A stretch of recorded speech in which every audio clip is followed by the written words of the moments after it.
ladies and gentlemen. I am in St. Louis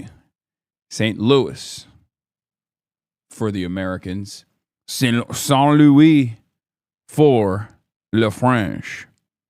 St. Louis is a major city in Missouri along the Mississippi River. Its iconic 630-foot gateway arch, built in the 1960s, honors the early 19th century explorations of Lewis and Clark and America's westward expansion in general. And that's precisely where I'm at today on this beautiful day. It's May Day, May 1st, 2026, first day of the month of May. This year has been burning through, but we're here regardless. We're here nonetheless. I'm suited up, I'm booted up, and it's a very special day today. Now, you might be thinking, oh my God, are you in, is it a special day because you're in St. Louis? Many chatters from St. Louis are saying this place sucks dick, nothing to celebrate. I have a funny story about that from the airport as well. I'll get into that in a minute. Suited up, zooted up. You already know, zoot suit time. Why is it such a special day? Is it a special day because it's May Day, International Workers' Day, the real Labor Day, even though we don't necessarily celebrate it here in the United States of America, regardless of the contributions, the early contributions to the labor movement? Well, the celebration, from my perspective, is actually one that ties into why this is a special day, a day that we always celebrate on the Hasanabi broadcast. Ladies and gentlemen, it's Friday. Mufasa, you know we finally here, right? And you already know. It's Friday then, it's Saturday, Sunday, what? It's Friday then, it's Saturday, It's freaking Friday, ladies and gentlemen. May Day on this beautiful Friday. Joining the two reasons why we celebrate Fridays in general. The freaking weekend is upon us. A liberty that we take for granted that our forefathers fought long and hard for, ladies and gentlemen. If you like the weekend, think a union. Think the labor movement. If you like the eradication of child labor, think a union. But we always celebrate on this spectacular event every single Friday, unconditionally, because we celebrate the gains made by our forefathers who fought long and hard to ensure that we have a goddamn weekend. What the hell is this? Best 4K aquarium. Explore the stunning world of sea jellyfishing and beautiful coral reef fish. Okay, you know what? Fuck it. Fuck it, we ball. Well, I'll keep it on that. Kismet, I guess.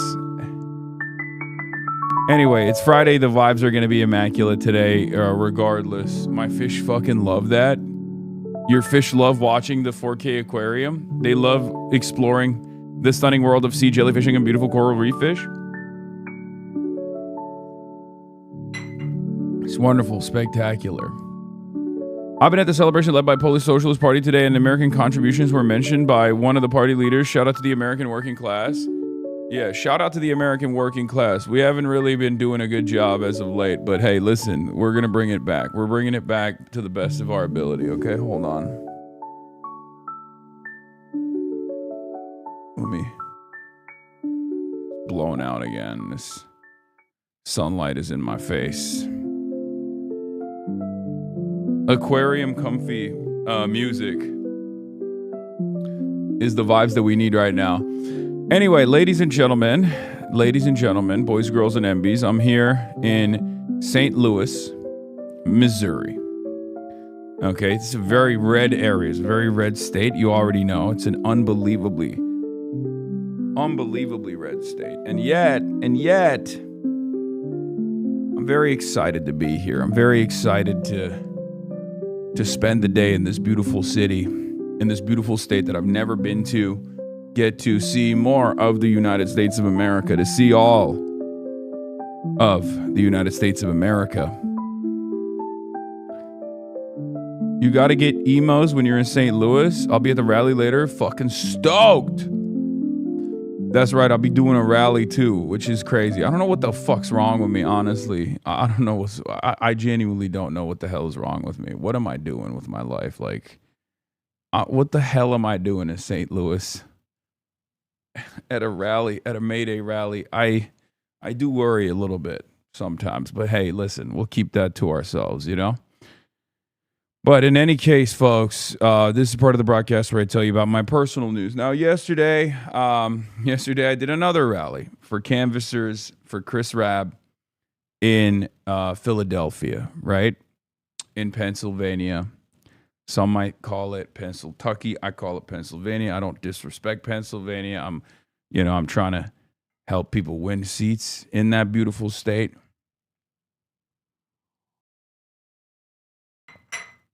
In any case, fucking dog zapper. Awesome. It could be worse. It could be in LA fighting the LAPD with us, which seems like we'll have a far more likely tragic outcome today. Maybe. Abi valideye söyle sana bir Türk kızı bulsun. Peki. But anyway, personal news-wise, this is part of the broadcast where I tell you about my personal news about what's going on in the world of Hasanabi Piker in between the time period where I press the stop streaming button and press the start streaming button. So help me God, that's what I'm going to do. This one's for all the parasocialists out here. You will probably hate Imus. It's an acquired taste. Ask Corey for food recommendations. Okay, guys. I don't know if we're going to be I don't know if we're going to have all the time. Okay? That you're... I didn't know that was a thing. Oh, okay. All right. Hello, Hasan and Co. The suit looks good today. What are the pants looking like? I got the pleated Issey Miyake pants on, but I probably won't be wearing this later because I'm realizing that like it's not the vibes. It's a May Day rally with Cory Bush in St. Louis. I feel like I'm looking far too proper, you know? It's not giving May Day. I don't think it's the appropriate fit for the occasion. I might actually change out of it, but you know, I haven't decided yet. But I am feeling a little pleated, not defeated. Hell yeah! Go to the Bass Pro Shop Pyramid. Wait, is that here?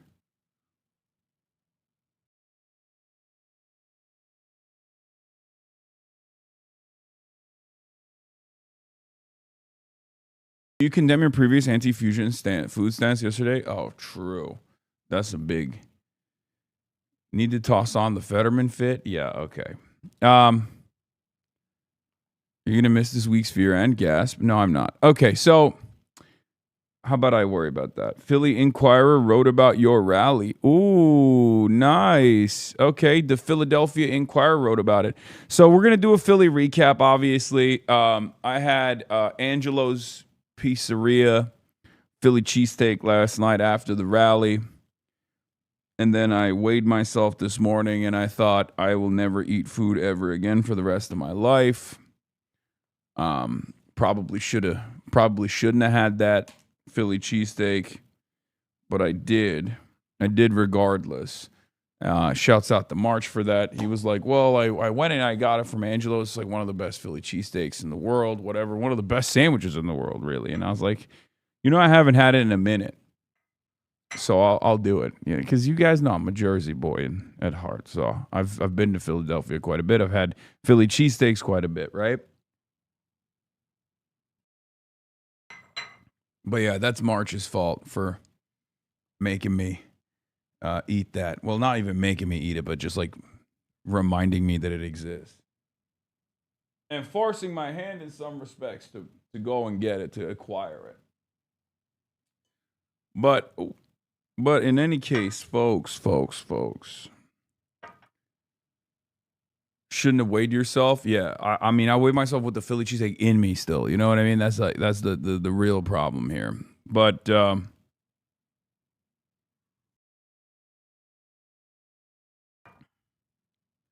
Yeah, I got the New York Times blast off. Don't worry, I'm going to use that.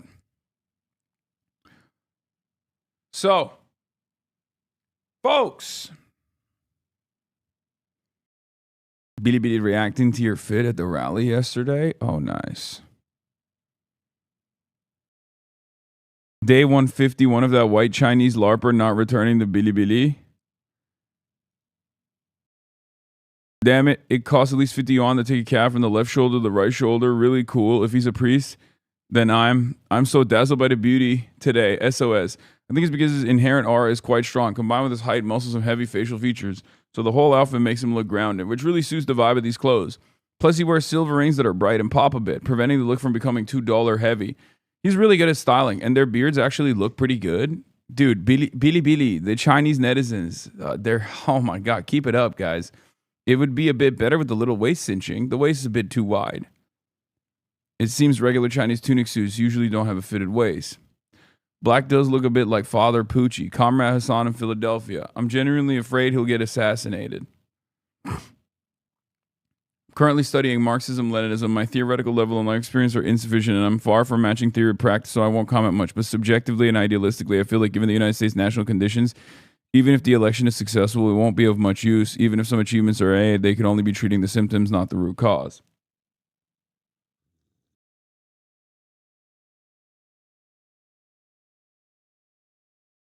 How could we be at war with the Chinese? They're making fucking Fleabag references. Yeah. So this is it. We'll do the Philly recap. We'll blast off and we'll do the Philly recap. But before I do the Philly recap, I'll just say the rally was spectacular, phenomenal. Come back home, had the cheesesteak, went to sleep. Didn't really sleep too much. Didn't really get to sleep too much because I had to get on a plane, Southwest, which, you know, is the only flight that was available. These are smaller markets, as you guys know. So there's limited flights, and I usually don't travel Southwest, even though Southwest is famously the communist airlines. You know, all of their workers get a piece of the productive gains that they make. Like they used to have a more socialist formation. And also the business model is literally like first come, first serve. There's none of that like, you know, business class shit, none of that, right? And y'all know my bougie ass. I need the accommodations of business class so I can actually, you know, bring all of my gear that I fly everywhere with. Now, of course, because this was a situation where there's no alternative, we obviously didn't. I didn't care. I checked in my luggage, and I got on the Southwest flight. If there were any photos taken of me in the comfort class availability, where there's like a little bit more leg room, hopefully you got my good angle while I was sleeping with the Democratic Socialists of America Philadelphia hat on this time over my head. So, you know. Peanuts honey roasted. I don't know if they gave peanuts. I was passed out. But I will say this. I get to St. Louis, and the first thing that happens is people who are on the flight come up to me and they're like, "You're that political commentator guy, right?" And I was like, "Yeah." And she was like, "What are you doing here?" And I was like, "Well, you know, I'm going to a rally. There's like May Day event." She goes, "What's a May Day?" I was like, "Well, today is May Day." She's like, "Oh, okay." I was like, "There's going to be some rallies around the city, right? I'll be going to one with Cori Bush." But she was just so shocked that I had actually come to St. Louis. And I realized like there's this attitude in places like Missouri where hoity-toity, highfalutin city slickers like myself, the bi-coastal elite, don't come to places like St. Louis. You know? Like, she genuinely was shocked. She's like, what the fuck are you doing here? Like, why are you coming to our little town? Now, of course, St. Louis is not even like a little town. It's like a legit city, right?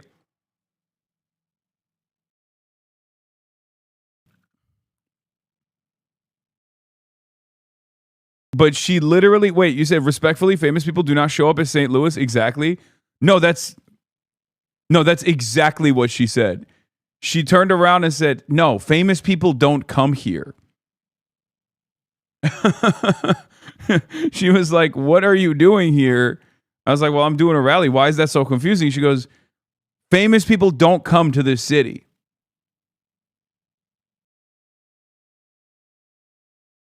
It's a city of 300K, but the metro area is like 3.5 mil. Yeah. People hate St. Louis. Bands don't even come here. And if they do, it's the county and it's 30 minutes away from the city. Why is that the case? I don't know. I mean, America's so vast, dude. There's so many beautiful parts of this goddamn country. Chicago stole everything St. Louis had. Railroads, for example. Yeah. And in exchange for the railroads that Chicago took from St. Louis, it delivered it industrial waste, from what I understand. We're known for violence. Yeah, no, I know. Okay, don't fucking remind me. There's a big city country divide. Crime, smaller local bands get their trailers and gear stolen. It's because they keep the weird bone on top of the ribs. The city is abandoned and don't even try to understand the county situation. Me and my family got robbed on the first day of our vacation in St. Louis. I don't have fond memories of that place.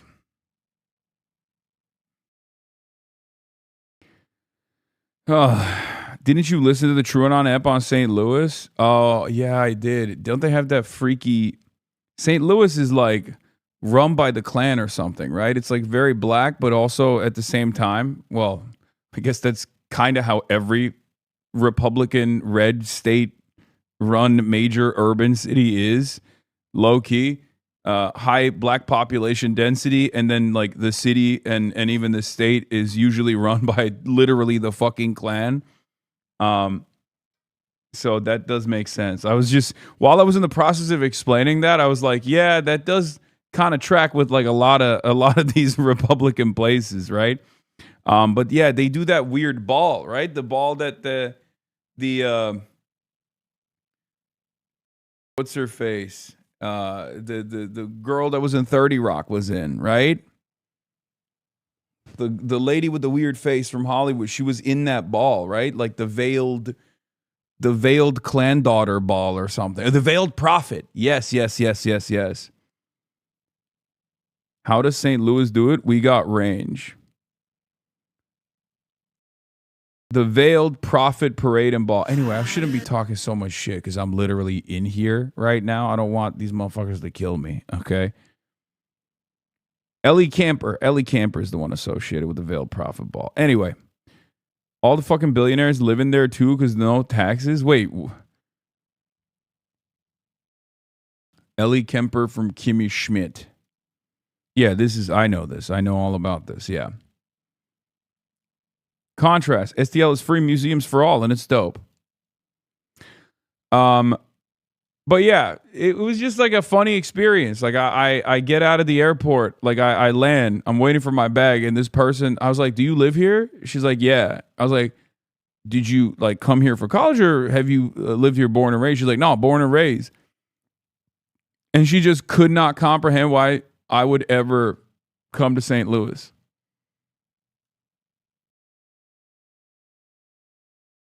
Someone who had lived in Kansas City and St. Louis is just fucked. Okay. Welcome to my city, gang. Hopefully I'll see you at the rally. All right. Well, Hasanabi heads, we're going to do a cordon of protection around me, okay? A lot of ops in Missouri.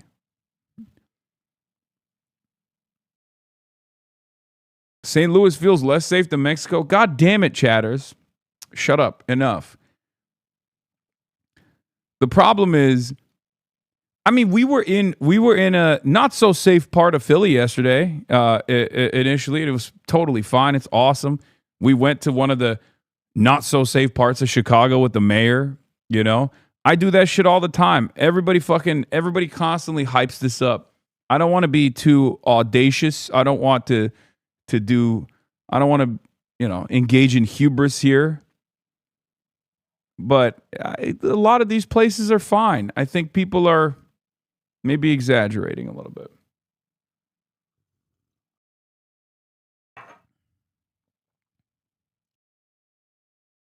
St. Louis, just like any other city, the violence is greatly exaggerated these days. Yeah.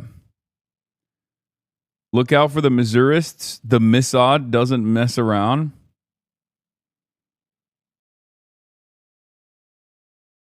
The people who live there think the city is dangerous. It's not. I've lived downtown to the hill and in between. It's fine. Yeah, you're spiking my cortisol a little bit. So, white people are afraid of their own shadows. I mean, true. St. Louis is not even top 3 murder cities anymore this year. Brother, you must understand how this does not inspire confidence, right?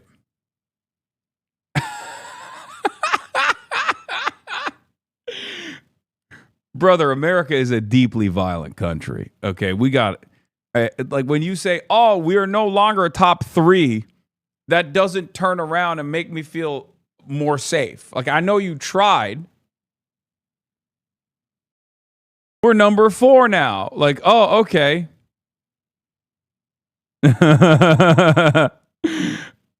Okay, now you're being white. I'm just fucking around, dude. Calm down. All right. Anyway, but that's a funny thing to say. They say that type of bullshit about LA. Yeah. So we'll see.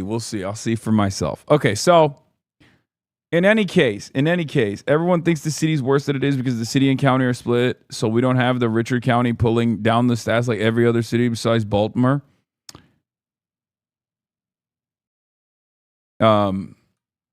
But yeah, I'm in St. Louis, Missouri. Okay. And I'm very excited. You should take a piss in the Mississippi while in STL. Yeah, I'm staring right at it right now. I'm staring at the arch too. They got that big old arch.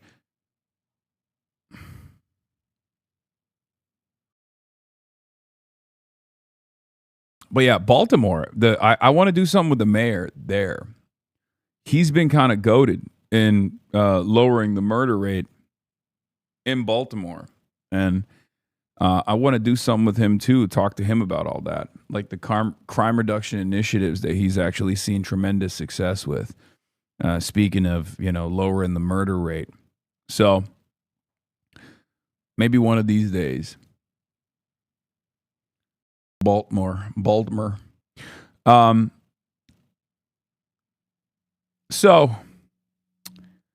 we're here. We're live. We're alive. We got a lot going on. There's some drama in the Abdul El Sayed race. We got the May Day rallies taking place today, taking shape. I'm in St. Louis, Missouri. I'm going to be doing a Philly recap right now.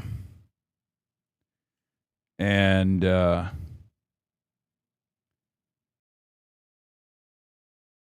yeah, that's it.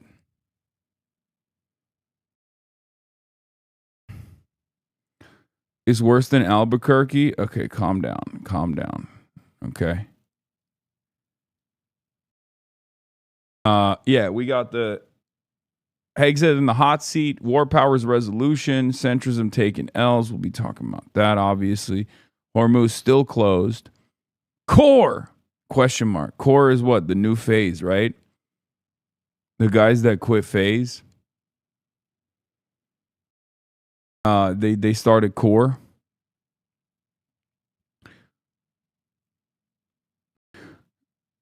Yeah. You missed the Erica Kirk viral video. I didn't miss it, but I just didn't. I didn't get to react to it in real time. There's some legit communist history in St. Louis. Yeah. But that's usually how it goes. There's legit communist history in many American cities, especially former industrial cities, like cities that had a lot of industry in them. And then the American capitalist class punished them endlessly. Look at fucking Gary, Indiana. Okay?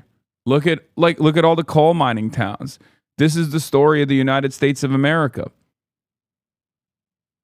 Cities that were designed with blood, sweat, and tears of the labor movement, and cities that were and towns that were endlessly punished for demanding more, endlessly punished even after they made gains, significant gains. Today is a testament to that. It's May Day, the real Labor Day. This is the International Labor Day. In the United States of America, however, we have a different Labor Day, ironically enough, even though a big part of the incitement of the international labor movement came from not just the Haymarket riots or the labor struggles that took place all around this country, but even in places like St. Louis. This Jacobin article details the 1877 St. Louis Commune was a landmark event for international workers' movement. For a few days in July 1877, workers took over St. Louis and a communist party ruled the Midwestern city. Same with Minneapolis. Minneapolis has an incredible history of labor action, labor militancy in general. Right? The often forgotten St. Louis Commune was a landmark event that showed the U.S. isn't immune to Paris Commune-style eruptions of class consciousness. Anyway, we'll get to that too. Zohran got the Lin-Manuel Miranda endorsement.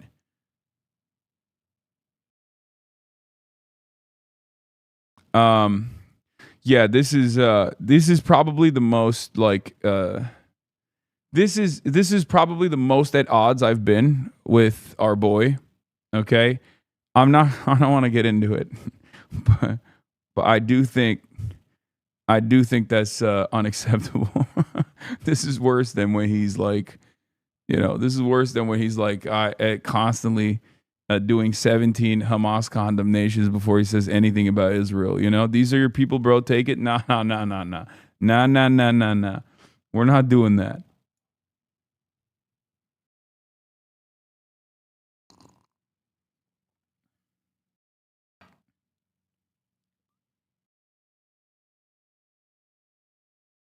This is like a J Street endorsement? No, it's worse.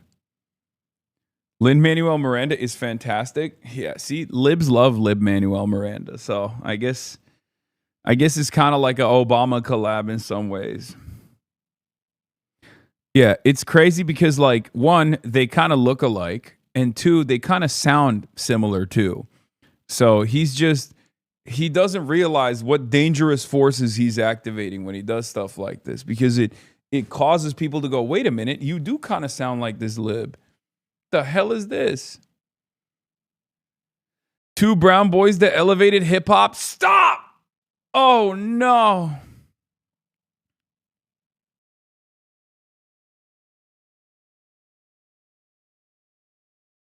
Now you're bragging Big Z, shaking my head. Listen, part of the reason why I wanted to let 1,000 Zorons bloom all around the country is so I can fucking let go of this one, okay? When he inevitably does cringe shit like this, okay? That's the whole point. We move on, okay? All right, Zoran, you're a socialist mayor in the heart of capital, in the heart of empire, New York City, concrete jungle where dreams are made of. Boom, all of a sudden, you're doing collabs with Lin-Manuel Miranda. You're done. I've cut you off. Now we got Chris Rab in Philly. We got Abdul El Sayed. We got Oliver Larkin. We got Shoykat Chakrabarti. We got other brown boys with swag, okay? Yeah, Big Z, we're leaving him back in 2025. He's over, okay? 2026, we're moving on to greener pastures, okay? We've packed up Big Z. We're moving on. He's being a fail-ennial, okay? He's being an unbelievable fail-ennial with this movement. So we're moving on to bigger and better things. That's the whole point. Y'all thought, oh, this is a working class movement, and therefore we have to be fighting this struggle, this class struggle everywhere all at once, all around the country, no matter where workers are, that struggle still continues, right? No. It's because sometimes if you get a fail-ennial elected, they might do cringe shit.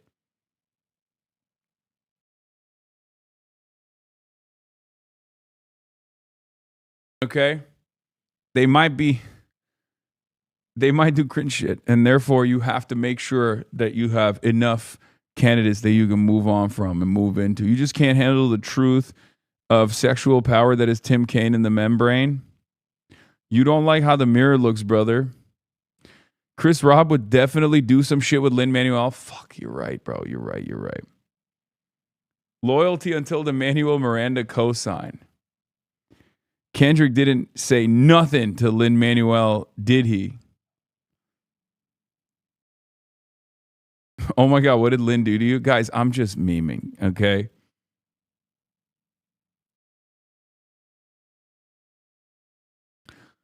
At least he's acting like his age, unlike you. You act like you are on life support constantly. I guess you are aging at the speed of white.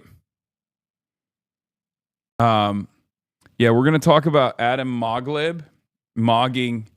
We're gonna be talking about Adam Moglib in a little bit. Yes, the Scott, the absolute mogging that he did.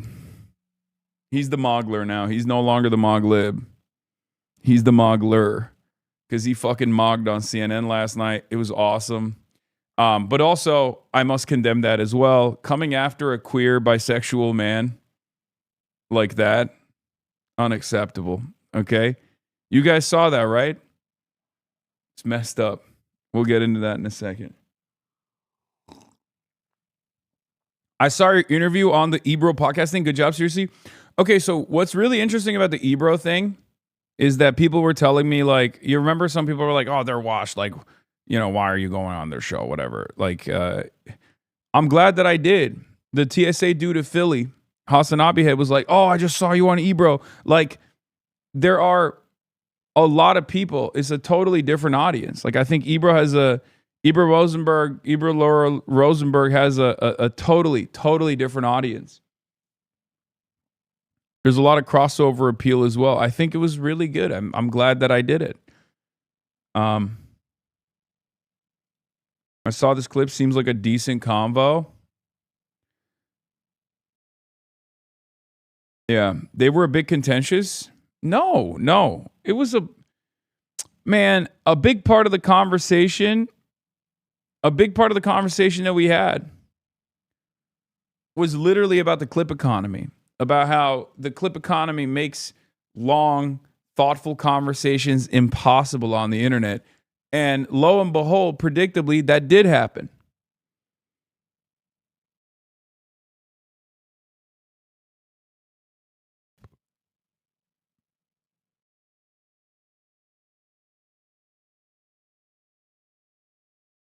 Anyway, in case you don't know, Peace Dad used to work for AIPAC in the 90s, left, and is now one of the biggest ops, and I believe he's become very anti-Israel. Yes. Rosenberg told me that his dad coined the term Israel first. Israel firsters. Anyway, it was an incredible convo. I hope you have the time to watch some of it one of these days. Yeah, we'll definitely do it.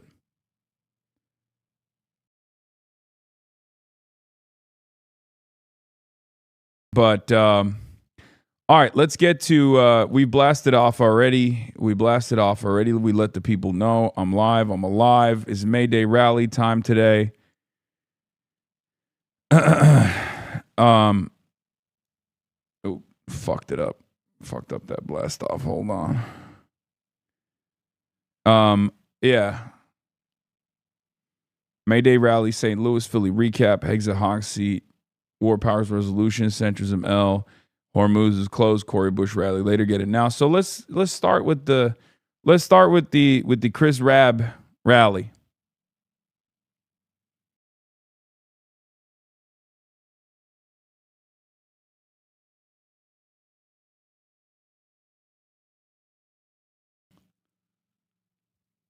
This was great from yesterday's crazy crowd size. After this Twitch stream, Chris is gonna have even more enemies. Okay. Yeah, this was unbelievable. So we went to two stops. One with previously unregistered voters at the end, and one before that with canvassers. Okay, and the canvassers rally was incredible. There were hundreds of people there. Did you see what Shuan had responded with What? Did you see what Shuan had responded on Twitter? No. Also,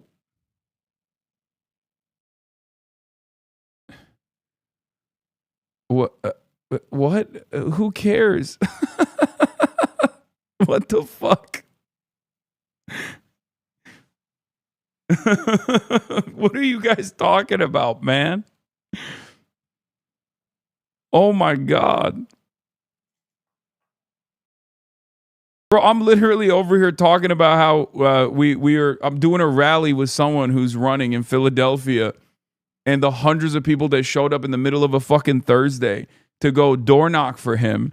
And you're like, well, have you seen what Shuan had said? I don't care, man. Okay, let him chirp. Who gives a shit? Just how many times do I gotta tell you? You just gotta keep your fucking head down and do the work, okay? None of that stuff matters. It's all noise. Why are you trying to farm a goddamn drama clip so you can post it on your fucking shitty Twitter farming account to be like, Hasan the Hun got fucking destroyed. He's so mad about whatever the fuck Shuan had said.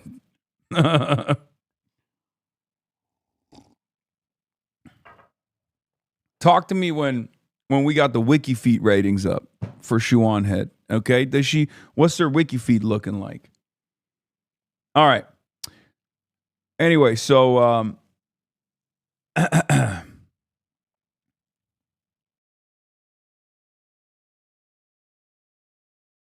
I did not expect this to happen. Okay, I did not expect there to be this many people. I didn't even realize what we were gonna do. This large of a crowd. Horrendous joke, Unc. She getting millions of views. I don't give a fuck, bro. I think some of you have to lock in a little bit. I know there's a broad range of interests in this community. I know there's a lot of like younger people in here as well, people that are kind of disillusioned, not really interested in the actual political machine, not really interested in being a part of a broader movement, but like, you gotta fucking lock in, please. Okay, it's all right, man. People have been talking shit about me for years and years, and they get millions of fucking views. I got a lot of sweaty incels who hate me. Okay. You can farm them into oblivion. We're going to get them healthcare regardless, okay? We're going to try to make sure that they can have a job. We can get a federal jobs guarantee for them so they don't have to fucking spend all their goddamn time on the internet crying. Let me get a fucking word in edgewise here. This is a great moment, you know? This is proof in action. After this Twitch stream, Chris is going to have even more enemies, okay? Afraid to be in a larger movement? What year did you join DSA again? That's so funny.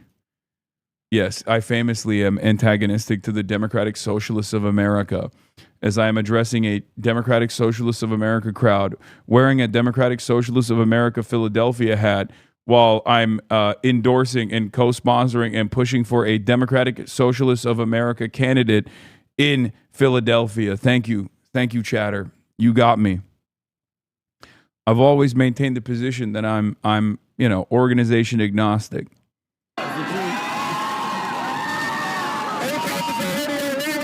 APAC is already all over this race. They do everything in their power to undermine democracy. That's right. Can I get a fuck APAC? Can I get a free Palestine? All right. Thank you so much, everybody. That was crazy, right? That was a crazy experience. This clip did well, too. If you're mad that there's never enough money for healthcare in this country, but unlimited funds to bomb other countries, well, you have an opportunity to make that change. You have an opportunity to let your voice be heard. For far too long, people have been told, myself included, that we have to vote for harm reduction. We have to vote because we have to vote against the Republican Party. We all know the Republican Party is bad. But you now have an opportunity to vote for something. And not just Chris, but you have an opportunity to vote for Medicare for all, knowing full well that he's going to fight that battle for you. You have an opportunity to vote for a jobs guarantee, endless militarism, ending the endless militarism, to make sure that every single dollar that we spend on new ways to murder children overseas can be spent here taking care of our children, taking care of your family members, to make sure that instead of spending all that money blowing up schools overseas, we spend that money on building schools right here. And this is a universal value that many of you share, and that's precisely the reason why the vote that you cast is not just for Philadelphia, it's not just for Pennsylvania, it's not just for even places like myself in Los Angeles, California, it's for people overseas as well. It's for everybody else. Am I insane? How is this not impressive turnout? What is this? Lamau, not quite a massive turnout there for the most popular streamer in the history of the world. Seems like charitably 100 people. Wait, what? Even seems like charitably 100 people, even less impressive when you realize there are 2 different universities in walking distance from here. Bro, these guys are, first of all, it's not my event. What the hell? And no, that's not just like 100 people wait, what?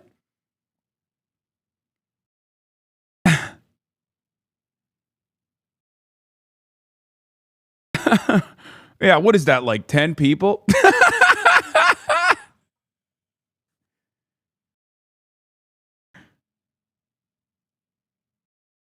Bro, they broke a Pennsylvania state record with like same day canvassing in the middle of a Thursday, by the way. Those are all canvassers.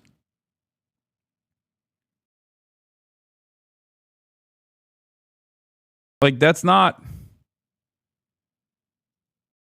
This is how they look like IRL. Yeah, this was awesome. A protest sign against Hasan Piker was spotted in downtown Atlanta. He's been referred to as the new leader of the Democratic Party. Arch communist Hasan Piker, new leader of the Democratic Party, calls to overthrow America. Communism is created to destroy the 2-parent family, and capitalism, engine of production, destroy the human race.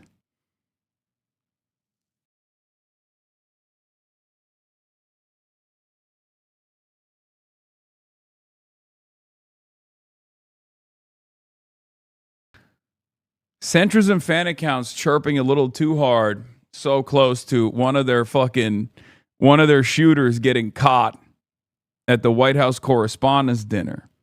You know? What is this? Pretty white crowd for Philly. Can't say I'm surprised. Dude, what are you talking about? Please, okay, we can't be looking at these fucking idiots, dude. That's crazy.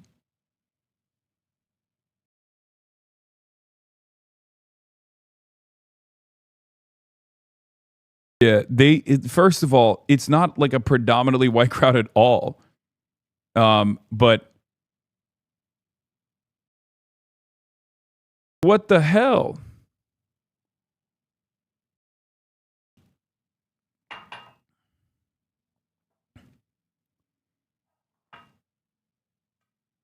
What are these people doing? Like, this is also, that's a white lady saying that too, but I just don't understand, like, what causes people. I don't understand what is the motivation to see someone trying to do something, right? Like, to see someone trying to do anything, and then the immediate response is to be like, we got to fucking disparage this. Like, oh, it's just not, it's unbelievably white. They're actually anti-black somehow, you know? Like, this movement is now anti-black, actually. I've decided. I'm a white woman working for a guy who has done blackface. And I think personally that this movement is anti-black.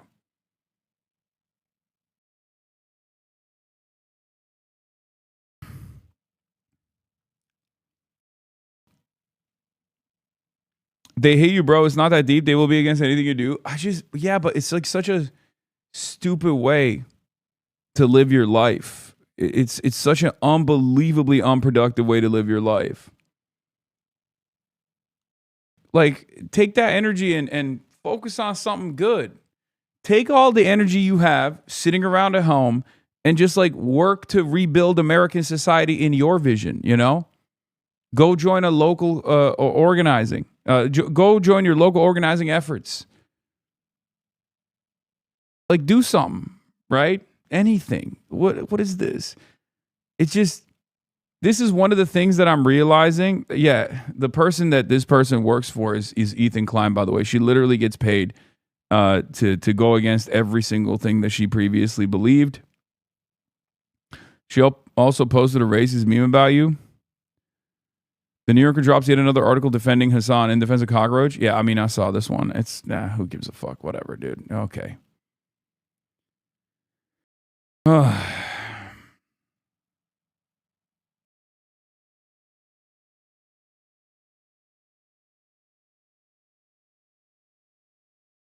The problem I think that we have nowadays is a lot of people don't want to do anything, right? So when they see other people doing shit, that doesn't actually cause them to go and, do something in opposition even, right? Like go and organize. How is that racist? Turk Roach is like a 4chan meme about Turkish people. They always call Turkish people cockroaches, but I don't really give a shit regardless. Yeah, I've been called way worse shit, right? It's another one of those like 4chan things that has been totally normalized. It is what it is. But I do notice this like weird energy. I notice this weird energy on the internet, especially. I think a lot of people have this like shared understanding that they're never going to do anything at all. They're never going to do anything that's worth anything at all. And therefore, they would much rather disparage those who do. They would much rather sit around and try to find a way to disparage people who are trying their best. I saw this with Cuba as well. For the longest time, people said, hey, all you do is sit around in your living room and talk shit. Right? All you do is make money sitting around in your living room. It's true. So then I was like, no, I'll do something. I'll, spend my own money to go out and try to help people, try to develop a better understanding of what's going on in Cuba. And the moment that I do that, they're like, well, you were wearing expensive glasses in the process of doing so. And therefore, what you were doing is actually wrong and performative. And at a certain point, you have to realize, like, a lot of this is just noise, and it doesn't matter. And it's coming from a place of fear. It's coming from a place of insecurity. And it's not necessarily like an ideological disagreement. When you see stuff like this, your first inclination is to be like, oh, these guys all are right-wing reactionaries, or they just like hate when a white boy has motion. That's not the case. I think it's coming from a place of insecurity about their lack of interest or their inability to believe in anything, right? I think a lot of people recognize that they just are rudderless. They don't have any goals. They don't have a vision for a better future.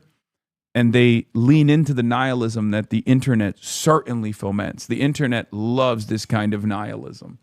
The internet favors this kind of nihilism. And there's a lot of other couch potatoes all over the internet that sit around and like this shit. They go, yeah, it makes me feel better that I'm sitting around, because that person that goes out there and does shit, he's doing it cynically. He's doing it for some ulterior purpose, right? And I think that's what this is.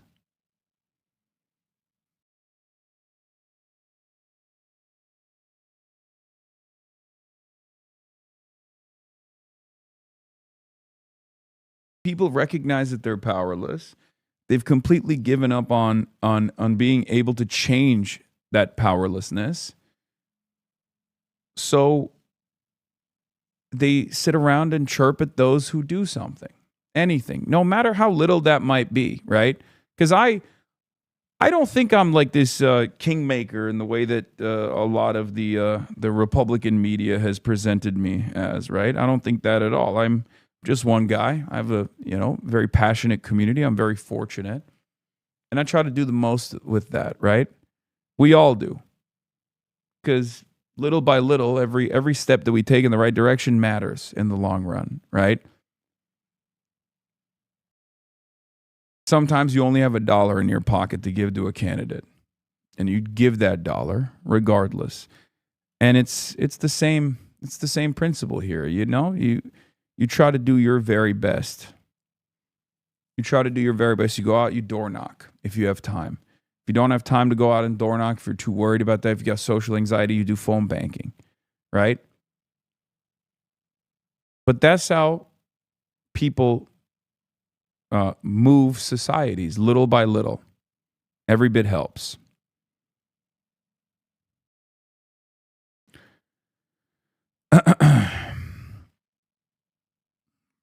People who are struggling materially are always going to be much harder to convince. No, these guys are not struggling materially, I don't think. I don't think a bunch of fucking online influencers are struggling materially as opposed to those who do struggle materially, but then recognize why they're struggling and try to make the necessary changes in the limited amount of time that they do have away from their work. I mean, this community is comprised of Amazon delivery drivers, nurses, teachers, working class individuals, baristas, right? People who are working in grad school. There's doctors in here too. Like, there's people from all different walks of life. And some are struggling a lot worse than others, but they recognize why they're struggling and they want to change it. They want to make that necessary change in the world that they want to see. And they take the steps to do so. They go out and they do the fucking work. It's often those who feel their powerlessness but have the opportunity to make those changes that choose not to. And their reaction, in my opinion, their reaction shows that they're nihilistic. Anyway, let's move on from this.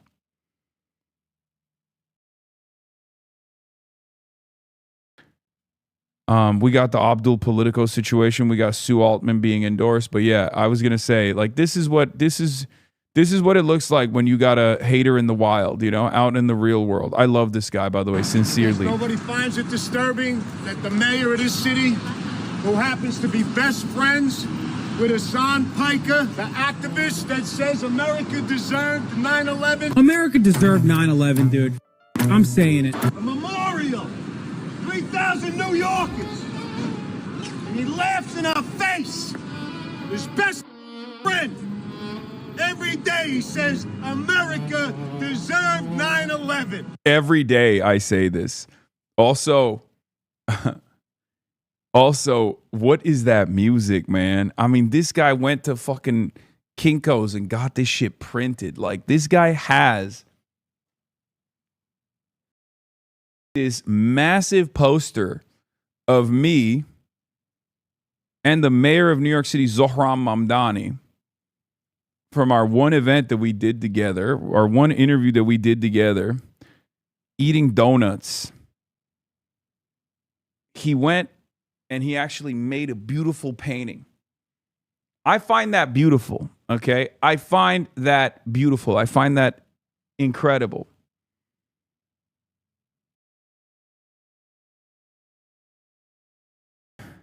That's Mam Dandy.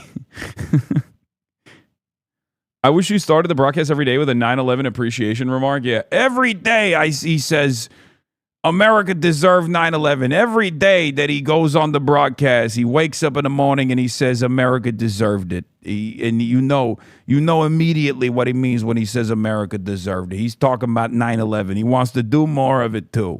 He wants to do more 9/11s. And Zoran also is thinking the same thing. I mean, this is just pure fucking racism. 9/11. I don't have any sort of patriotism in my heart. Cops that died, firemen, innocent people. And this is gonna lay a fucking wreath, and laugh at us? You support terrorism, question mark? No, I don't. I don't support the United States of America. Mao Zedong is one of the great leaders of this world, okay? This piece of radical Muslim said that every day. America deserved 9/11. I can't tell if he's just like trying to make it more aggressive, like he's trying to prove a point and he's just like lying in the process, or if he is so insane that he literally thinks I just wake up and instead of pledging allegiance to the United States, I wake up and pledge allegiance to 9/11 or something. Like every morning I wake up and I'm like, wow, another day living in the United States of America, the country that deserved 9/11. Like I it's the stream intro, yeah. No one hears Fox say it every day and think it's a new show. No, oh, you think he watches Fox News and he thinks like, oh, there's another new one? Mind reading my last... Okay, here is Yehuda once again. Yehuda is another one of these fucking... What is your last, bro? What? Where is it? Where? You don't even have a last take. Your first take, your last take is just you going, mind reading my last. You always say, mind reading my last. You are this close to eating a suspension, okay? You know how much I hate this shit. Unbelievable. Chatter is going, can you read my last statement? And then his last statement is just him going, can you read my last statement? Yes, I do mind. And he's best friends with Mayor Mam Dandy. No, you're in Come great on, shape. I need- I'm not glazing. I'm serious. Here, you want this? Yeah. I haven't used it. We can, come on. Socialism. Socialism, baby. Who else? Okay, don't dap me up. No, sorry, my bad. Disgusting. Disgusting. Disgusting.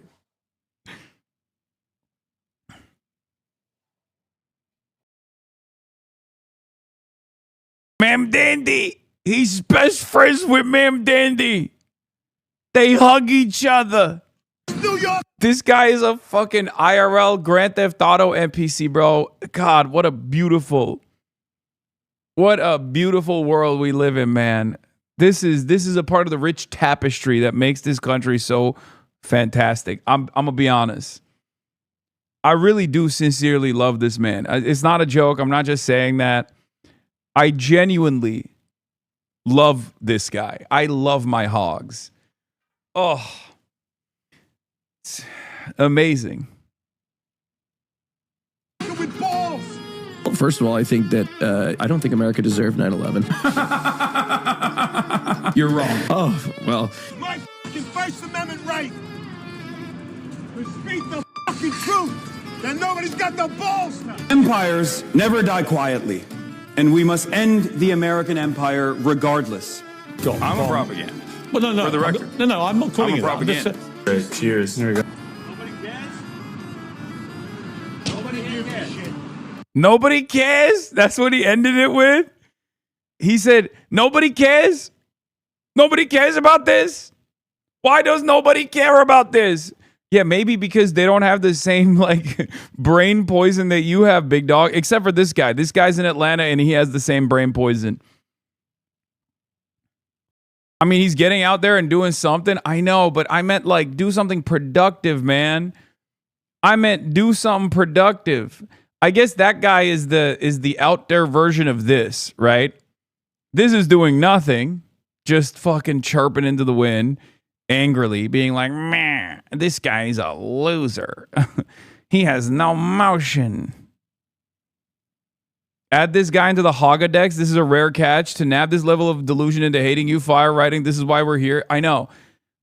This is hogness beyond my wildest imagination.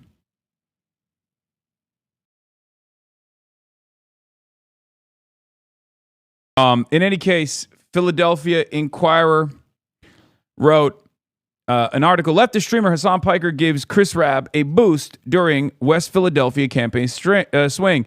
Rabb appeared on the controversial streamer show, cast of Piker's millions of followers, and drawing hordes of young progressives to a pair of on-camera campaign events in the city. In a live stream conversation in West Philadelphia on Thursday with one of the left's most polarizing national figures, State Rep Chris Rabb anti-establishment and anti-Israel platform, which has dominated his campaign, and much of the rhetoric in the city's heated race for Congress, got a massive megaphone.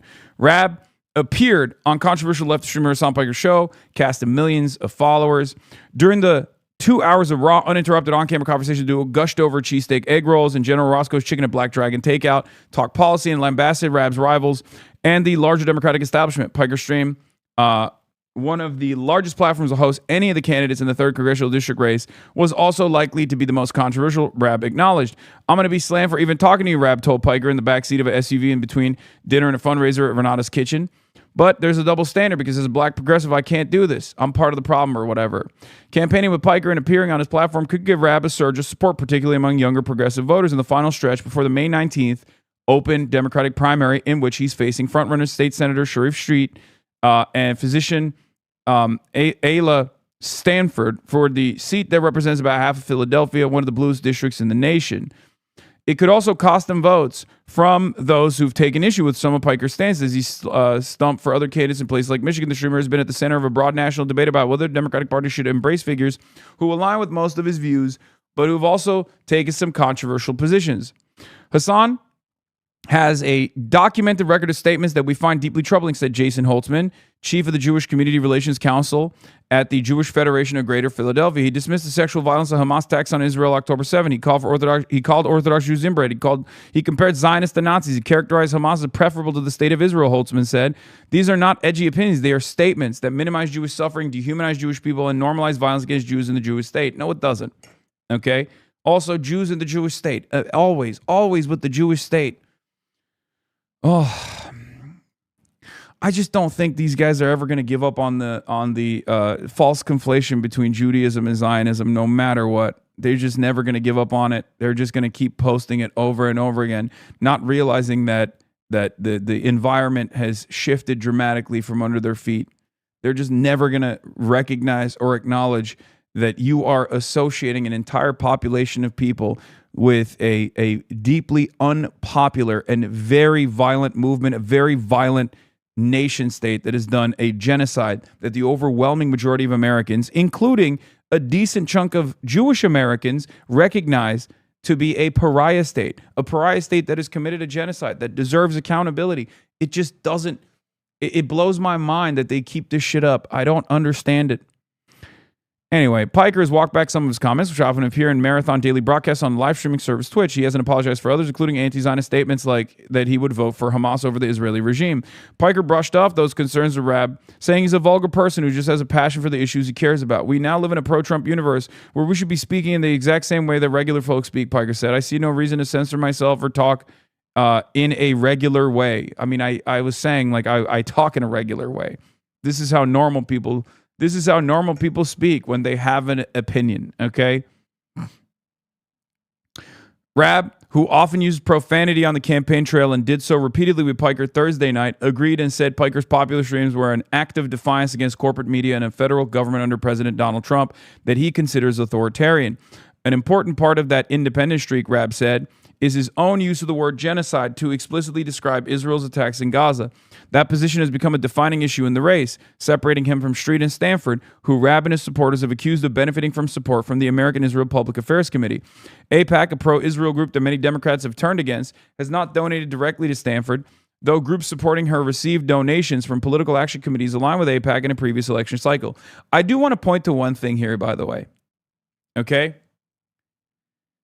This is how mainstream media operates. Like, the Philadelphia Inquirer is not like an op or anything. You know, they're like a regular local newspaper. I believe they might have even had their editorial board endorse Rab, if I'm not mistaken. But what's really interesting about it is, like, there is always a hidden bias in the way that we perceive the news and the way that we cover the news, right? And journalists obviously also have these sorts of hidden biases. And what I always find interesting is that there's always a double standard. Like, they won't go to CARE, or they won't go to other like Muslim groups or the Muslim community in Philadelphia, which is fairly vast, fairly large, to ask them how they feel, right? Like, that's, and this is not a newspaper that is antagonistic. as I'm telling you right now, this is not a newspaper that is antagonistic to Chris Rapp, right? So they're not even recognizing that they're participating in the same bias, right? They'll go to a pro-Israel institution to get a quote, but they'll never go to a pro-Palestinian institution to get a separate quote on Islamophobia, for example, right? This is the double standard. This is a part of the implicit biases that every institution holds, and even journalists who want to do their very best lean into without realizing.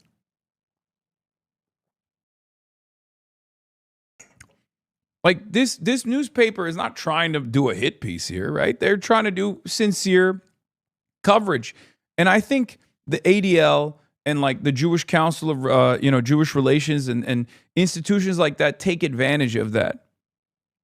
This is an example of them taking advantage of that. They legitimize the statements. They legitimize and offer weight to the accusations, and it's like this Ouroboros.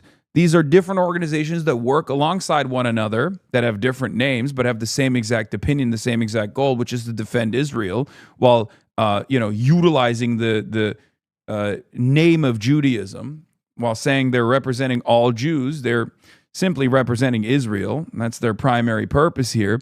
And they basically offer insincere concerns, more legitimacy, more weight. Like, oh, this is really scary. This guy's a really scary, dangerous guy. I don't think this is productive for discourse, right? I don't think this is productive for discourse at all. But it's just the way the cookie crumbles, I guess. It's just the way things are.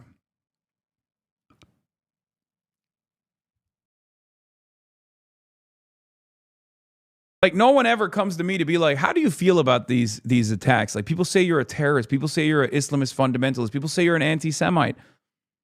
You spent your entire career combating anti-Semitism. How does that make you feel? Do you feel like this is Islamophobic, these attacks? Because at the end of the day, if everyone has that same bias, if the overwhelming majority of people have that same bias where they think, yeah, there is probably a little bit of legitimacy to these claims because he is Muslim after all. He probably is a little anti-Semitic. That's just how it works.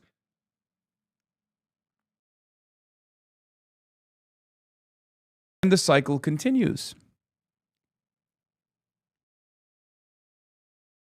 Anyway, Rabb repeated throughout Piker's stream and specifically made a key part of his pitch when asking voters support for donations that he refused all corporate and AIPAC funds. The question voters should be asking, he said, is which candidate publicly disavows AIPAC and is willing to say there's an ongoing genocide and we're complicit with our tax dollars. Rabb has targeted young voters in particular with that message, using Piker's visit to energize and rally around the issue and his campaign. At a canvassing kickoff event at West Philly's Malcolm X Memorial Park just before meeting with Piker, he spoke to more than 100 mostly young people. Okay, there were 400 people there. Jesus Christ.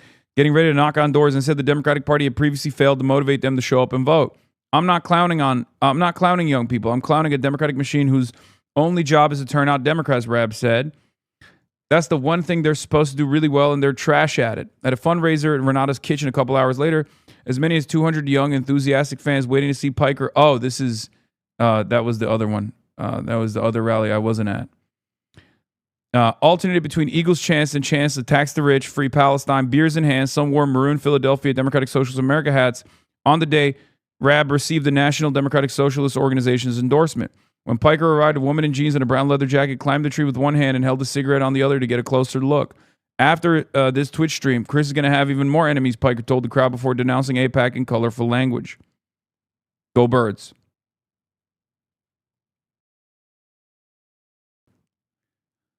But the disciplining operation, if you guys were wondering like why all of this coverage is taking place, even if it doesn't actually put a dent in my audience or put a dent in the way that people perceive me, even amongst like those who want to work alongside me, have me appear at their rallies, I'll tell you why. It's because for the rest of time, every single media coverage that features me in any way, shape, or form is always going to say controversial streamer, possible anti-Semite, and they will always go to a pro-Israeli organization to get their opinions about how Jewish people are terrified of him or something like that. It's totally insincere, but that was the That was the operation, right? That is the reason why for the last 3 months they have been going unbelievably hard. And there will always be this like association. And the thing is, this is a great opportunity for candidates and for anyone really to look at this stuff and say, this is all bullshit, okay? You guys say this about anyone that's like anti-Israel, anyone that's critical of Israel doing a genocide, and you don't have this level of criticism that you launch at people who have contributed to Israel's genocide, right? Would you truly say it's insincere to call you controversial? No, but I think it is insincere to call me an anti-Semite. And they don't just say I'm controversial because my views are polarizing, or even on the issue of Israel, they're not polarizing at all, but they'll still say it's controversial because it's controversial to them. It's the language that they utilize here is purposeful. You have to understand. Like when the New York Times says the issue of Israel is dividing Democrats, the reality of the matter is it's not dividing the Democrats at all. It's not. It's dividing the Democratic voters and the Democratic Party. Okay? But all of this is a tool to frame the conversation around an untouchable pariah. The real untouchable pariah is the Israeli state, not its critics. Okay? So they work extra hard, tirelessly to make Israel's critics seem untouchable and a pariah, even when, as we've seen over and over again, in the real world, people don't have this attitude at all. Right? It's a framing operation to basically deny reality that is observable. It's exactly in the same line as what people have done to Jeremy Corbyn in the past, calling him an anti-Semite over and over again, and then building up on the pre-existing news media coverage about calling me an anti-Semite, right?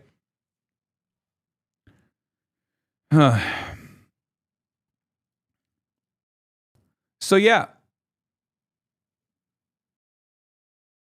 Unfortunately, we don't live in a normal and healthy functioning society where a lot of the viewpoints that I hold would not be covered by mainstream media as controversial. They're like, you know, being pro Medicare for all, ending endless militarism overseas, you know, shuttering some of our 800 military bases, focusing on ourselves, fixing the potholes, building our infrastructure, building our schools, making college free, making healthcare free. These are not controversial opinions at all. The overwhelming majority of Americans would agree with these opinions.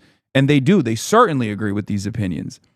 That's precisely the reason why when people actually attack someone like myself, they don't actually address the issue. They say I'm anti-black, anti-gay, anti-trans, anti-Semitic, all of these things that I'm not, all of these things that I actually abhor and fight against, right? Because if they were to turn around and say, we don't like this guy because he says fuck Israel, and that's a bridge too far. We don't like this guy because he actually explains why Palestinians not only have a right to resist and why they resist, even in terms of militant resistance that ends up committing atrocities, right? We don't want to hear that conversation. We oppose him because he's explaining that stuff, and that's very dangerous because we don't want other people to understand that. We don't want other people to operate in that framework. It's a much easier argument to make that Israel has to be this violent entity in the region if we can constantly reinforce the notion that it's in a bad neighborhood surrounded by barbaric rapist Muslims who want to fucking kill every Jewish person on the planet, right? All of a sudden, when someone comes around and says, what would you do in that similar circumstance if you were Palestinian and your entire family was destroyed by Israel? Would you not take up arms? People go, wait a minute, I do understand that. That does actually make sense. And that's what's terrifying for a lot of the mainstream media gatekeepers, unfortunately. And it's certainly terrifying for a lot of these institutions.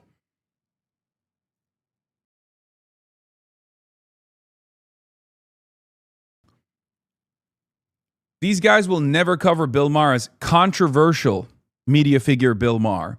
They don't even say Jordan Peterson is controversial. They say Jordan Peterson's a professor. Controversial only goes in one direction. Or if it goes in the other direction, you have to be a straight up avowed self-titled neo-Nazi, right? That's what's so crazy about this. Like the permission structure is so unbelievably centered on the right, like the far right, that in order to be considered a controversial figure on the right, you have to literally be a neo-Nazi. But to be considered a controversial figure on the left, you have to oppose Israel. Yeah, it's the rotten herring tactic. Sure. A Guide to Russian Propaganda, Part 6, Spets Propaganda, the Secret Soviet Art of Brainwashing. This is from Euromaidan Press. Ironically enough, it is both of these, both that article is written by a State Department associate, and also it's the State Department style propaganda that's being implemented against me. So they're not doing it Russian style, they're doing it American style. Let's be real. I mean, I'm sure Russia does it too, of course, but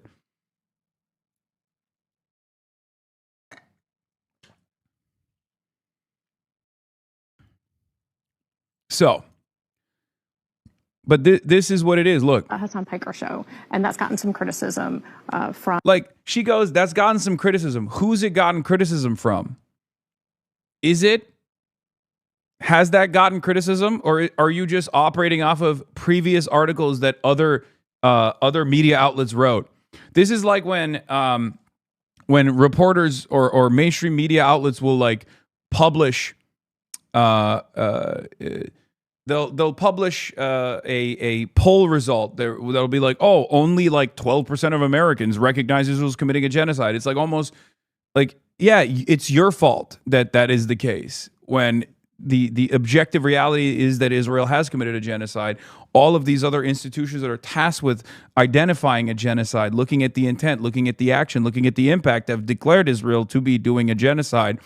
And the reason why only 12, by the way, that number is obviously not 12%. I just use that as a hypothetical. But the reason why that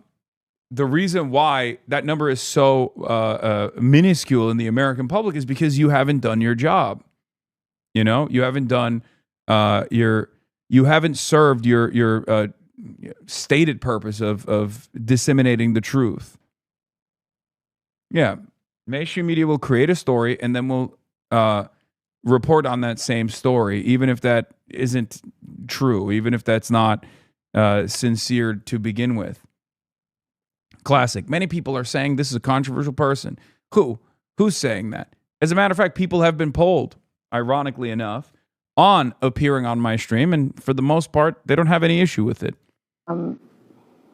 Some of his comments about October 7th, 9/11, and Hamas that have been, some of his comments have been heavily criticized. He did apologize for the 9/11 comment. What do you think of the language that he has used in the past, and are you okay with it? I'm not aware of the language he's used. I'm recently aware of who he is through my sons, actually. So if Is that something you're going to research before you do the show? Not necessarily. There's no feedback when folks go on Bill Maher, and he said some very problematic things. There was no real pushback when Bernie Sanders went on Joe Rogan, who has consistently said problematic things. But here's the issue. Where's the line? I mean, we all have our own lines, right? But if I said I'm not going to communicate or engage someone who I don't share my politics with, I couldn't do my job as a state lawmaker. I worked the first 6 years in office with a Republican majority. Hasan Piker hasn't said a thing wrong, period. We like Hasan infinitely more than we like the media or the DNC. Is a smart move.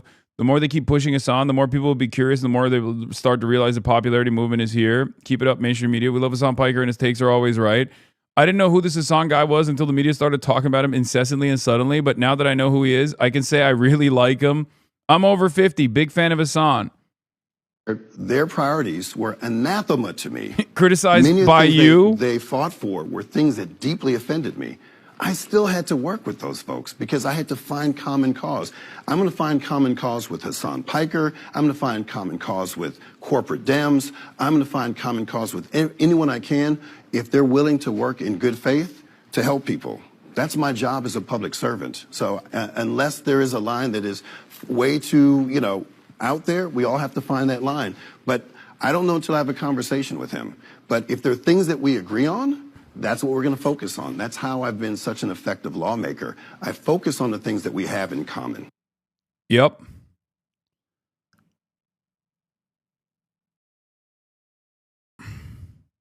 I don't think you can even say Israel isn't anti-Semitic. They bomb synagogues. Have you bombed a synagogue? Of course not. I am unconditionally and uncompromisingly anti-attacking places of worship. Okay. Israel, on the other hand, has not only bombed mosques, has not only bombed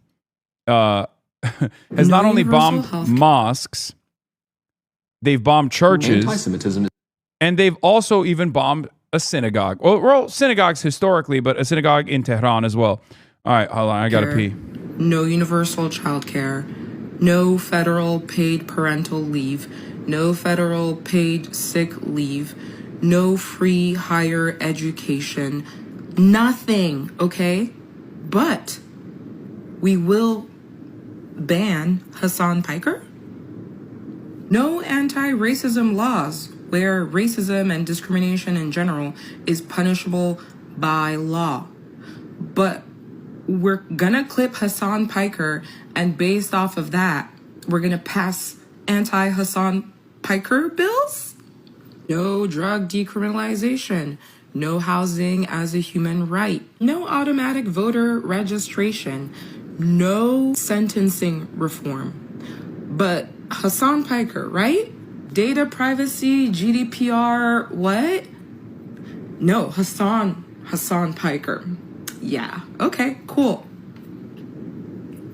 We get it.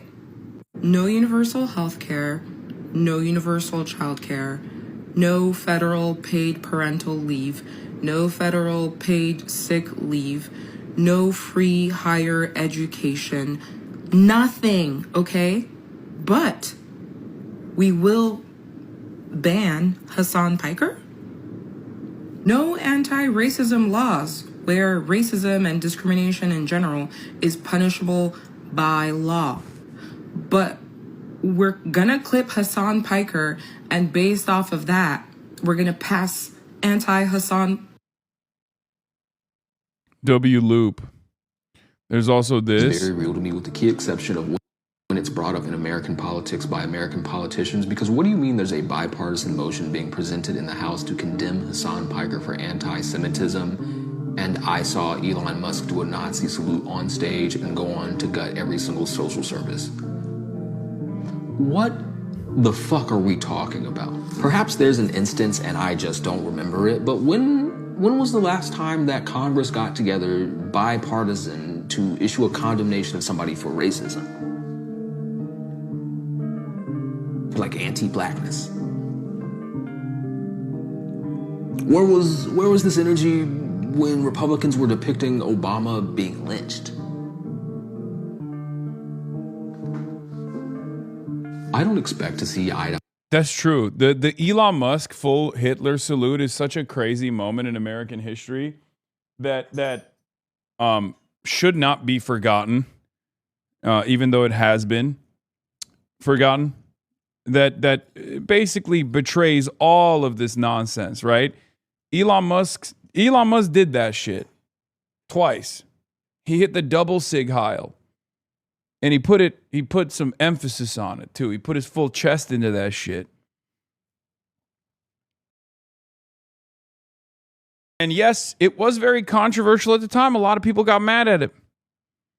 There was no condemnation from Congress, though. I will Zionists anytime soon, but is this degree of pandering not like nauseating and embarrassing? At least like annoying to witness people grovel like this as they virtue signal, hey, we understand that we have a collected interest in Israel, and we understand that you are a key part of our votes and donations, and I will literally kiss ass to make sure you know that. There are active white supremacists in the White House.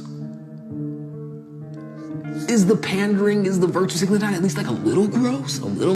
It's just crazy because like Gavin Newsom, who wants to run for president, gets more smoke for saying he would entertain coming on my show than going on Steve Bannon's show, going on Ben Shapiro's show, and conversing with Charlie Kirk before Charlie Kirk was assassinated and agreeing with them. Okay? This shows exactly what is acceptable speech in mainstream media and what's outside of the confines of permissible speech in mainstream outlets. Okay? Now, I understand why Fox News would make this distinction, but what blows my mind is when all these supposedly liberal media outlets don't cover that in the same way. From their perspective, Ben Shapiro is not controversial. Ben Shapiro is a regular right-wing commentator, okay? Ben Shapiro's entire worldview is heinous. Ben Shapiro has said unbelievably racist things, both politely and also in a vulgar manner as well. What are we doing? What is this comparison? It makes no sense. Anyway, I'm done with this shit. Let's move on. There was a good Ebro moment as well. Jewish podcast host Peter Rosenberg calls out Hasanabi over his comments about Hamas, right? Which is ironic because like the 3-minute conversation, if you watch the video, shows a very different reality. Candace Owens briefly talked about you. Literally April 29th. I couldn't believe this. The U.S. House is considering a resolution condemning Hasan Piker. I've never spoken to that person in my entire life. And Candace Owens for, you got it, guys, anti-Semitism. Who's bringing this forward?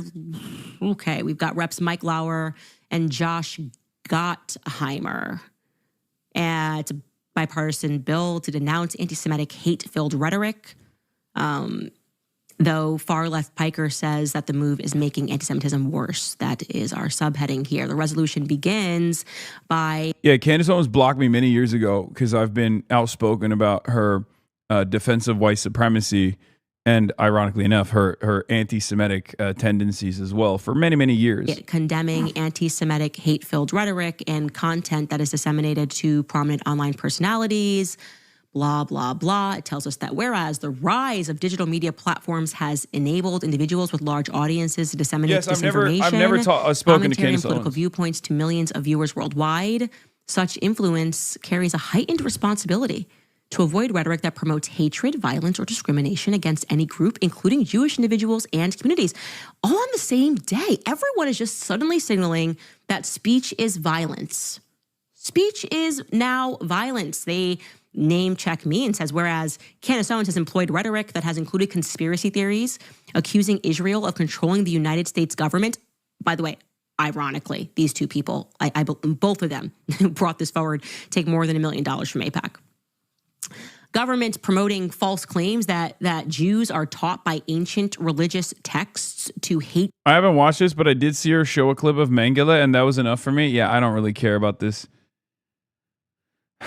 I've never spoken to her. I've spoken about her quite a bit. And I also gave her a $5 donation that she did not read when the whole Turning Point USA conquest was peaking. If you remember, as a King Instigator. As King Instigator, I tried to lean into the controversy between Candace Owens and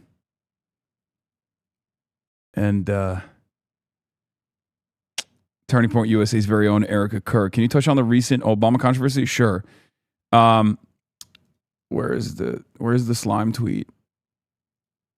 Really grappling with what the internet has become through AI. There was a beauty in the idea that whatever you saw written was human. People had to figure out what to say and how to say it, and their style would emerge from that process, all exchanged for unensouled M- slop.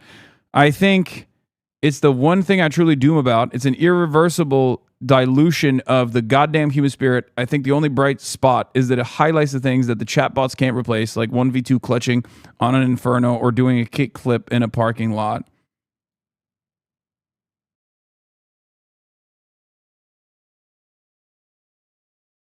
There's a Tears who says, I think people got good.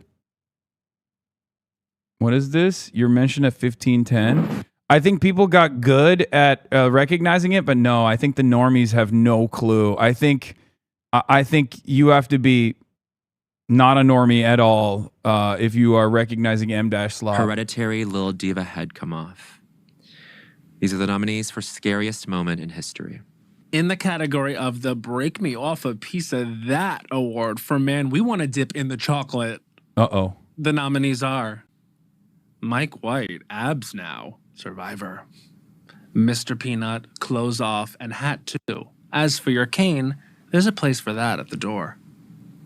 Simon Cowell, 2004, Hot Squidward, and Hasan Piker, They Can Never Get My King. These are the nominees for the Break Me Off a Piece of That award for Man We Want to Dip in the Chocolate. In the category of Most Poignant Title. Did I win this? Well, it's an honor to be nominated. It's an honor just to be nominated, you know?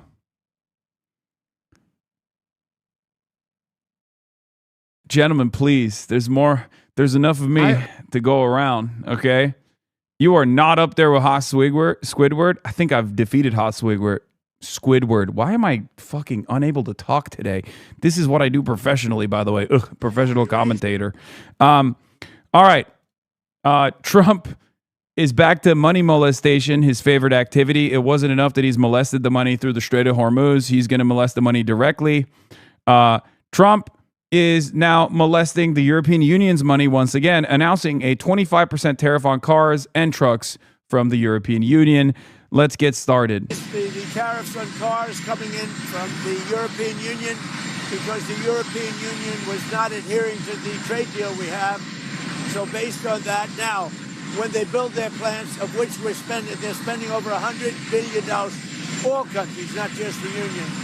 When those plants open, there won't be any tariffs. But we raised the tariffs because they were not, as usual, they were not adhering to the agreement that we have. We have a trade deal with the European Union.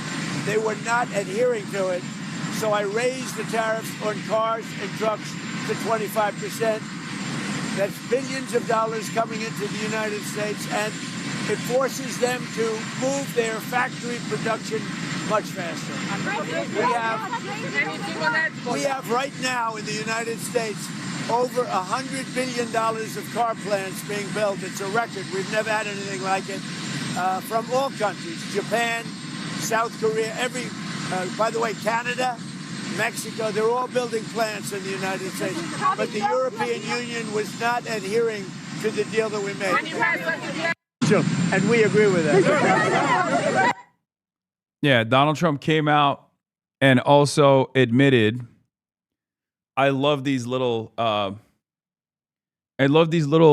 media press tours that he does right before he gets on the helicopter with the loudest background noise possible, where he'll just say a bunch of unhinged things and then prop his big ass up on that helicopter and fly away. Okay?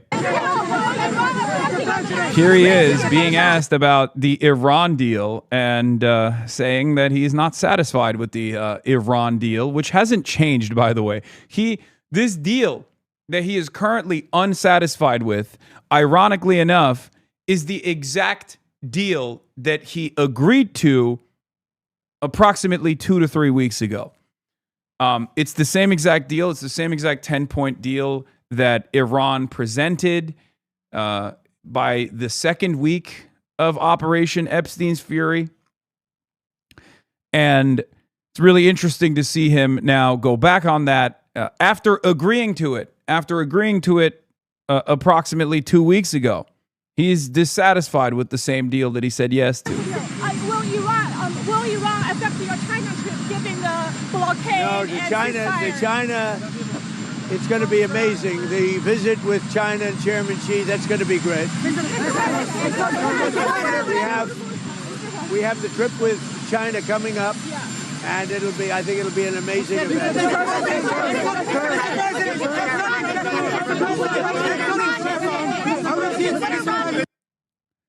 The trip with China is not going to be amazing because, as I talked to Trita Parsi about this as well, as I've explained to you over and over again, Donald Trump was supposed to go to China and have tremendous leverage.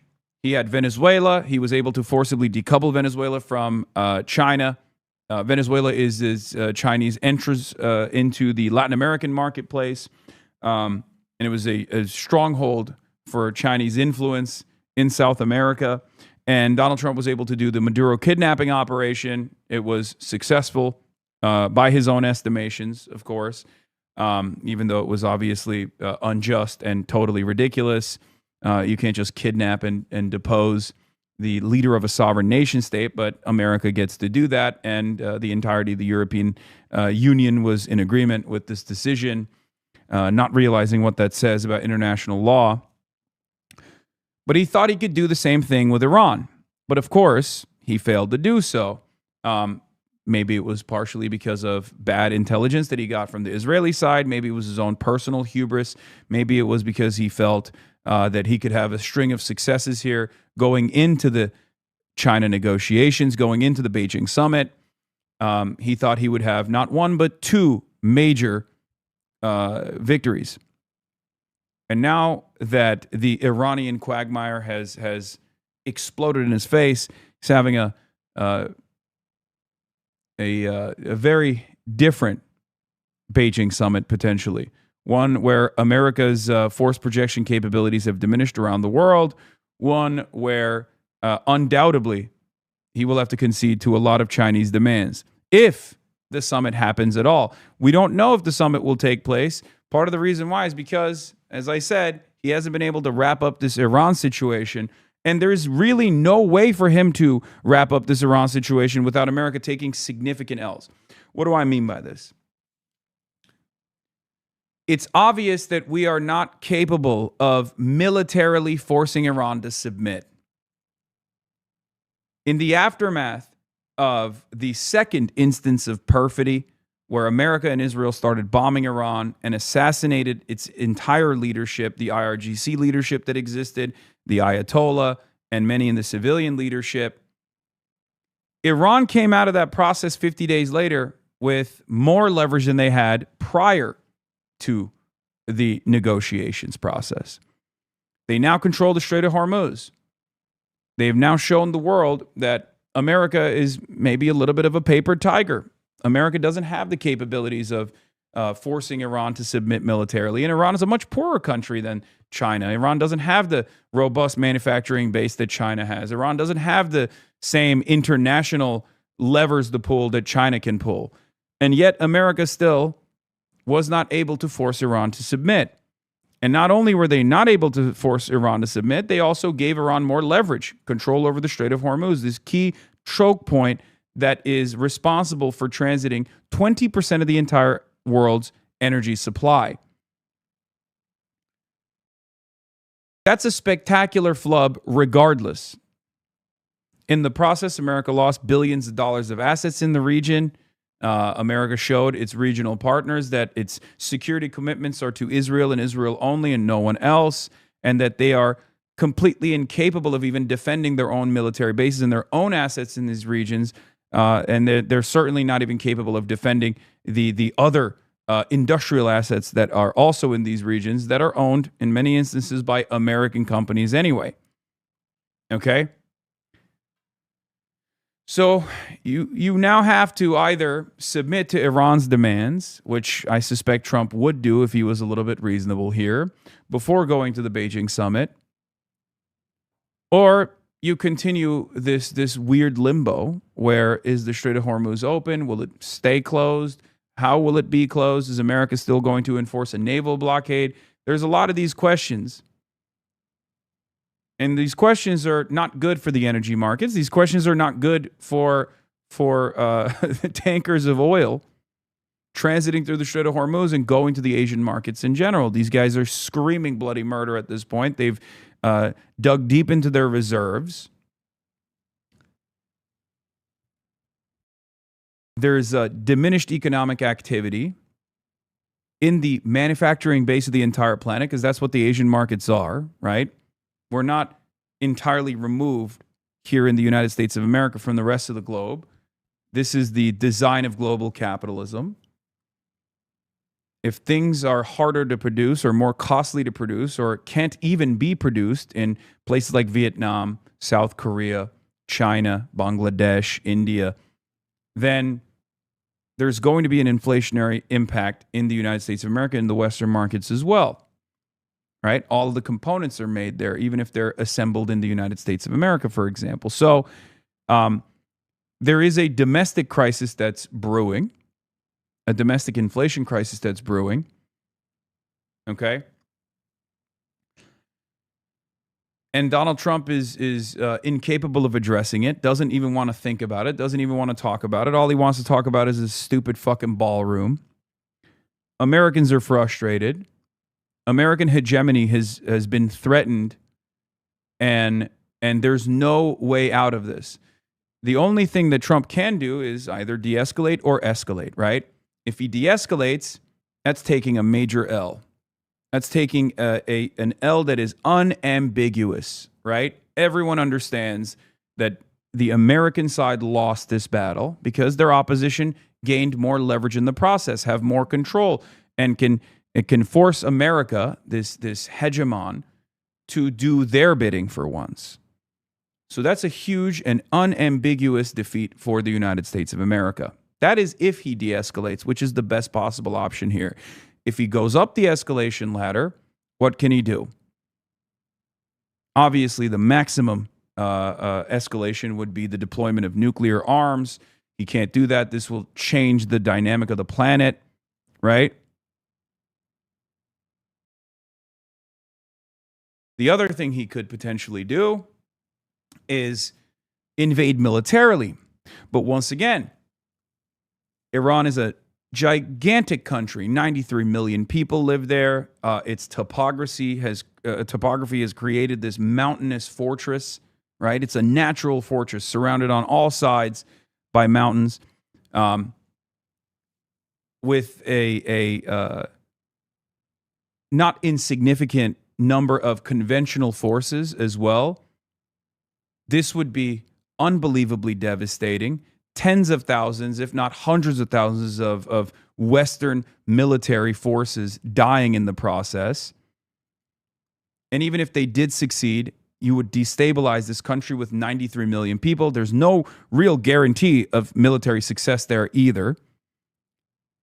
So obviously, even the escalation on the American side would yield even further death and destruction, and perhaps the death of American empire. It'd be the final nail in the coffin. So the reasonable choice to make here is de-escalation, which is, again, an unambiguous, recognized defeat. So what do we do? Well, therein lies the problem. That's precisely the reason why Donald Trump is stuck in this limbo, doing increasingly dumber things.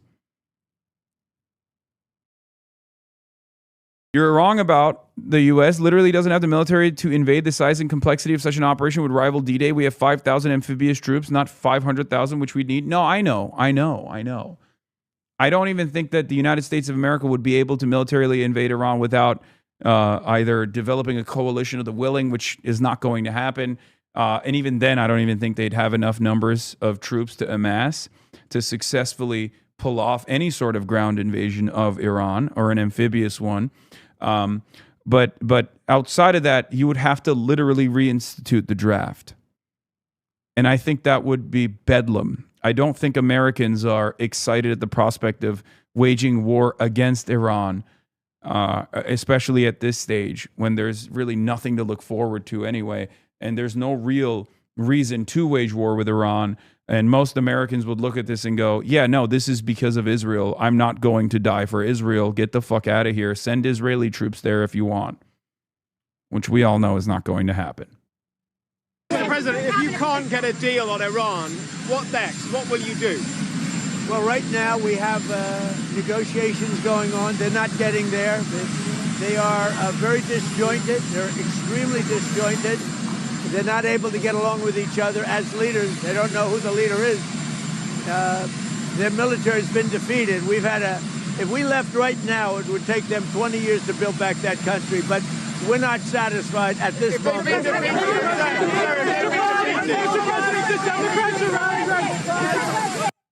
I've never paid this much for gas in my entire life. This morning, the ongoing war in Iran pushing gas prices to levels not seen in years, and experts say it could go much higher. Sheesh. I mean,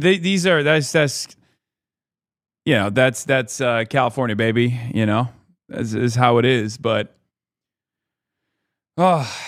even this conversation is a little silly, where it's like Americans only care about what happens to their wallets, right? Like, we just don't even care. We don't care about anything. It's crazy. Drivers are now paying an average of $4.41 a gallon, up from just under $3 at the start of the war. Americans across the country feeling the impacts. I cut down on groceries a little bit. Yeah, because gas is just more of an expense now. I used to not think about it. I choose not to drive as much. You know, it's costly. So I usually take my scooter, take public transportation. Diesel fuel used by trucks to move goods across the country now averaging nearly $5.50 a gallon. Experts say this could drive up the cost of everyday items as Americans continue to grapple with inflation. Roughly 20 million barrels of oil pass through the Strait of Hormuz every day, and with the waterway still shut down, oil hit a wartime peak Thursday of more than $126 a barrel. If the Strait of Hormuz continues to be blocked or significantly impeded, we could see the national average pushing closer to $4.75 or even that $5 a gallon mark by Memorial Day. The nation's highest prices are in California, where gas now averages $6 a gallon and even more at some stations. I'm not spending anything else on anything. It's all going to gas. The president predicting relief will come once the war ends. Gas will go down. As soon as the war's over, it'll drop like a rock. But analysts say that could take some time. We are getting into territory where even if the strait does reopen, it could be beyond a year for gas prices to fully normalize back to their pre-war levels. In some areas, public transit systems are reporting an uptick in bus ridership as drivers look for a way to cut costs. It was in the early hours of February 28th when the U.S. and Israel launched massive strikes on Iran. But now, 60 days later, the law that allows U.S. presidents to conduct military operations. Yeah, I mean, the law is worth nothing. The paper that's written on is basically toilet paper, okay? Let's be real. Donald Trump has shown one very important reality to everyone that's paying attention. Many people aren't. But to those who are paying attention, we now know none of this stuff matters, okay? The law doesn't matter. The only thing that matters is if you are going to hold the president accountable, if you're gonna make a big fuss about it. And it seems for many Democrats as well, as the entirety of the Republican Party, they don't care about any of these laws. The presidents in the past have also ignored the war powers resolutions. And I'm not shocked that Trump is doing the same. It's just an illusion. Okay? That's all it is. Without congressional authorization. The Constitution has never been more fake than it's been today. On Capitol Hill, Defense Secretary Pete Hegseth insisting the ceasefire the president declared in early April allows them to continue operations without authorization. We are in a ceasefire right now, which our understanding means the 60-day clock pauses or stops in a ceasefire. You're not in. Yeah. It's our understanding, just so you know. Okay, well, I do not believe the statute would support that. Some in the president's own party even losing patience. Republican Senator Susan Collins saying in a statement that deadline is not a suggestion. It is a requirement, adding the president's authority as commander-in-chief is not without limits. The Constitution gives Congress an essential role in decisions of war and peace. And Democrats questioning whether or not Hegseth is giving the president a complete picture of the conflict. Mr. Secretary, I am concerned that you have been telling the president what he wants to hear instead of what he needs to hear. Hegseth lashing out. We are 2 months into a historic military success in Iran, and you want to call it a defeat. But the American public is not convinced. This morning, a new ABC News Washington Post Ipsos poll shows only 19% believe U.S. actions in Iran this year have been successful. And about 61% say that using U.S. military force in Iran was a mistake, while just over 1/3 say it was the right decision. And our new poll also showing that Americans are not confident that even if the administration secured an agreement with Iran, it would actually prevent it from developing a nuclear weapon. And as for that 60-day deadline, a senior administration official doubling down on what Hegseth said, insisting that the April 7th ceasefire has paused the clock. But our military is conducting a blockade of Iranian oil, and a blockade is considered an act of war under international law. George? Martha Raddatz, thanks. This is a war of aggression. What is international law? Who's enforcing international? Okay, this was great. Okay.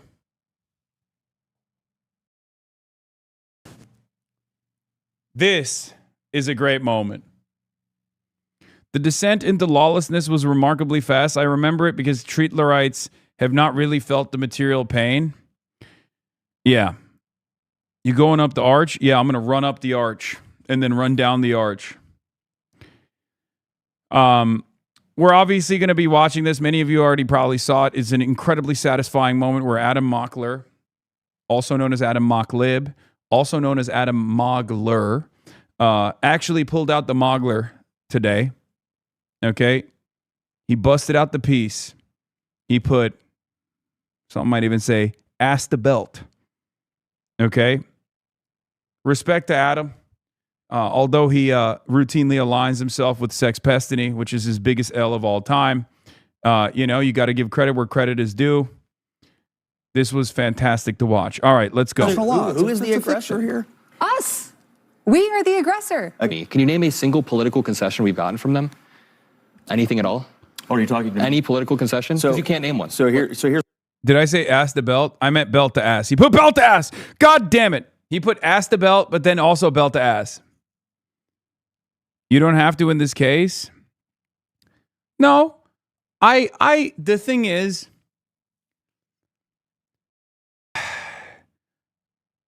I have a soft spot for Adam Mocklib, okay? I do. I think he's very smart. I think he's very good at what he does. I really wish he wasn't so libbed up. But it is what it is, okay? At the end of the day, he cooks these charlatans, and I respect that. I have to put some respect on it. I would probably have a bigger soft spot for liberals in general if they behave like this more often than not. Here's what we're doing. No political concessions. When you get up past your bedtime, you get hyper. Here's the deal. What is this? Hasan, we debate Nick Cruz. I saw him trying to criticize you and say that you copied his ideas, and I know you're significantly more knowledgeable than that dude. That guy's trying to turn leftists against you, which is pretty sad in my opinion. I have no idea who Nick Cruz is. Who the fuck is Nick Cruz? Trying to turn leftists against you. What? I genuinely feel like some of you guys are fans of these people and you want them to get noticed here and get a little bit of marketing. There's a new character every fucking day, it seems. We are. You call piracy and if words don't have any meaning, but like we have sanctions against these vessels and name one political concession. Name one political concession. Good evening. I'm Abby Phillip in New York. Tonight, a new question.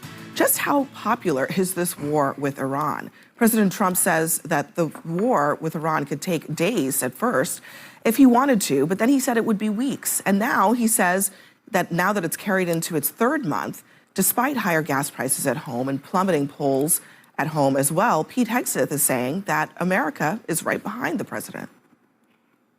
When I talk to Americans, and especially when I talk to the troops, they are grateful for a president who has the courage to take on this threat after 47 years of what Iran has done, targeting and killing Americans. What I'm concerned about is we are not safer, and I would just like to know why you have not sought the support of the American people, and 3 out of 5 Americans are against this war today. I believe we do have the support of the American people, and we have briefed regularly what this mission looks like and why it's critically important that we undertake it. You don't care whether When the American American people support this war. the American people are quite smart. They understand and see through spin. They know that a regime that says death to America, that seeks nuclear weapons. You're a bitch. You're a bitch. Plenty of countries have people that say things about the United States of America. We're the number one superpower on the planet. Okay, you're a bitch. This is bitch made, straight up. Burning billions of dollars of assets, putting American lives at risk. Why? Because people said mean words about America. Shut up. Shut up. That's totally ridiculous. Okay. Oh my God, I can't believe they say death to America, death to Israel. Oh no. Oh no. What are we gonna do? Like, what are you talking about? What matters most in this circumstance is whether the Iranian government has actually ever presented a significant threat to the United States of America. And the reality is, no, they have not. We have had moments of diplomacy with Iran, and that have been unbelievably effective. Those moments have been unbelievably effective. Far more effective than what Trump is trying to do right now, as he is, engaging in his favorite act of money molestation. Oh, they say death to America, so we have to, do what? Get our asses handed to us? Show the world that we don't have that smoke? Show the world that we don't have the military capability to defend our allies, our security commitments? Burn billions of dollars of assets in the region at the behest of Israel? What kind of silly argument is this? They have nothing.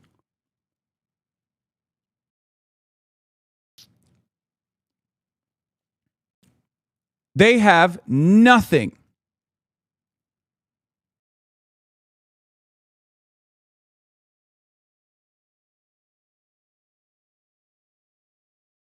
This is not a media spin. Kirsten Gillibrand, despite being a vicious Islamophobe, who I will never forgive her for saying the things that she said about Zohran Mamdani,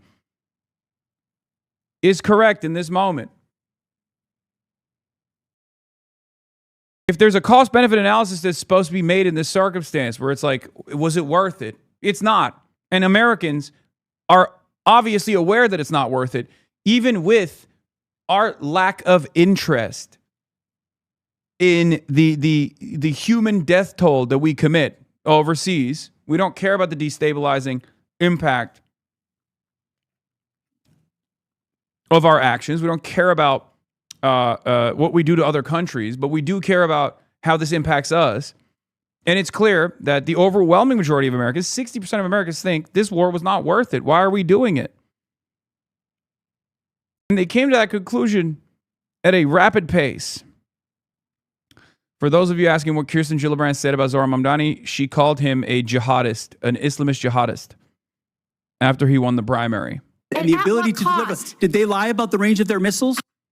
Yeah, Pete Hegseth wasn't acting macho. He was playing a macho person on TV. He is not actually macho. We are dealing with a war that is failing on a daily basis as Donald Trump has taken his machismo? Because he was performing. It was a performance for Donald Trump. Didn't you know? Yeah, I was wondering. Performance for Donald Trump. You're out there pumping up. Donald Trump is very impressive. He's taken his two largest campaign promises, no new wars and lower prices, ending inflation, and he's messed both of them up. He started a new war that spiked inflation, and now this war is actively failing. An interesting statistic is that Americans have spent collectively $23 billion extra dollars on the gas pump.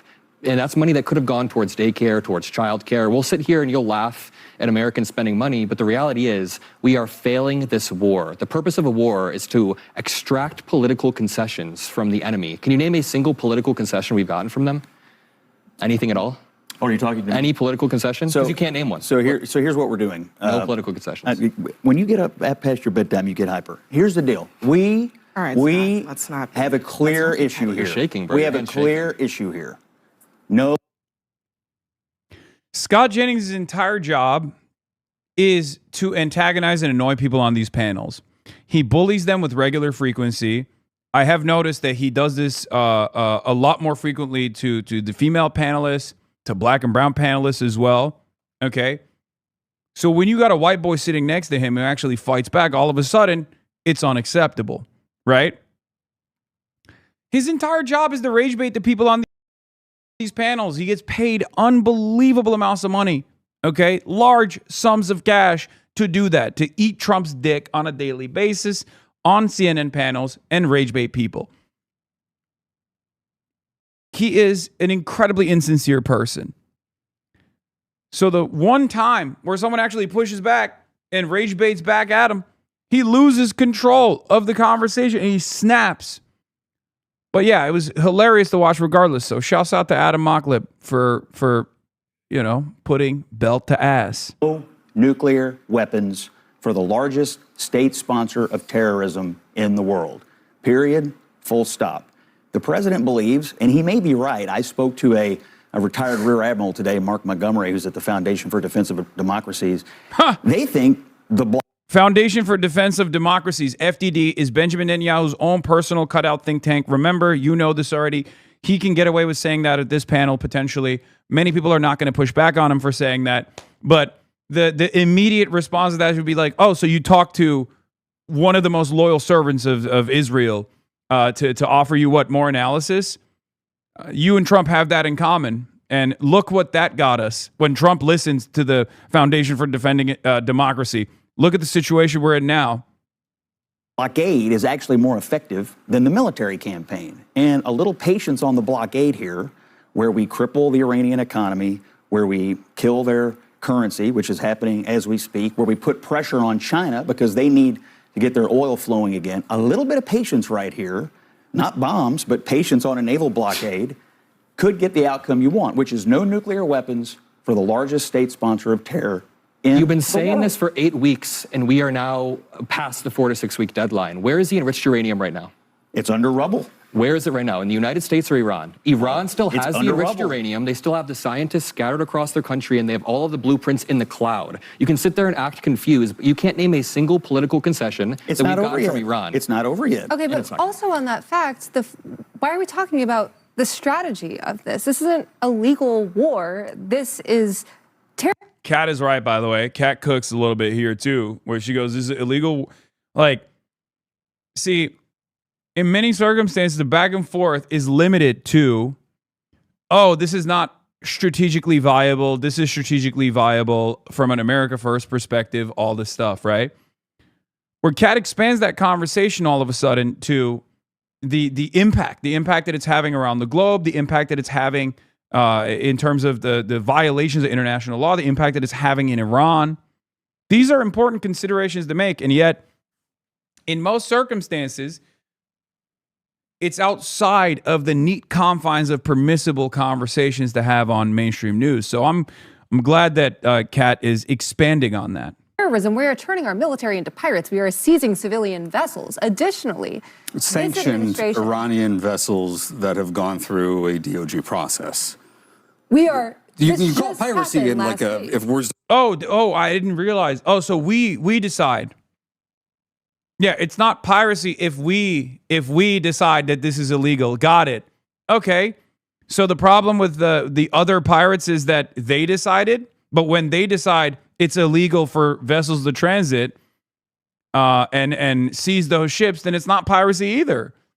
What's the difference? This is what I mean. This is chauvinism. Okay, this is American chauvinism. This is Western chauvinism. It's the notion that we decided, not the international community, mind you. Okay, it's not the international community that decided that these vessels are illegally shipping and selling oil to other countries. We did, and we control all of the seas. Okay, that's a ridiculous argument to make. What do you mean we decided? Okay, Trump decided. Okay, the Treasury Department decided. Do you know how easy it is to get a sanction on a company? You just literally write to the Treasury. If you know enough people that work there, you can just get a sanction written off and render this company illegal, okay? And then we just go there and we take over the ships? This is how it works? Why do we decide? Does the international community have no say? You can't have it both ways, right? You can't, on the one hand, say that America defends international law and free commerce around the globe, and then simultaneously justify piracy this way by saying, well, we decided. Well, guess what? Iran decided the Strait of Hormuz is closed and that they are going to operate a toll. What now? the law of the jungle only works if there's one hegemonic power that is choosing to write the rules and violate them as they see fit, and there's no one who can oppose the hegemonic power. If there are other great powers around the world like China or even Russia, and now seemingly Iran, which is a regional power, that is going to fight back and militarily take advantage of the lack of international law, or take advantage of the new reality that we've designed where, might makes right. If they have enough might, seemingly they can cripple the global energy markets. That's why we're in this problem to begin with. So do we go back to stability? Do we go back to actually caring about international law by force? Because Iran is forcing our hand to do so? Or do we lean in further and further and refuse to make concessions? It's only piracy when they do it. It's not piracy when we do it. We have a legal process. It doesn't mean anything. The legal process doesn't mean anything. The internal decisions that we are making have no basis on international law. Okay? That's not how this works. And the only reason that is how it worked for the longest time is because no one else opposed us. You sound just like the NATO Andes. Iran is no longer a regional player. What? Iran, I don't think Iran is a global superpower. I think it's ridiculous to say that Iran is a global power. Iran has the capacity to enforce its power or project its power to the rest of the globe. This is real. It's happening right now. But that doesn't mean that it is a global superpower or a global power at all. It is a regional power. It can become a global power one day. Okay? But as it stands, it is a regional power. I think that's a fair assessment to make.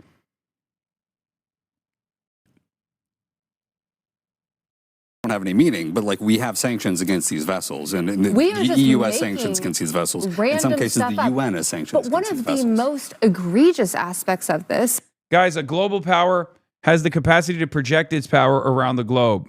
Okay, Russia at least has AFRICOM, right? Like they have the Africa Corp, the Wagner units in different places, right?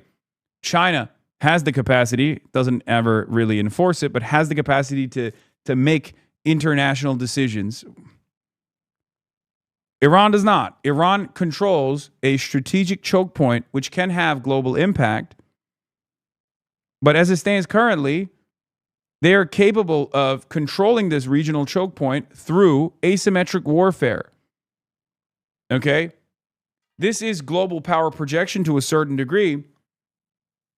This is real, but regional powers can have global impact if they choose to enforce it, if they have the military might to enforce it.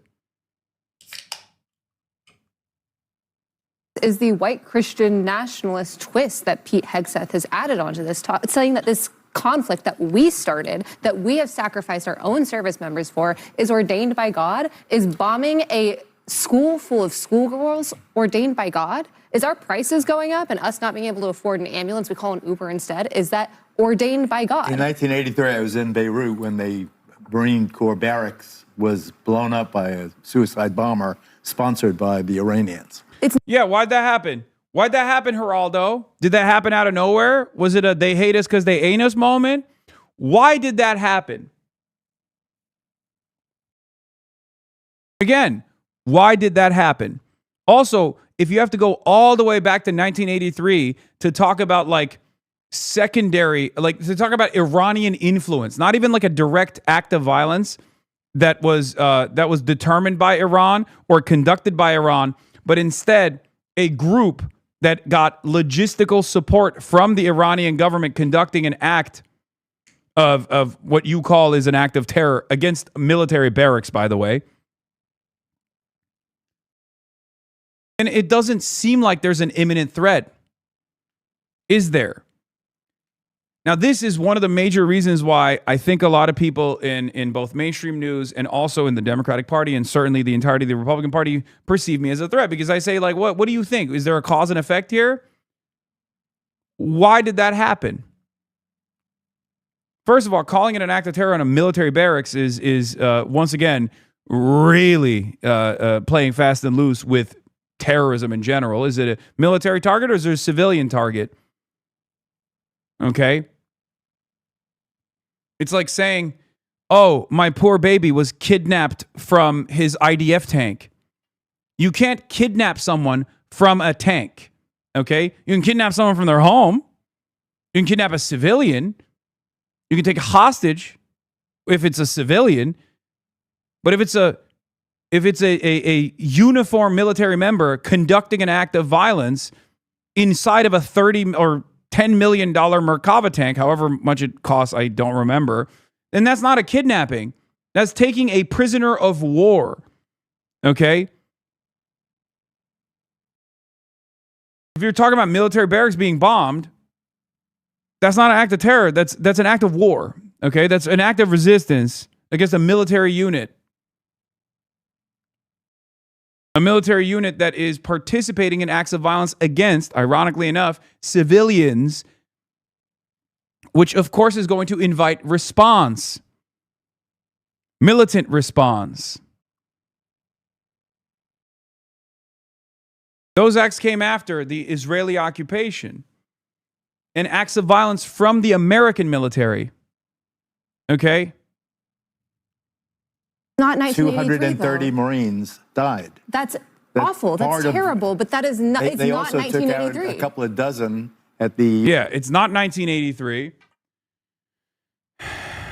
So the imminence has gone away. If you have to go all the way back to 1983 and to say, well, it was an Iranian-backed instance of violence, think about all of the American acts of violence in the region against Iran over and over again. The Iran-Iraq war was American-backed violence against the state of Iran. That came after the 1983 barracks bombing. The American global war on terror was a direct act of violence against every other country in the region, right?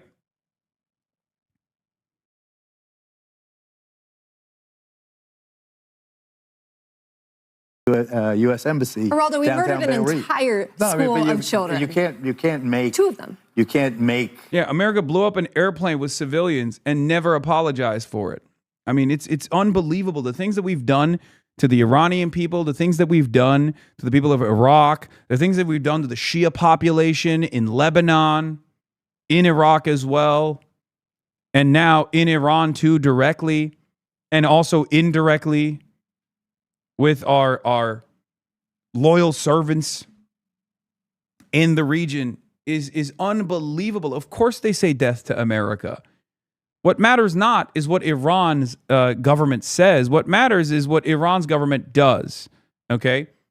And the Iranian government, time and time again, has not only cooperated with the United States of America in its global war on terror, ironically enough, going after Daesh, Al-Qaeda, and numerous other Salafist jihadist groups that America was tasked with taking care of, dealing, or maybe even using as a reason to invade these countries militarily. Iran was always on America's side in those endeavors, ironically enough.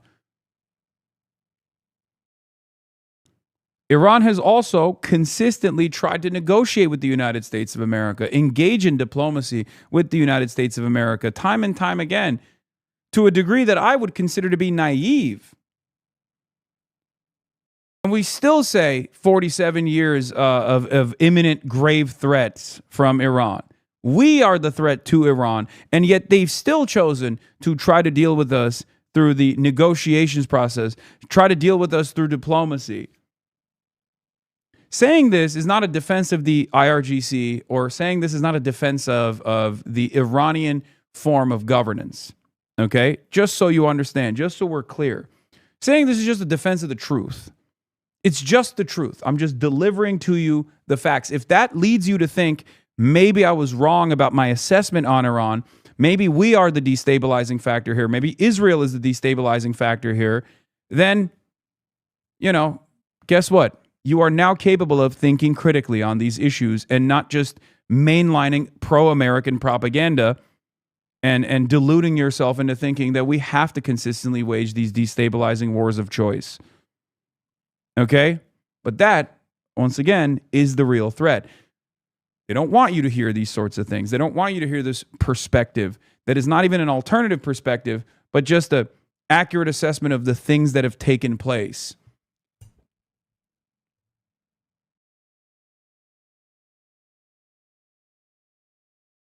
They want you to be propagandized and sedated. They want you to either not think about all of the things that we're doing over there, or they want you to think that it's just. We're doing it for some good purpose, for some just cause. America engages in unbelievable acts of violence, but we're the world's police at the end of the day, and we have to do it because why? Because our enemies are barbaric monsters. They're Islamist fundamentalists. They're crazy. They can't be reasoned with. They only understand violence. They're a violent people, right? And that's the racism. That's the racism that is necessary. That's the Islamophobia that's necessary for you to get on board with these sorts of actions. That's the dehumanization that you have to embed in your mind so that you can feel a little bit more comfortable even if you do pay attention to what we're doing over there. Okay? Them, suddenly a victim. Okay, the real question is, what have we gotten for this I actually think war? the school children are victims. I think the civilians that are dead are victims. Yeah, I do. But Yes. hold on. I do think. Look, just School children are victims, but so are the Marines.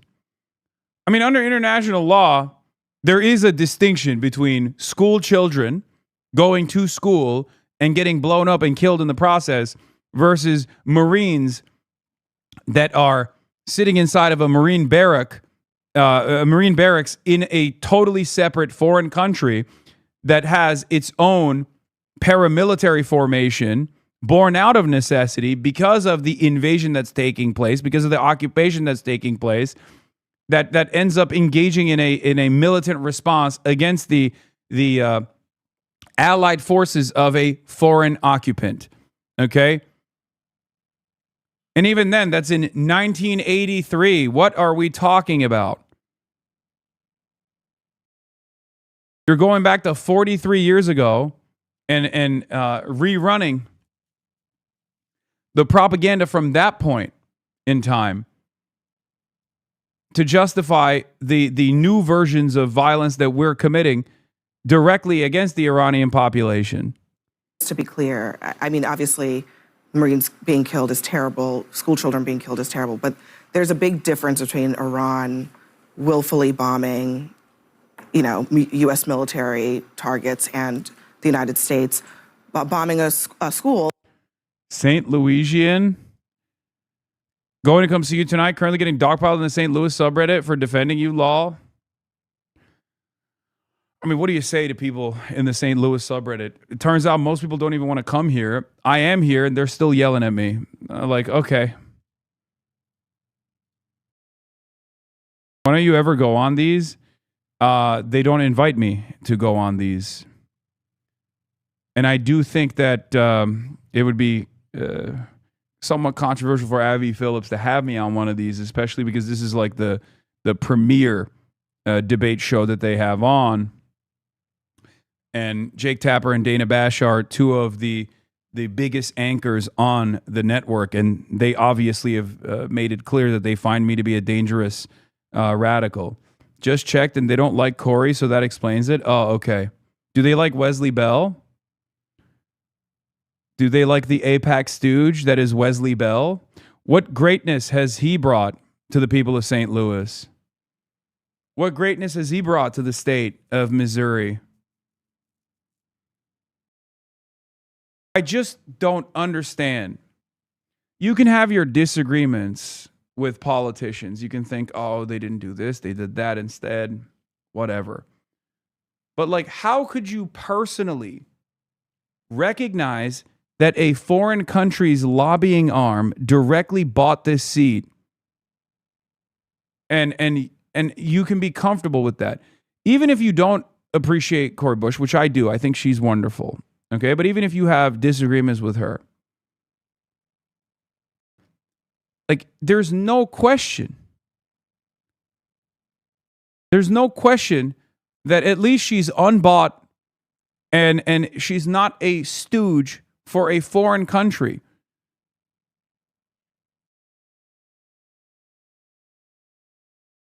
She's from your community. She wants to do what's right. She wants to do her best for her constituents. Wesley Bell does not care about any of those things, and he's shown that he doesn't care about any of those things. He brutalized people that showed up to his town hall. He stopped doing town halls altogether. He is an empty suit.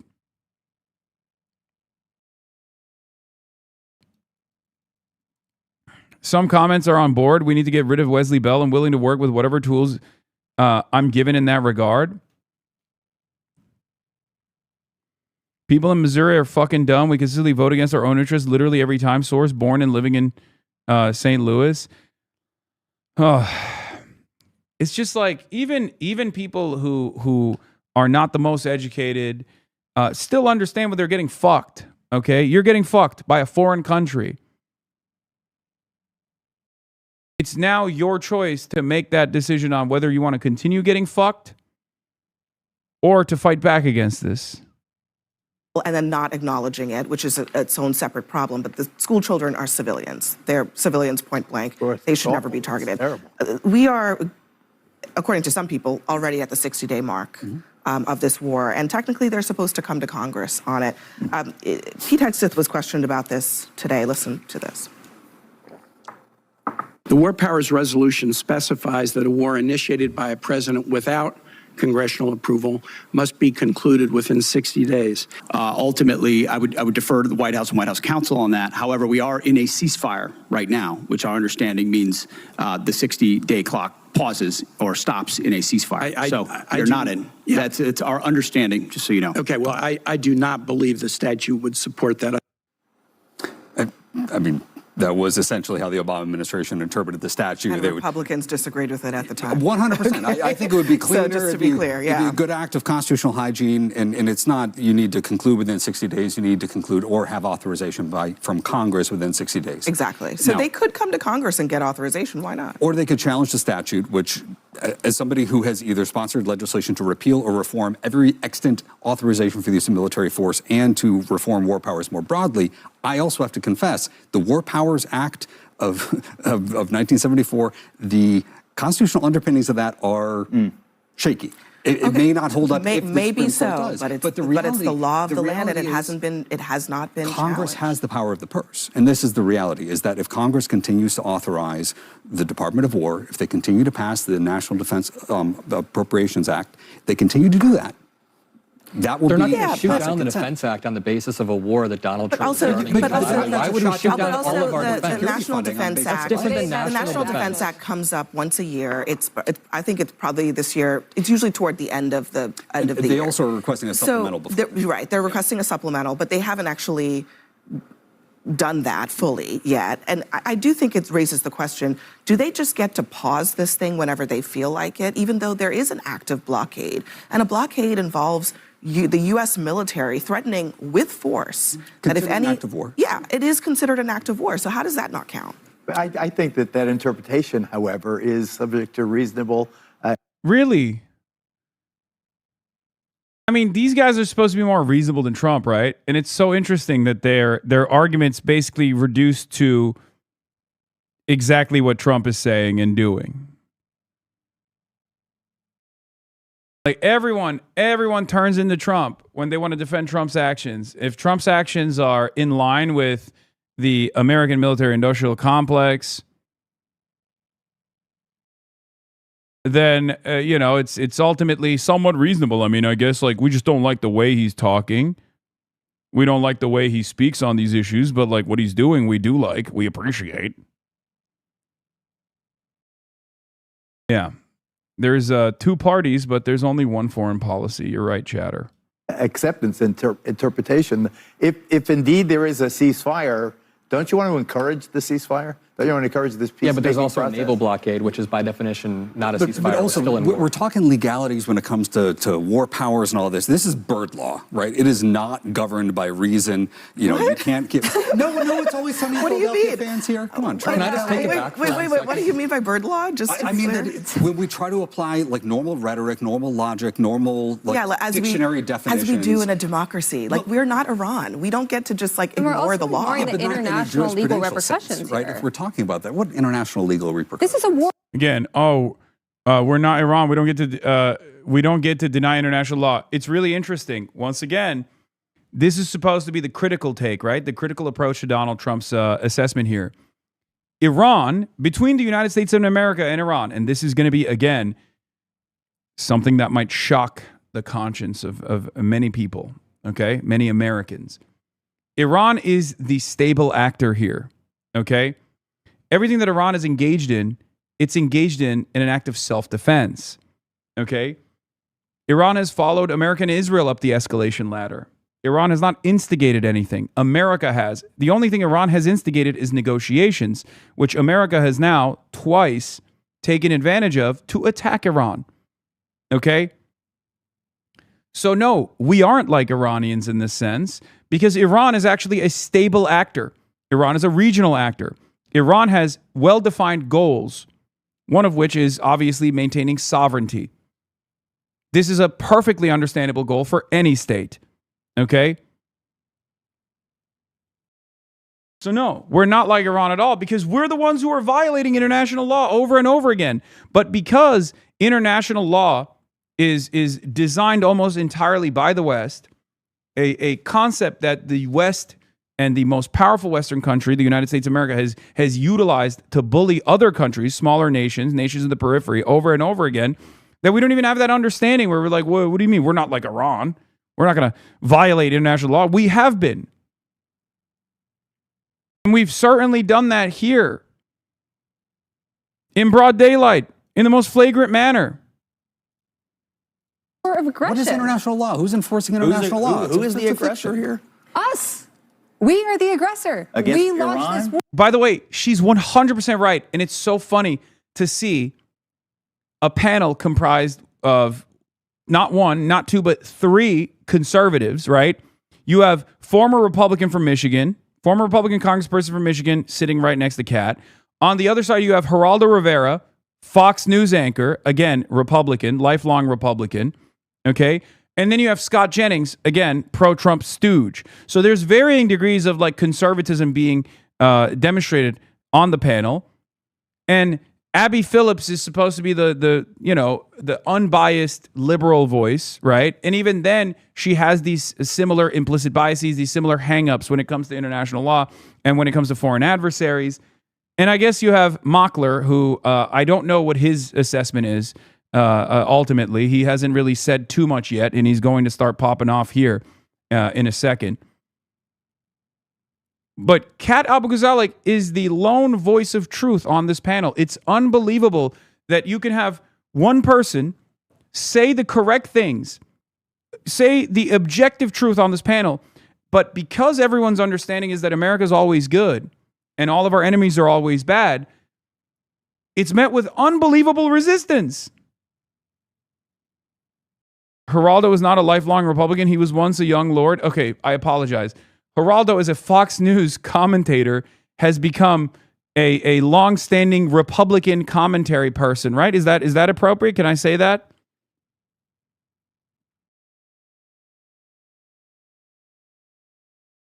Geraldo's job is to be the reasonable Republican, the voice of reason, but he's still a conservative. War. Yes. Okay. Just because Iran exists. Did all of U.S. history exist before the last 8 weeks to you, or just 8 weeks? It did. It did. It certainly did. Like with Juan Gonzalez. Yes, Juan Gonzalez obviously is not a conservative, though. I'm just... On February 28th. Listen, we all know... I mean, honestly... What the hell is a young lord? Young lords are a political organization that was Latino, that was basically the Black Panther Party, but for Latinos, okay? Juan Gonzalez is one of the founders. My goat, who's on Democracy Now!, and they're a great movement. But just like with the Black Panther Party, obviously there are people who then, turned conservative or turned into neoliberals. Like that's just what happens. Okay? They have been at war with us. Yeah, Puerto Ricans. For 47 We all years. know that Scott Jennings is more than happy to defend a war with a country that starts with the letters IRA that we are currently failing, that is going to put us trillions and trillions of dollars more in debt. I was only a few years old while you were in the administration defending prior endless wars. Now this war is failing. 8 weeks is endless to you? Okay, you said it was going to be 4 to 6 weeks. You have the attention span of a gnat? Is that Homie, what you I have? debated you on TV 4 to 6 weeks ago, and you said we were weeks away from it. Now you're making condescending remarks because you can't defend the fact that this war is not going your way. Wait, one more time. Not Can you going your name way. one political Get your concession. fucking hand out of my face. Hey, get your fucking hand out of my face. God damn, he shattered his frame, dude. Oh my God. Look at his face. Look, he's so excited. He's like, oh, I got him. One political concession. Hey, whoa, guys, Honestly, I'm excuse not me. going Hold to on, have hold this guy's hand Everybody, on my face. everybody, You're a baby. You're a baby, Scott. You're a baby. Frame mocked. One frame. Frame destroyed. Adam Mogler comes out, takes the W here. Unbelievably satisfying moment, okay? Scott Jennings' entire job is to antagonize everyone on that panel, bully them, okay? Yell at them, and say heinous things. All of a sudden, when you get a little bit of pushback, boom. Not going your way. Wait, one more time. Not going your way. One political Get your concession. fucking hand out of my Name face one political first. concession. You're a whole ass adult, man. Adam is basically a child. He's like, what, 20, 22, 23 years old? You've been a professional pundit for as long as Adam has been alive, okay? And you're out here losing your dang mind. Tremendous spike in cortisol levels here in real time. Exceptional. Hey, whoa, guys, Honestly, I'm not excuse me. going Hold to on. have this guy's hand on my face. Everybody, hang tight. Yeah, and then he cries to the referee, Mods, do you see the act of violence that this young boy, 40 years younger than me, is engaging in, or 30 years younger than me is engaging in? Did you see that violence? He violently gestured in my direction. Mods. Honestly. Okay. No, everybody calm down, okay? We're having a debate. You can respond to the points that he's making. Can you name a political concession that we've got? We had a flashback to the war the skinheads had in my studio. I would be mad if I had to defend war too. I would be mad if I had to defend war. Scott, you can respond. We have and a then very we'll move simple. We have a very simple goal: to keep terrorists and a terrorist regime from having a nuclear weapon that can threaten the United States, our interests in the region, our allies in Europe, anybody else in the world. So you can't answer the question. That is I our would goal. get mad too. All right, we're going to leave it there, guys. Hey there, I'm Harry Enton, and today. Yeah, the war is not going the way that he wanted it to, by the way. Yeah, as Scott Jennings claimed I got in his face. Watch what actually happened in the full CNN segment. He throws a personal jab, then folds the second he gets pressed. Scott loves to dish it but can't take it. Yeah. They also had a private conversation as well, apparently, but I don't know if Adam has talked about it or not, so I'm not at liberty to discuss. But all I will say is this, okay? These guys, these reactionaries, they're all the same, okay? You give a little bit of pushback to them, a fraction of what they do on a daily basis, and they fold, okay? They lose their dang minds. This is exactly the energy that we should be taking to our conversations. If you're doing a media appearance, if you have politicians, you should be if you're talking to politicians, if you're talking to them at their town halls, demand that they also behave in a similar manner. Fight back. Because at the end of the day, they're weak. Their strength projection only comes from the fact that they are so used to dominating the discourse, dominating the field, bullying every liberal who just cowers away. And they're like, oh God, please don't say anything mean to me. I'm so sorry. I will concede ahead of time. I will give in to your demands. But the moment that you say, no, this is ridiculous, what concessions have we extracted from Iran? This war effort is not going in your way. This war effort is not taking shape in the way that you claimed it would 4 weeks ago, he loses his damn mind. There's opportunity here. Right-wingers are not used to this kind of pushback. So there's tremendous opportunity here.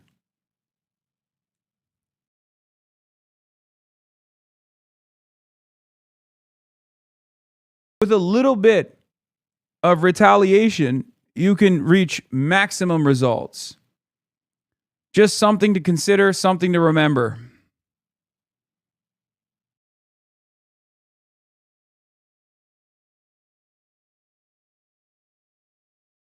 War is apparently over. Check. Just in. The Trump administration officially tells Congress the war against Iran is over, AP reports. Oh, nice. I guess it's done then. I guess the naval blockade is open too.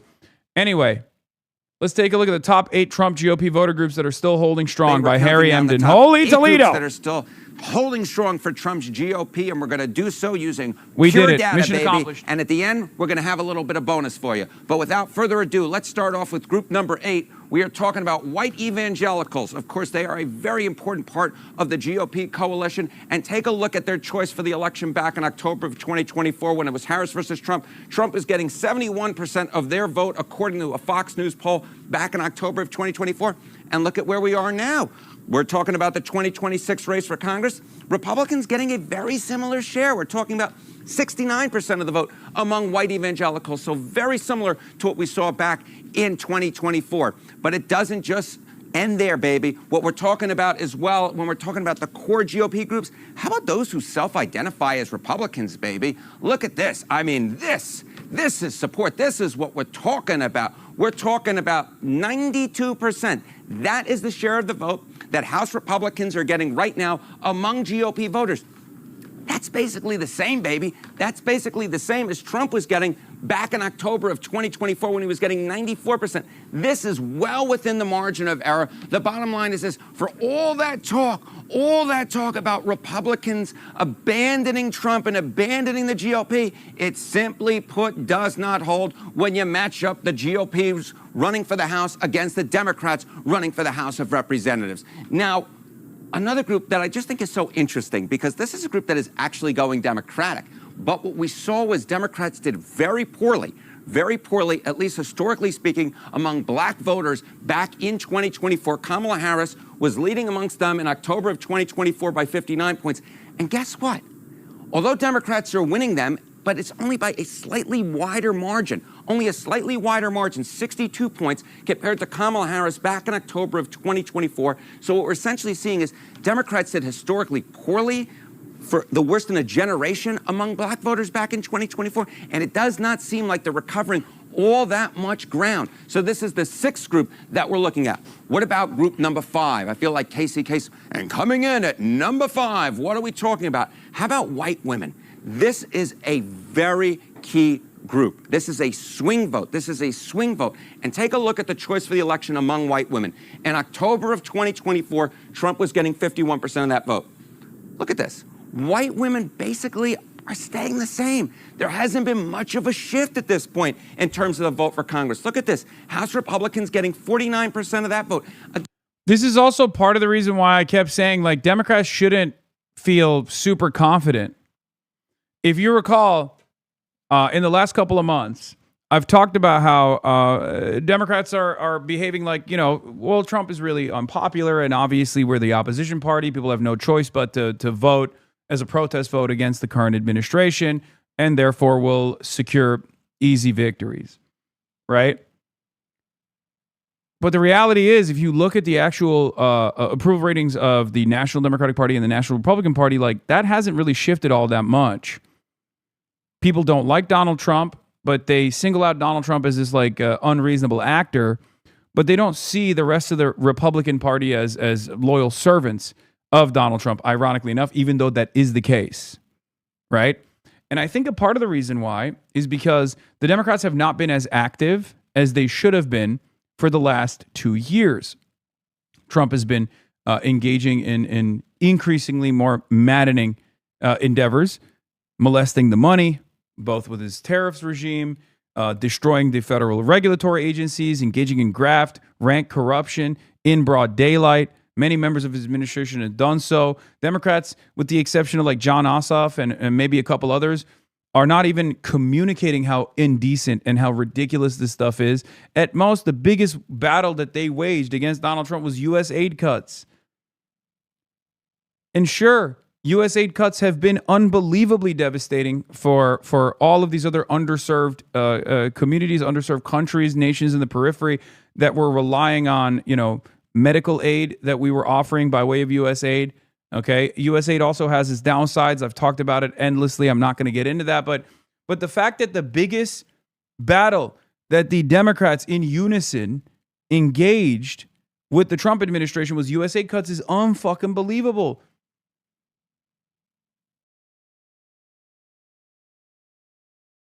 Folding on the government shutdown. Again, unbelievable.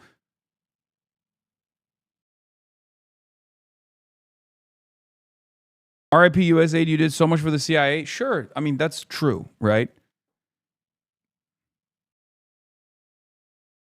But there's also a lot of harm that comes from shutting off the money faucet to all of the humanitarian aid that USAID offered many countries in the African continent, in the global South in general.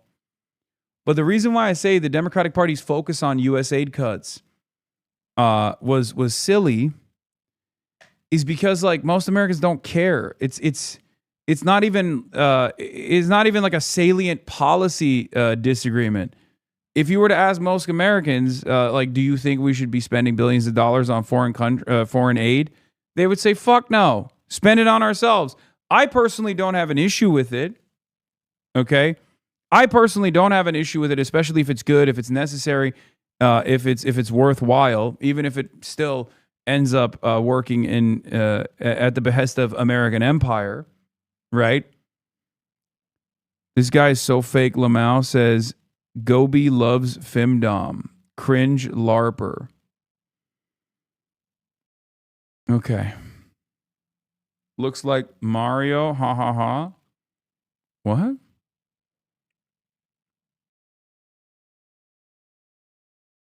Are you writing in the right chat?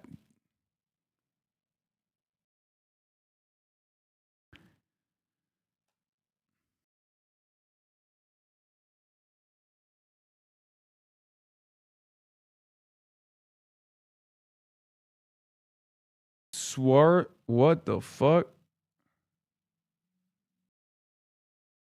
I don't even know if I should read that. Is he saying I'm swarthy? Swarthoid? You look like a homo.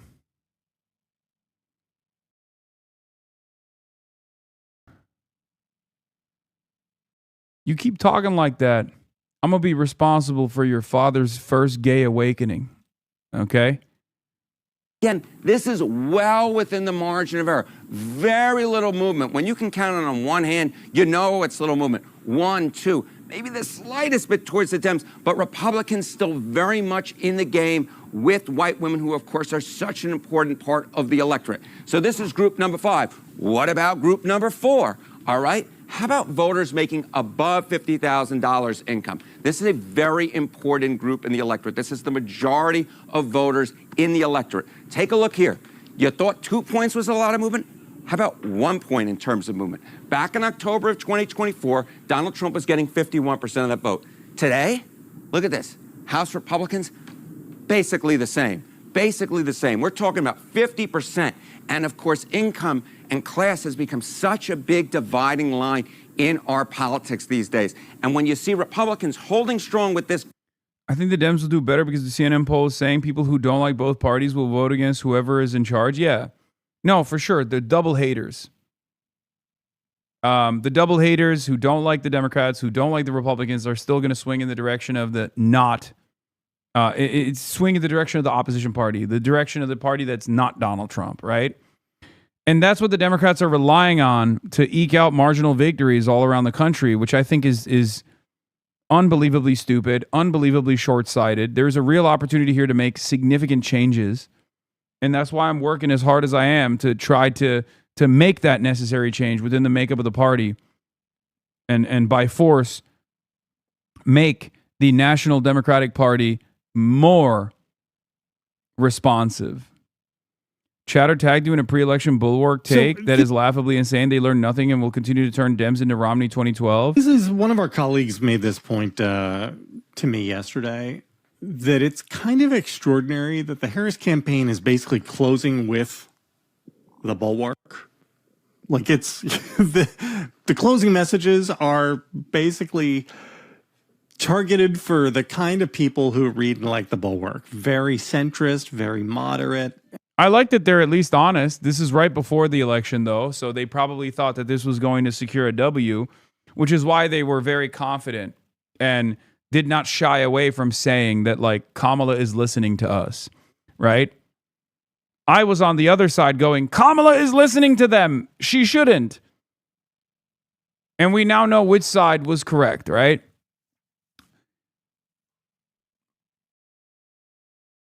This is precisely what I mean when I say, if you want to defeat fascism in this country, if you see the growth of fascism in this country on the Republican Party side, okay, you have to do more than just like lean into some of the fascist notions.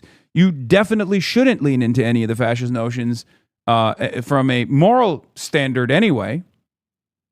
But there is no electoral purpose for it regardless. We've seen it time and time again.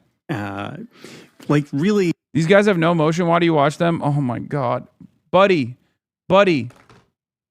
I need you to understand something. They have unbelievable motion within the power centers, okay? That's it. That's my argument. My argument is that these guys have tremendous sway amongst the consultant class. They have so much sway that Kamala Harris basically redesigned her entire campaign off of their demands. It's not about real people watching the bulwark. It's not about real people reading the bulwark. It's not about those numbers. If that was the case, then I would have the most motion out of most media. Out of most media outlets, I would have maximum motion, right? I don't think Jake Tapper is capable of convincing hundreds of under 35ers to go out and door knock for a specific candidate. That's not going to happen, right? That's kind of the problem here, that mainstream media and even sometimes independent media comprised entirely of former mainstream institutionalists are not responsive to the needs and the demands of the public. And they are the ones that they are the people that the party consultants and individuals within the party system are paying close attention to. So in that regard, they have unbelievable motion. You're hearing them talk about it right now. They're like, wow, Kamala Harris listened to every single thing that we demanded of her. Good stuff in that way. And that's kind of extraordinary and gratifying, which is nice, I think, for us, but also makes me a little nervous because, like, if it doesn't work, does that mean it's on us? No, I mean, the reason that they're no doing it the way... Yeah, heads I win, tails you lose. No, of course not. Yes, Kamala Harris has listened to every single thing that we have said, as we are admitting, and we are celebrating because we think she's going to win. But if she loses, it's not on us either. It's because she was a woke libtard. that they're doing it is because the data shows that that's what they should be doing, right? Like, they're looking... Yeah. No, the data wasn't showing that, by the way. The data wasn't showing that. That's why she lost. What's actually crazy here, by the way, is that there was no, like, reflection that this failure only reconfirmed their priors, right? They got everything that they wanted, and then they said, well, no, the data is showing that, and that's why we arrived at these conclusions. We didn't arrive at these conclusions because of some ideological zealotry. We arrived at these conclusions because we poured through the data. Well, I guess I must have been looking at some other data, and it turns out the data I was looking at was right, and the data you were looking at was wrong. So, did you maybe take a deep breath, take a couple steps back and say, hey, how do we get this so wrong? Or did you continue advancing the same agenda that the Democrats need to be more moderate. The Democrats need to consistently pivot to the center as the Republican Party has gone further and further right, creating this ratchet effect where the center is slammed to the right, if not the far right at this point. At their own data that is saying, hey, about half of what's available and left are these center-right voters that we've That's not true. That was never true. got to convince and get over the line. It just so happens it is our cohort of people, but like they're not listening to us to make that decision. They made that decision because their data shows that it's the right thing to do. So yeah, they said that. Apparently, here's the next part of the conversation where Bulwark ponders about how it would be possible for Harris to lose Michigan. Part 3 of the conversation between Bulwark's personalities about Harris using Eminem and insane clown policy as surrogates that attract young men in Michigan.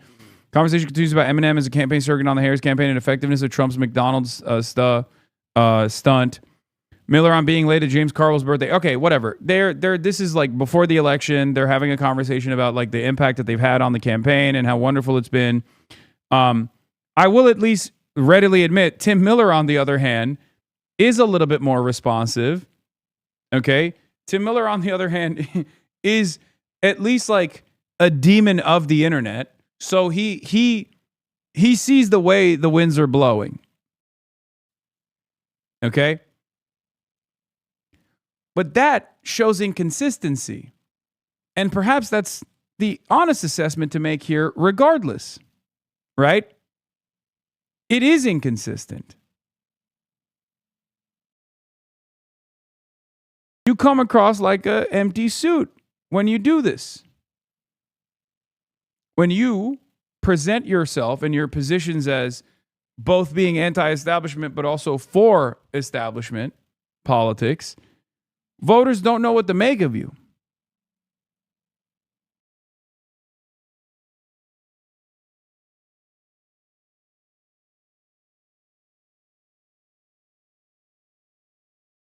Do you have an ideal candidate for 2028? I don't know. I hate that question. It's too far out.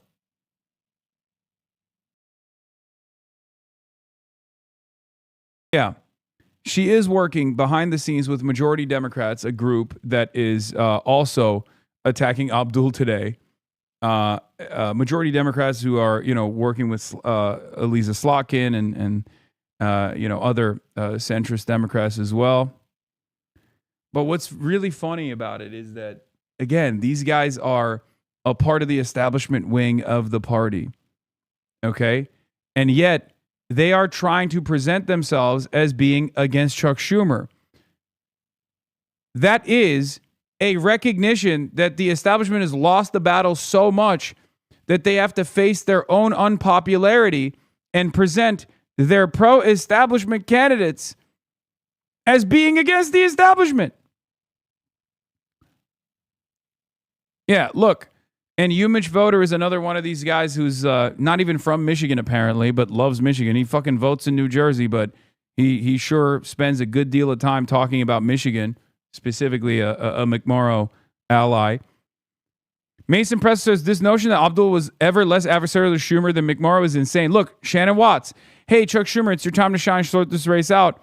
The party and country can't afford to lose the Senate seat.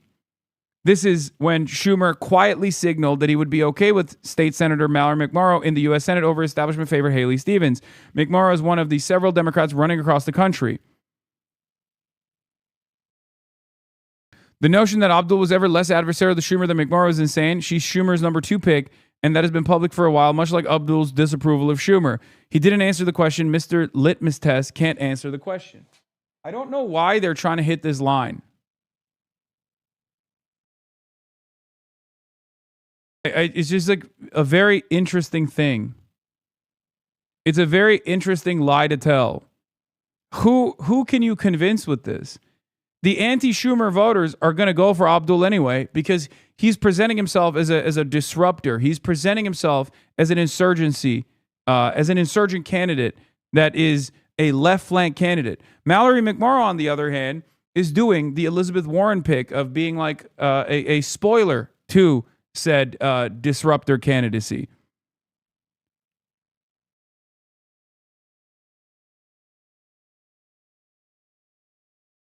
I guess the reason why they came out with this full court press today, though, is because of the Plattner victory. The Plattner victory over Janet Mills completely solidified the appetite that the Democratic Party's base has for anti-establishment candidates, for Bernie-crats, for left-flank candidates in particular. Okay? Noah Colwyn says, the McMorrow campaign is so stretched to find things that differentiate their cookie-cutter candidate, then the new line is this: just lie, even though El Sayed already suggested a Schumer replacement. Isn't it easier to sow ambiguity when there isn't any? Flagrantly silly accusations of anti-Semitism. This jockeying to appear more anti-Schumer than the guy Schumer most wants to run out of Dodge. It's like they're making the entire McMorrow campaign out of that humiliating last gasp of the Warren 2020 anti-Bernie turn. Lying Liz, says Noah Colwyn. Remember when Liz Smith got every Ivy-educated political journalist in the country to believe that Pete Buttigieg really spoke a dozen languages, getting people to only look at the surface of the things so as to ignore any substance underneath is how Liz makes her bag. And by the way, Liz Smith does have tremendous influence over media. I will readily admit that. As a matter of fact, I think part of the reason why Zoran didn't get ass blasted as hard is because Liz Smith kind of liked Zoran, or at least liked Morris Katz, and I think they still like one another. Okay, this is a little bit inside baseball for you guys. Morris Katz is the young 26-year-old fight agency guy that a lot of people say was fairly important in the Zoran victory. He works with Graham Plattner. He works with Tom Steyer as well. And now they're working with the Green Party in the UK too. Now, they're not ideologically minded. I'll admit that. There's some great people that work there. At the end of the day, it's an ad agency, right? They do great consultant work. But all of that aside, all of that stuff aside, Liz Smith is a key figure in especially the New York media circle. It's a very incestuous relationship that they have over there. They're very like the personal relationships that you have with members of the media, especially like key figures, editors, and whatnot, is very significant in the kind of coverage that you get. And I think that's part of the reason why I suspect Abdul never really got the shine that he deserved in the beginning of the candidacy. And then they made a big mistake by attacking me as a vector to attack Abdul in a not so subtle Islamophobic campaign where they tried to terror jacket myself and Abdul El Sayed, which then backfired because then that led to a lot of coverage on Abdul El Sayed, which led people to engage his campaign, try to figure out what his positions are, and they liked what they heard. So I think this will have a similar impact as well. It will lead people into questioning why McMorrow is trying to present herself as this anti-establishment candidate and position herself as different than Abdul El Sayed when he is the true anti-establishment pick. This is a race where people are looking for an anti-establishment candidate. Okay?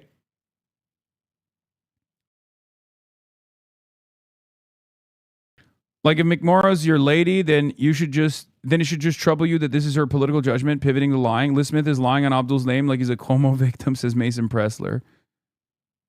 Yeah. This also, once again, is a big mistake from the McMorrow campaign. I'm not trying to give them advice here. Okay? But the reason why people like these insurgent candidacies is not necessarily because of who they're against. They're against the Republicans. Everybody knows that. They're against the Democrats, the establishment Democrats. People know that.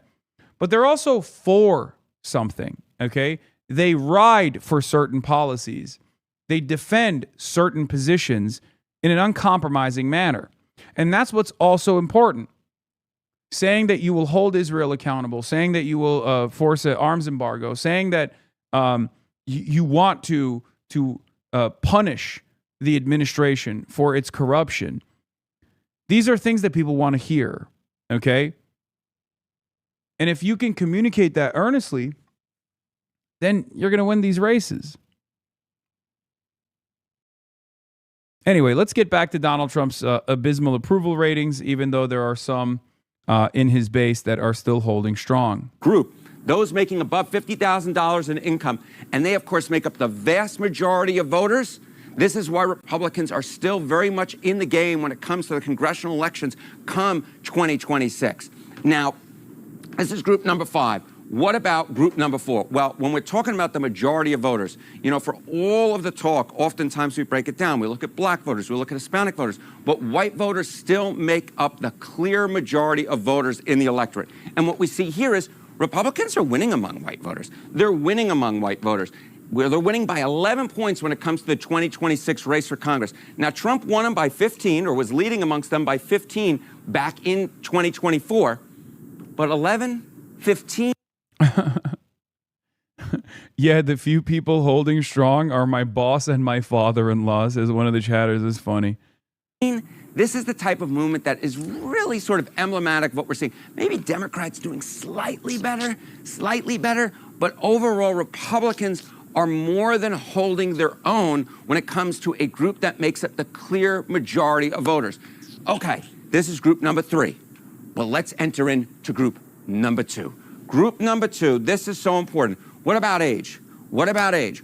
Older voters. You know, all the time we talk, oh, the youth. Ooh, la, la, la, la, la. We all care about what's new and fresh. But what's been there for a while is a stable voting bloc. Older voters are what ultimately, or almost ultimately, always determine elections. So take a look at those among age 45 and older. In November of 2024, what do we see? We saw Trump winning that vote by 6 points. Look at where we are now.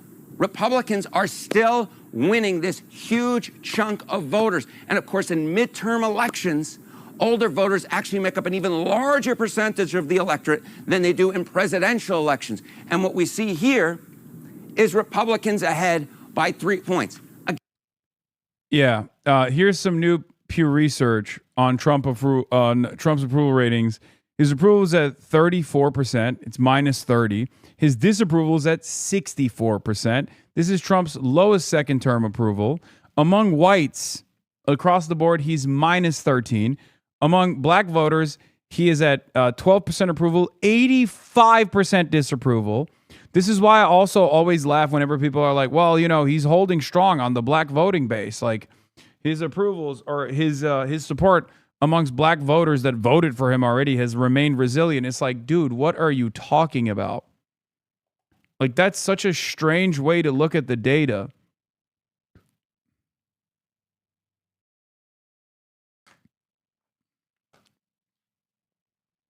Among ages 18 to 29, he's at 24% approval, 75 disapproval at minus 51.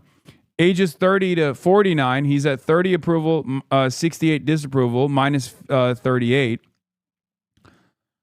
And then once you go 50 up, he goes to minus 14. Among males, 38% approval, 60% disapproval. Among females, 31% approval, 67% disapproval. For those who have a high school graduate's degree or less than that, he's at minus 22% disapproval rating. For those with a college graduation, with a college degree, he's at minus 38% disapproval. For postgrads, it shoots up to minus 51% disapproval. For those who are Dem or leaning Dem, it's at minus 89% disapproval. And for those GOP or leaning GOP, it's at plus 37. The only group that he's not underwater in is those who are either GOP or lean GOP.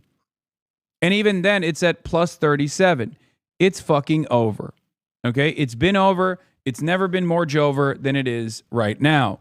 Having said that, it's not totally dead. And the only reason why it's not totally dead is because I think the Democrats are not convincing enough. This is good for winning a marginal victory over the Trump administration, right? But even then, we should be demanding more. This is an opportunity to demand more. Demand more from our politicians. Force their hand into taking certain policy positions that will be prescriptive and helpful to all of the economic struggles that people are experiencing currently. This is not only good policy, but it's also good politics. This will also yield a higher approval rating for the National Democratic Party in general. Wrong, like Harry just showed, Congress still has a net positive with ours, and they won't stop him. Yeah, I'm explaining to you why that's the case. This is the point.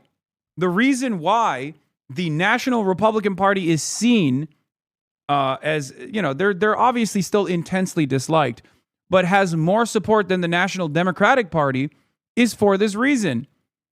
Because at least there's a cult on the right that's still both supporting Trump and is willing to support the Republican Party in general. Whereas the Democrats are leaning into the anti-Trump vote. That's the issue. That's my point. That's precisely what I'm saying. If you just expect the double haters to go your way and you don't put out a convincing message to win large swaths of the population that will go out and vote for something rather than against Trump, you don't have a real movement. And you don't have a guarantee for victory anyway.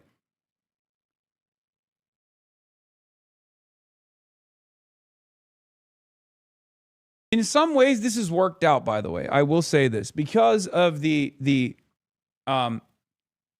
overwhelming unpopularity of the Democratic Party and their weakness so far, it's good that the Chuck Schumers of the world are not leaning in the direction of like Graham Plattner or Abdul El-Sayed. It's not a bad thing necessarily because they're so deeply unpopular that it's kind of good that we can set up these insurgencies. The issue, on the other hand, however, is that the media ecosystem and a lot of these establishment Democrats within the party's center of control do still put up a lot of money and a lot of opposition research in the direction of these insurgencies. And that's very frustrating because it still does actually harm the candidacies in general. It still ends up having an impact, a negative impact on these candidacies. The best possible scenario here would be for these guys to just like say they don't want Abdul El-Sayed and then fuck off from the race and don't spend a good deal of money attacking him. But right now they're saying they don't want Abdul El-Sayed while simultaneously also spending a good deal of money and resources in attacking him. I have so much to say, but I don't want you to think I'm Amera posting. I don't know what you mean by that. Again, this is well within any margin of error. Republicans holding strong, holding their own amongst a group of voters that will make up the clear majority of voters come November. But without further ado, we've counted down 8, 7, 6, 5, 4, 3, 2, and coming in at number 1, what about seniors? Choice among seniors. Look at this. In October of 2024, Donald Trump was getting 49% of the senior vote. That is age 65 and older. What are we talking about now? Well, we're talking about, get this. You thought 1 point was a lot of movement? You thought 2 points was a lot of movement? Of course, I'm just kidding. It's very little movement. 0 points. That's no movement at all, baby. That's no movement at all. What we're seeing right here is House Republicans holding their own amongst a very key group in the electorate who, of course, will make up an even larger share come this November than they did 2 Novembers ago back in 2024. Now, this is my countdown from 8 to 1. But what about the bonus? I was promised you a bonus. We're going to talk bonus, baby. Yeah. Public is roughly divided on making a deal with Iran if it's worse for the U.S. At this time, do you think the U.S. should make a deal with Iran even if the results is a worse deal for the U.S., push Iran for a better deal even if it means resuming U.S. military action against Iran? Skip question, 7%. So the plurality is with make a peace deal with Iran even if it results in a worse deal for the U.S. That is spectacular, in my opinion, because Americans find themselves to be exceptional, right? I'll get back to the bonus in a second. 61% of Americans say the war with Iran was a mistake, and 48% of Americans say, let's just take the L here, okay? Let's cut our losses and run. That is remarkable. This means that there are at least like enough Americans who are fine with American empire diminishing around the globe in terms of his power, in terms of his force projection capabilities, in terms of like constantly waging war. They just think about the impact, and the impact is negative. They recognize that the impact is negative, and it's taken a very short period of time for them to come to the conclusion that, you know, this kind of stuff is not working for them. You know, this empire's design is not benefiting them at all. It's not beneficial. Mark Ames says what stands out in this WAPO poll is that even though 61% say Trump's war on Iran is a mistake, 46% support Trump resuming the mistaken war to get a better deal. So a big chunk of Americans who think the war is a mistake support repeating the mistake that's already failed. Yeah, they're stupid. Matthew Petty says, frankly, I'm surprised there's even a plurality for taking the L. A few years ago, it would have been 80-20 to nuke anyone who embarrasses us. And I agree. I'm on Matt Petty's side on this. Okay? I'm not surprised that there is still almost a 50-50 split. There's a majority that recognizes that it was a mistake to wage war with Iran, but still almost a 50-50 split on continuing to repeat this mistake versus pulling out, even if it means an unambiguous defeat. I'm surprised that there is a plurality that's in favor of eating that defeat. Okay? Americans are unbelievably propagandized, especially when it comes to foreign policy, because foreign policy is bipartisan. Foreign policy has always been bipartisan. So the very fact that like this bipartisan enterprise that normally gets unanimous consent from the public, because it's like one of the most propagandized positions that Americans believe is that like we're the world police. Sure, we do some stuff that's violent ultimately, okay? But although some of those actions are violent, it's oftentimes against enemies that deserve it, and it's for a larger good, for an overall greater good. Those people are now coming to the conclusion that like, no, we need to cut our losses. We need to cut our losses and run. That's unbelievable. That means that just like with the case of Israel, regardless of whatever the mainstream media says, most Americans, when they feel the pain, when they feel the economic pain, okay, they choose to pull out, where they don't believe in the whole like the ends justify the means narrative any longer. And that's why it's really funny when Pete Hegseth goes in front of Congress and says, oh, do you want Iran to have a nuke? Do you want Iran to have a nuke? A cost that the American public is paying right now for this war is marginal in comparison to Iran having a nuke. We're stopping them from having a nuke. That's a terrible argument, because it seems a lot of Americans are saying, no, I don't care what Iran does. Either they're saying, I don't believe you. I don't think that Iran is going to get a nuke, okay? Or they're saying, even if they were, who cares? Let's just pull out. Fix the gas prices, please. A talk bonus. Yeah, it turns out, contrary to Trump's assessment, maybe Americans are tired of winning. Maybe they are saying, please, sir, no more winning. We don't want to win any longer. You know, Immigration, of course, such an important part of the Donald Trump message back in 2024, 2020, 2016. The GOP lead on immigration for all of the actions that have occurred over the last year and change of the Trump administration. Look at this. Back in February of 2023, before Trump got into office, Republicans held a 10-point lead on which party was more trusted in immigration. Last year in July, it was 6 points. Now, get this. It's 8 points. It's 8 points, according to Fox News. There's simply been no real movement here. Republicans are holding on a key issue for them. And therefore, it should not be much of a surprise that Donald Trump is very much holding on when it comes to border security. Look at this. Trump's approval rating on border security, approve of Trump on border security. You know, a little bit over a year ago, he was at 56%. Look at where he is now. He's at 53%. Still the clear majority of Americans approve. This is Cope, by the way. You trusted me thus far. Trust me on this too. This is cope. This is an act of desperation from people that voted for Trump that have tremendous sunk costs that want to like lean into anything that they find to be redeemable. And when people say, why are they trusting Fox News polls? Fox News polls are rated very, very highly. They're not. It has nothing to do with the editorial side of Fox. Fox News polls are good. For the job that Donald Trump is doing when it comes to border security. So we've ranked the list. We've gone 1, 2, 3, 4, 5, 6.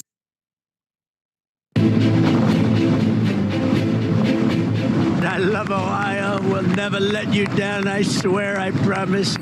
4 days. They're all heading off to vote. Yeah. 900 miles. There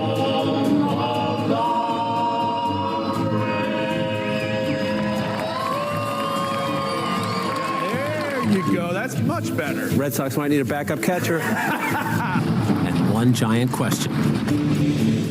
Is Donald Trump's mega coalition cracking? Entering Ohio, the Mahoning Valley. Gritty, blue-collar, union, reliably Democratic for decades. No more. People like this, places like this, are part of how Trump has changed America. Ohio changed from a competitive purple state to a Trump red state because of the mad. Damn, they're busting out John King, dude. Uh-oh. That's the big guns. They're not sending Donnie out on these missions now. When you got John up in there, that's how you know things are starting to get serious. This is midterm season, baby.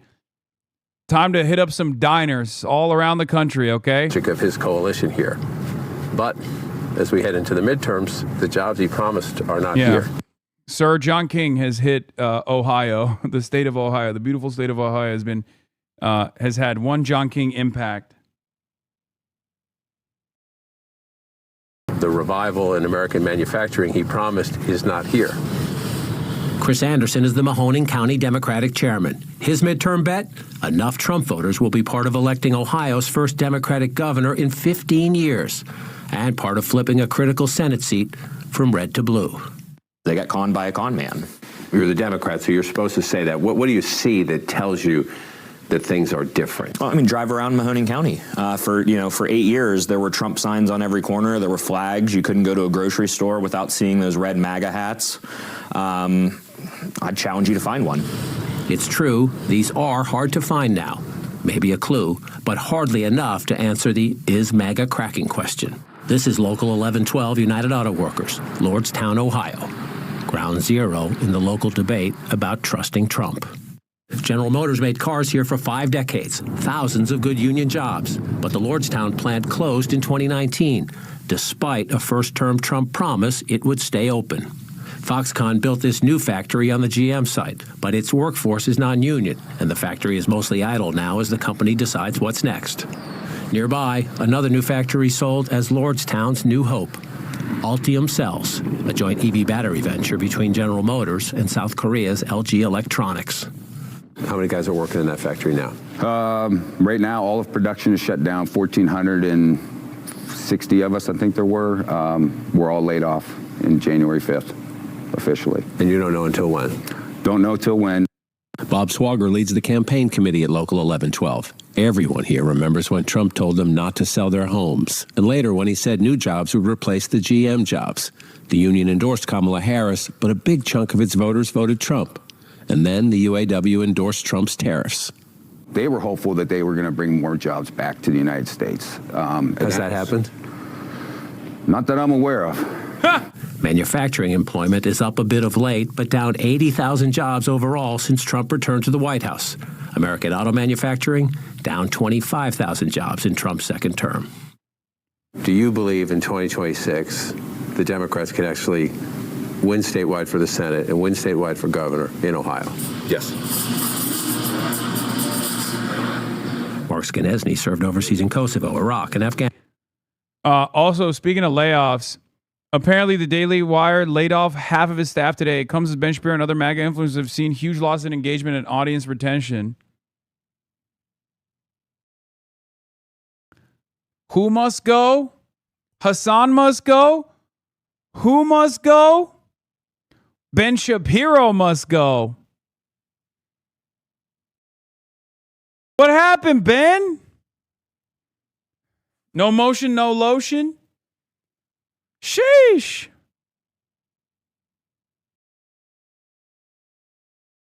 And they demonize you when you want more aggressive industrial policies, lol. I mean, yeah. Tanning with my dick out in my backyard with Hasanabi in my ears, says Salted Pepper Piker. Jesus Christ.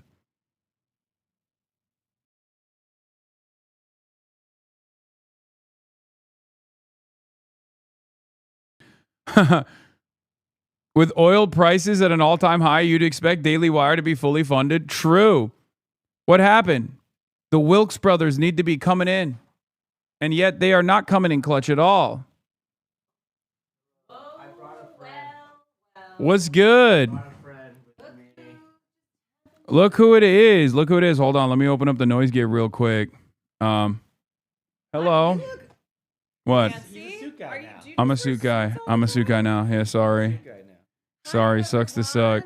Here, noise gate is off now. So Hi, hello. I just almost got recruited by Mormons this morning. nice. Yep. So I guess Caroline Kwan in the building. 2 Mormons in the Hi. group. Hi. How are you? Yeah, Marty's here as well. Did you Do I get a hug? Did you charge? Yeah, I did. Okay, good.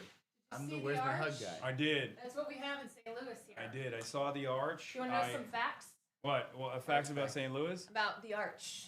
March, Okay. what did I teach you?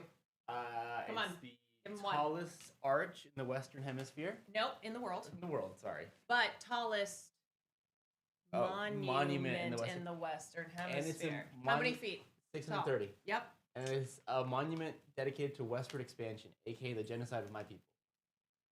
Yeah. True. Yeah, so there you go. That's, Well. that's the St. Louis Arch. That's it, everybody. We're gonna get ready right now. I'm gonna continue with the commentary coverage, but we're gonna get ready to now go. We have and you have 15. I have 15 more minutes. You want to pull up that chair? Yeah. And then we can. Yeah. Oh, that's a chocolate. That's what that is. That's crazy. I used it as a handle. You didn't realize Wait, you. Oh my God! It is literally. chocolate arch. I didn't realize it. They gifted me a chocolate arch. I didn't even realize that this was. Change out of the suit? No, I think the suit's fire, right? Yeah, it looks good. I mean, I think it's like a little too professional. Okay, you got to come closer. Oh, this is tiny. What do you mean? What? It gets the job done. It does. It's not the size. Here, you can put the chocolate arch back. I'm over actually there. impressed by the chocolate arch. Yeah, it's fantastic. Gooey butter cake, bro. Eat that. Yeah, maybe later. No, it's a lemon bar. Yeah. All right, what's going on? What's happening? A man sitting What's the behind me. 411? Oh my God. What is this? I A was on the man phone with sitting behind me Austin. on my American flight punched and kicked my chair, threatened me, you're going to have a real problem with me, and called me a slur. American Air would love to know if there's anything aside from filing out an online complaint that can be done here. Flight attendant said, fill out online form, and then help desk at the destination airport just shrugged me and told me to go online. Let me tell you. So right after I get a call from American, Austin sends me a text and goes, "Did American call you?" I'm like, "Did you have something to do with this?" What did he? It was a coincidence. Oh. And I talked to him for 45 minutes this morning as he was advising me. Great. Austin's like, yeah, time he for White was Hat Karen. So excited. This is his. Everyone knows Bread and this butter. is his thing. It's Yeah. his bread and butter. Tell him about the gift. Tell him about the gift. Tell him about The gift. The picture. Oh, yes. Austin said, "Is it okay with you if I include?" A lot of people have tagged me. This is what he said. He's like, "I woke up this morning to so many tags because of your tweet. Is it okay if I include this photo here?" And he just links this Superman picture. He's like, "I would like to comment that, but if that's not okay with you, if you're traumatized." I was like, "You know what, babe? Go ahead. Post the Superman photo." Did he? I don't know if he did. No, he But didn't. there are There are a lot of people tagging him. He was born for this. In all seriousness, though, fuck that guy. No one deserves that treatment. That's crazy. Yeah. Yep. That was super fun. Hold the mic closer. Shut up, chat. This is as close as it's gonna get here. I'll crack up the gain a little bit so you guys can actually hear us a little bit better. Okay? That's it. That's what you get. My favorite thing is when you post something like this and then people online just manufacture a totally different version and go, this is what happened. They're like, oh yeah, I'm sure she just yelled at some old man because that's what she does. I'm like, well, if it calls for it, yes. You can take it. I'm swapping the camera. I'm so excited to meet Cori Bush. Wait, there's another funny part of the story where one person who did end up helping me, I start talking to her because she's walking with me for safety reasons. She's like, well, what are you doing here? And I was like, I got that question as well. Well, I go, I went to college in St. Louis, and some friends of mine are here to help with Cori Bush's re-election. I was like, you know what, I'm just going to make a trip out of it, see my friends, help out with the rally. And she goes quiet, this woman who'd been my savior. I was like, did I say something wrong? And she goes, oh, I'm really good friends with Wesley Bell. Oh! And I just go, so then I feel awkward. And under normal circumstances, I'd be like, that guy fucking sucks. But I just go, well, they're both great.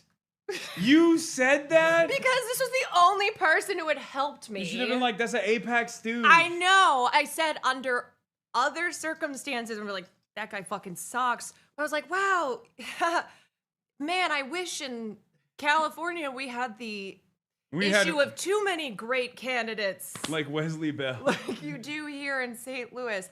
I could not believe that I ended up talking to a person who was good friends with him. And the one person who was like, you folded. had my back. I did.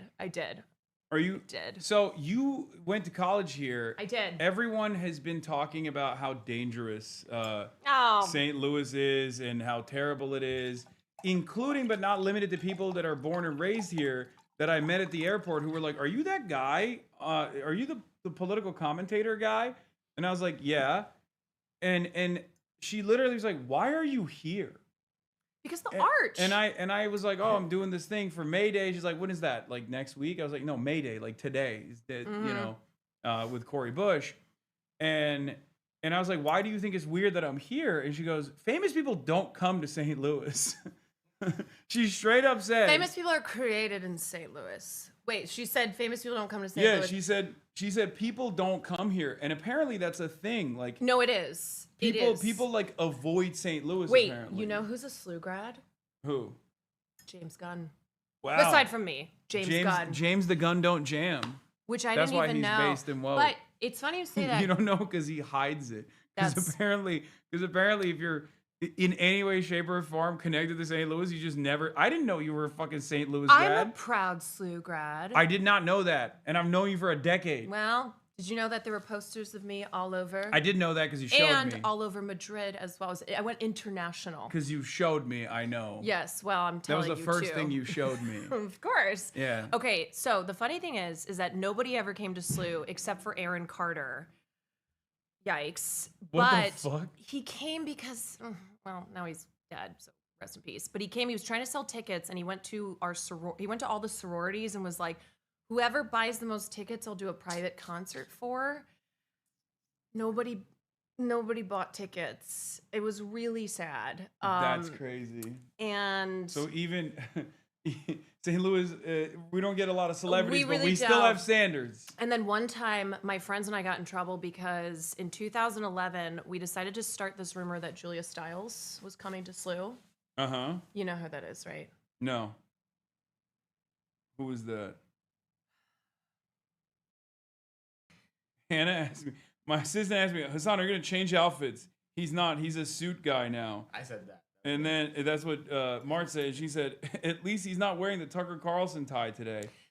Look up Julia Stiles. You know who she is. You know who she is. 10 things I hate about you, the prince and me. 5-minute warning. Come on. It's Julia Stiles. He doesn't know who Julia Stiles is. Oh, I've You seen know this who person. yes. Yeah, I've She was seen. huge in the 90s and Yeah, 2000s. yeah. I've seen this person before. Yeah, so we decided to start a rumor that she was coming to SLU, and this is when Twitter kind of started to be, it was in its infancy. So my friends and I got Twitter accounts and started a hashtag Julia Stiles is coming to SLU, and then we just kept tweeting about how excited we were and that we saw her mom, and I don't know. And What then the the student fuck? council found out, and they reached out to us, and they were like, you guys have to stop.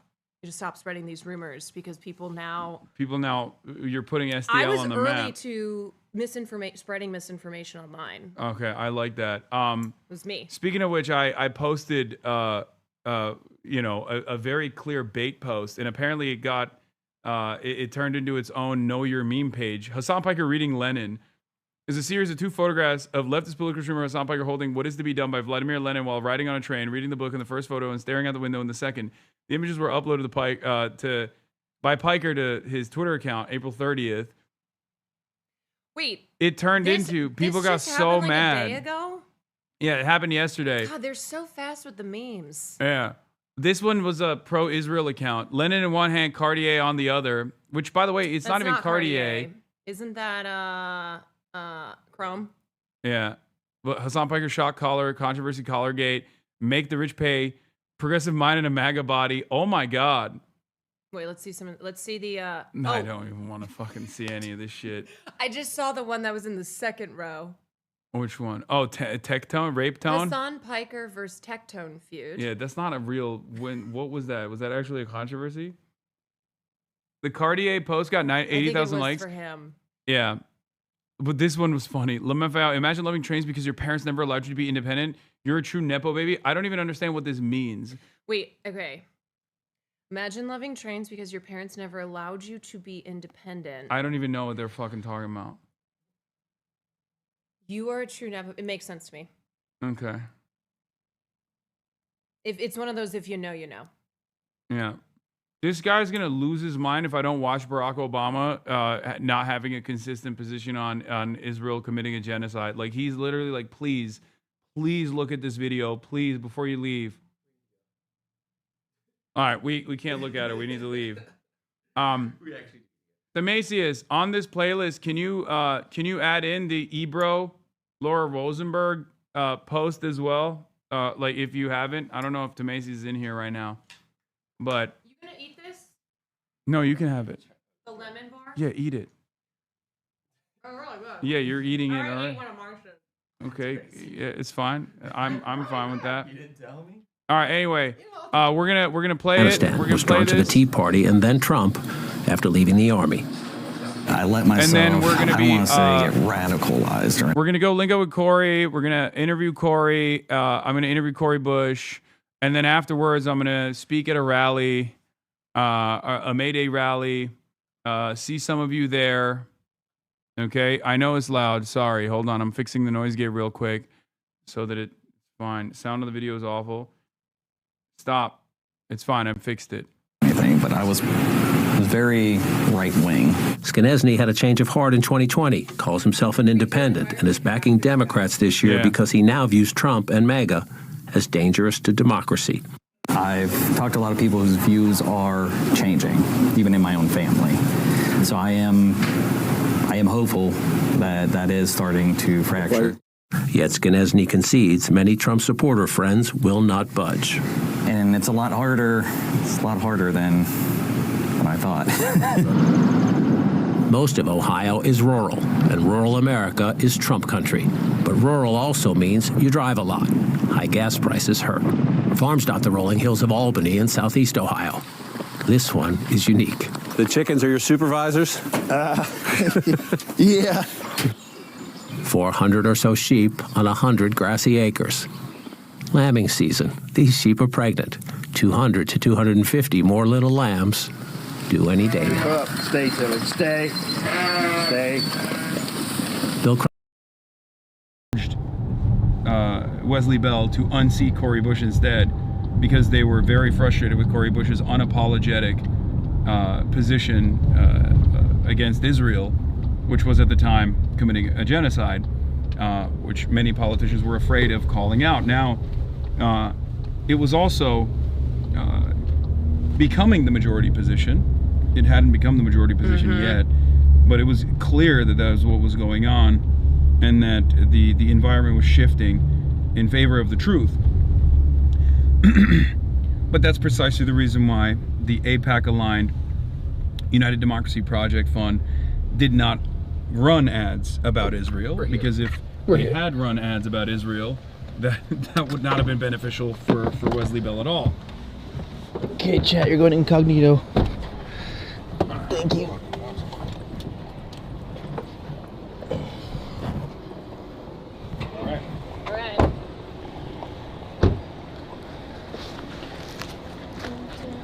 Chat getting chest cam until we figure out where we're setting up. Chest cam. Oh shit, I almost ate it and died. Imagine that's how we go down. That's how we go down, just tripping over a sidewalk. Should we go get a tat? Oh, one sec. What's up, guys? Hello. All right, Corey Bush, everybody. This is Caroline. I don't know if you met her before. She's a friend of mine. She's also a political commentator on Twitch. Okay. Went to school at SLU. I'm a SLU grad. Okay. Yeah, she's been making phone calls, trying to get all of her friends that still live here to go out and door knock. I already have a bunch of people who've been with you the whole time since you first ran. So thank you Yeah, so of much, course. because every vote is gonna count. Yeah, we're gonna win. We're gonna win. We're gonna win. We're gonna win. Hi everyone. So, nice to meet how you should we do all. this? We're gonna do like an interview, right? Yes, like, we'll do a sit little over bit- here. I'm gonna move my stuff. I want to introduce you first to our friend. Okay. So this is Ibrahim, who is the owner of this wonderful establishment that I spend a lot of time at, because in his staff. First of all, the food is good. Let me start with that. But It smells amazing. But also, being able to come up to a place where that loves Palestinians as much as I do. Hell yeah. But Where are you also from? all people. Oh, you're from Palestinian. Hell Yeah. So we get to get good food and have good families. So we come here. So anyway, I wanted to introduce you. What do you recommend? What do you get here when you come? I always get the original Palestine. I get chicken, the extra sauce. But my husband, because he likes a lot of meat, he gets the one with chicken and beef. But then they have. I'm gonna take this moment to set up the log real quick and Okay. shot. Yeah, let's do it. All right, Chad, I'm taking you away. No worries. We're here to eat. So.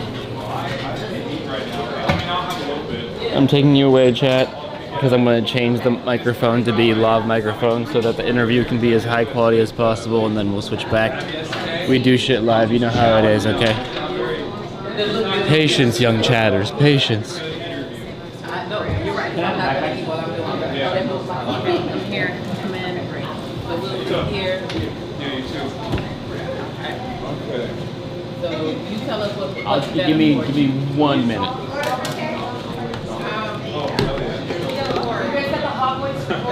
Yes. Can I get one? Yes. I think we have a lot of sugar in my car.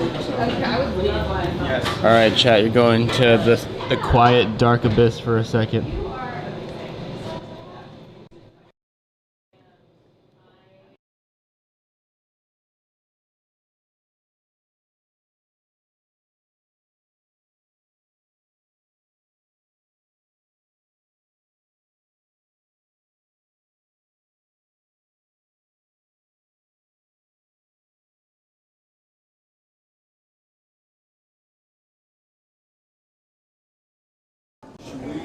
Sit side by side right there. Yeah. I think you this one recorded when you get a chance. Check. You can hear it, right, Chad? Okay. It's me.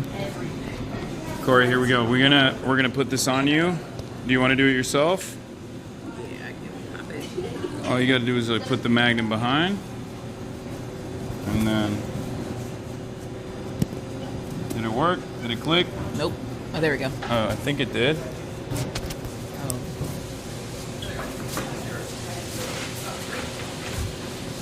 It might be the wrong side, maybe. The magnet side you might need to flip.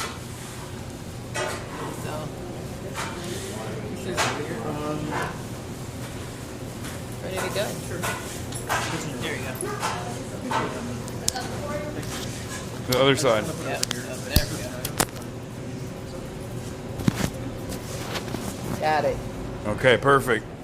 And then we'll.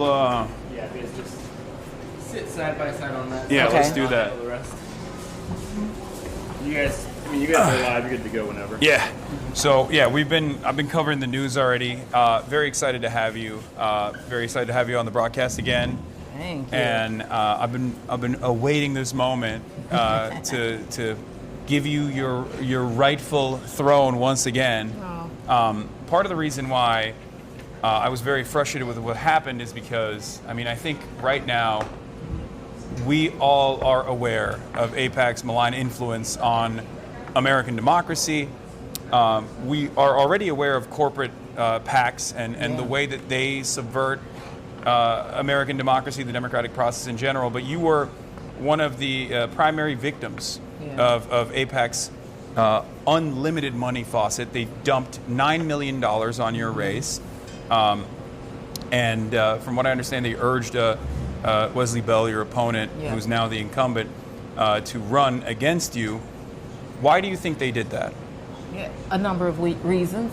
So, for one, not only did they dump the $9 million, but they had friends and allies who came in and dumped more, and they worked together. So it totaled out about $15 million. And one, of course, they did it because I spoke out, for a ceasefire, and I am the lead author of that bill for a ceasefire in Congress alongside Rashida Tlaib. So of course that pissed them off. But it was more than that.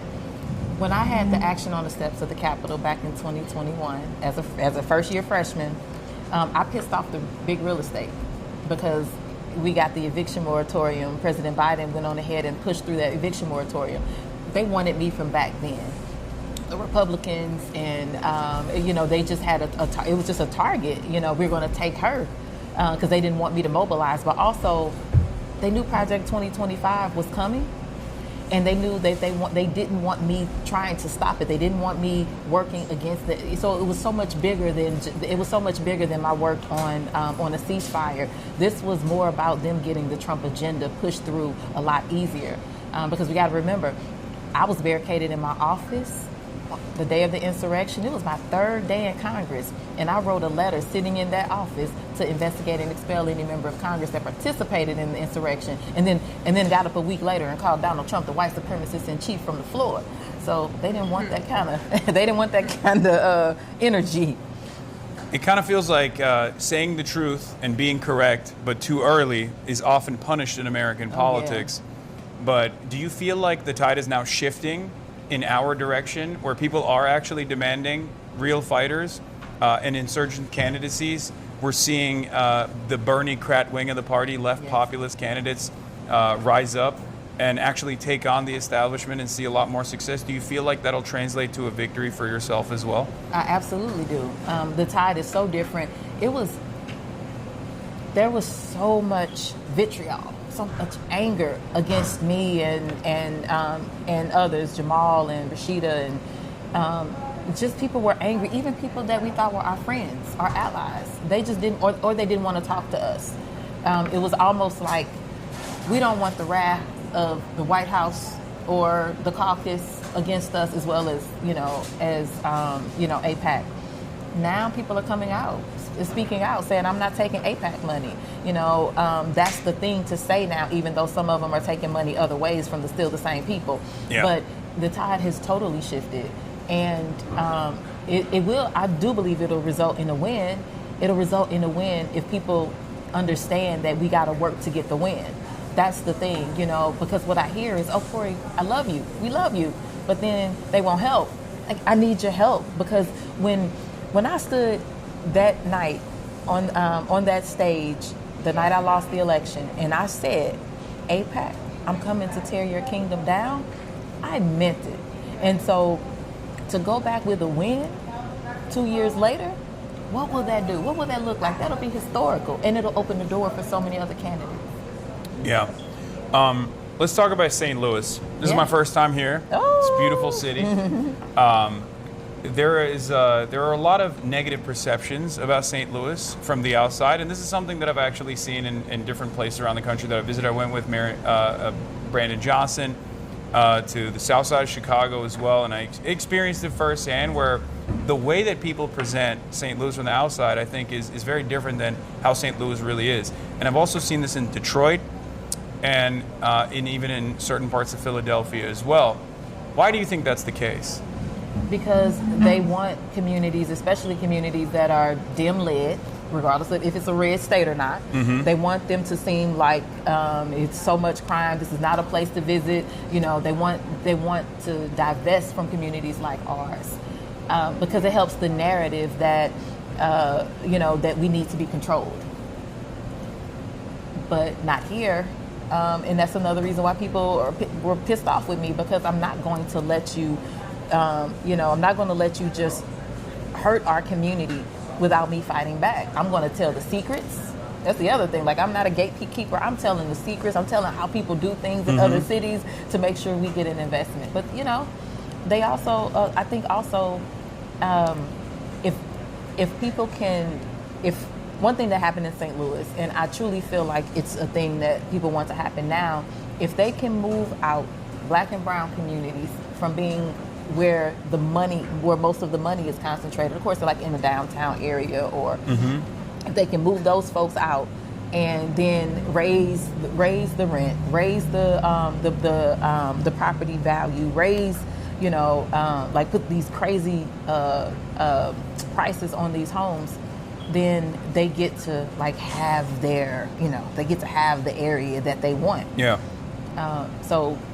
So there's tremendous potential for St. Louis, and yet you feel like the potential is being tampered with because of the demographics of St. Louis being predominantly Black and brown, especially Black, as a matter of fact. Yes. They like the votes, though, it seems. Absolutely. So this is something that I asked Chris Rabb as well yesterday in Philadelphia. There's this conversation around the Black vote. You're a Black woman yourself. This is the most loyal demographic to the Democratic Party. Do you feel like the Democratic Party is taking the Black vote for granted? Yes, absolutely. Absolutely, and has for a long time. Growing up for me, I was a Democrat. I was a Democrat before I knew what a Democrat was, and, that's the expectation. I don't have, there can't be loyalty to someone or some group that is not being loyal to you, so we have to pay attention to why are we supposed to be Democrats? Because we believe in civil rights, we believe in human rights, and Democrats say that's who we are. Yeah. Those guys aren't. But if we're not the true opposition, then you need to work to be the opposition. Show us your human rights, show us your humanity, show us. And we're not getting that. I think they're taking it for granted too, because in some of our communities they don't even have to knock doors. They don't have to spend money on mailers. They don't have to put up an office in our communities. We know that this is a Black community. They're going to show up for us. And do we? Yes. Let's be clear. We do show up. Yeah. We show up because we're worried about what's happening to our families and our grandchildren. We show up. We don't have the option to not. But it's not good enough now. It's not good enough. We can't be hypocrites, and that is the problem that I have right now. It's hypocritical to say you got to be with us because we're the party of human rights, we're the party of civil rights, but then our civil rights are being rolled back, our human rights are being rolled back every single day, and what we hear is nothing. Or what we hear is a harshly worded letter instead of actual fight in the street. What we hear is that you're making money from off war profiteers. What we hear is that you continue to take money from these big corporations that hurt us, but then you tell us that you're with us. Yeah. I have a working theory on this, and I want to run it by you, and you can tell me I'm totally wrong if you disagree.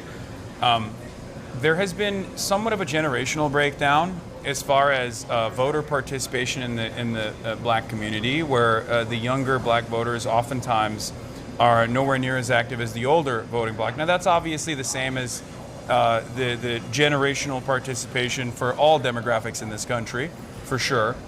But given the participation rate otherwise, do you feel like this has something to do with the fact that the last time the Democratic Party actually took on a politically risky role where they were on the correct side of a political conversation goes all the way back to the Civil Rights Movement, and therefore a lot of younger black folk haven't seen the Democratic Party actually do something for them, stick their neck out for them.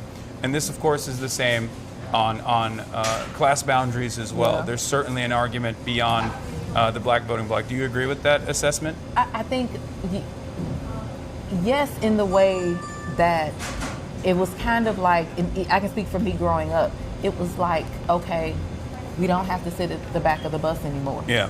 So now we're good.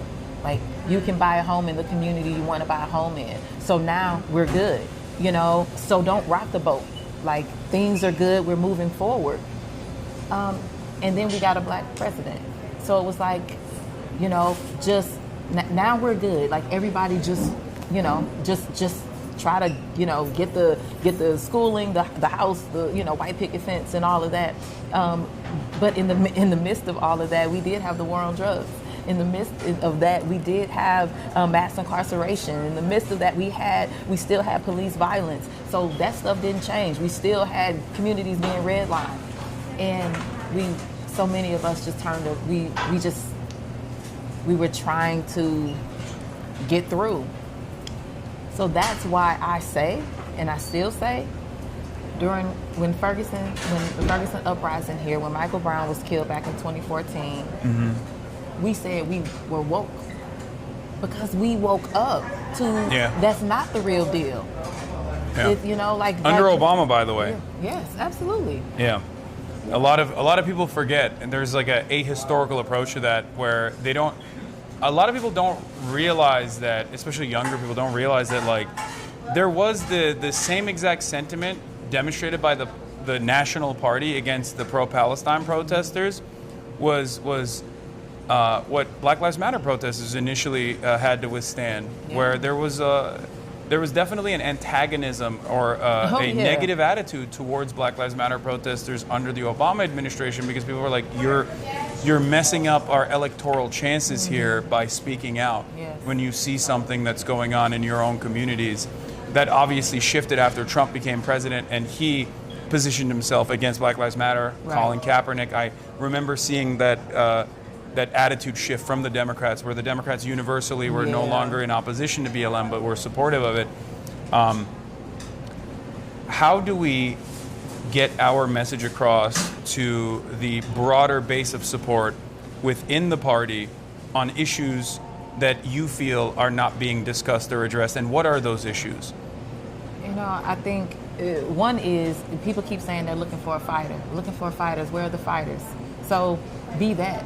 So our fighters need to be in the front. Our fighters need to be the one. I feel like the party is doing such a disservice by continuing to push up the same people over and over again when the communities across the country are saying we need a fighter. You know what? We have people that are great at messaging. Have them do the messaging. That's not your fighter. Have the people who are great, have the constitutional lawyers help us to figure out what we, you know, like what avenues we can go down to make other change. They're not your fighters. Your people that are willing to put themselves on the line, the people that are willing to go up to, that are willing to speak out, that are that flamethrower, put those folks as the fighter.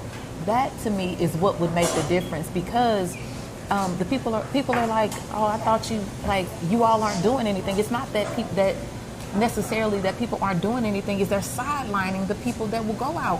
And when I was on the steps of the Capitol, people said, oh, you're so undignified. Yeah. You know, this is not what you do. You know, decorum. You know, and I'm like, no, what's undignified is people being out on the street. You know, when in this country, we should be able to house people who need housing.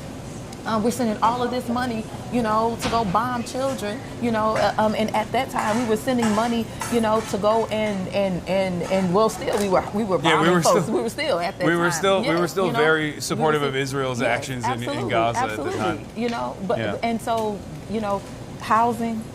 How do we fight for housing? We know Donald Trump has stripped away so many protections for people who are unhoused. So that has to be one. making sure that we are keeping our dollars in this country. That has to be one. But of course, we know that that is the hard one, because these folks are profiting off of war, in the Democratic Party. So we understand that. But it's going to take people who don't give a freak about their reputation, that care more about the community and getting the change.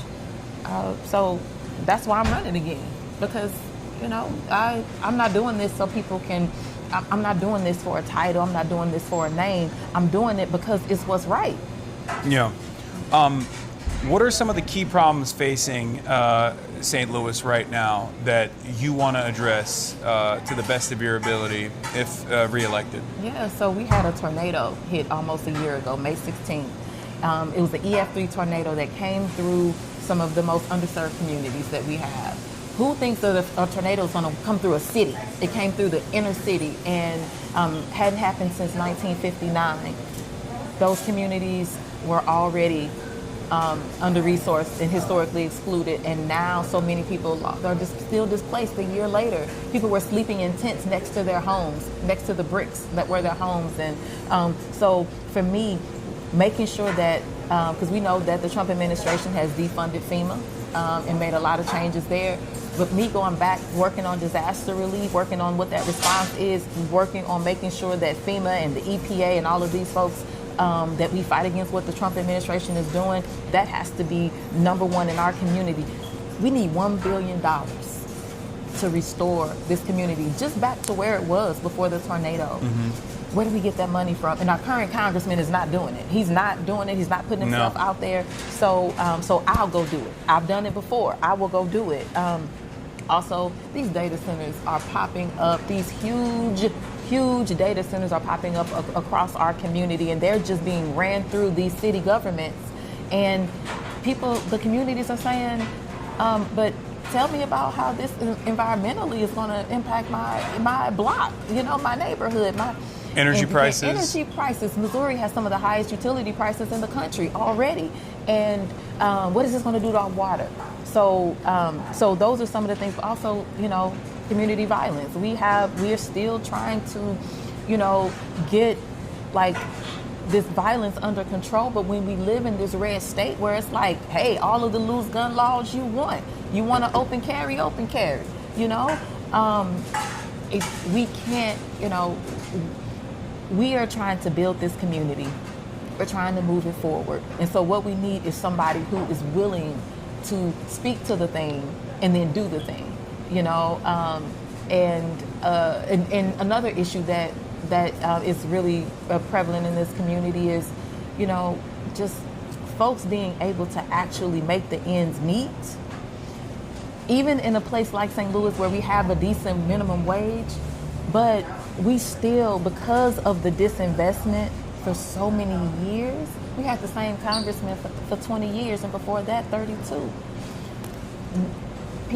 The same people being in place, doing the same thing, did not allow for there to be new ideas to bring in investment into this community. So we have rot.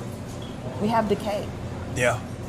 So you actually brought up something that I wanted to talk about, the minimum wage.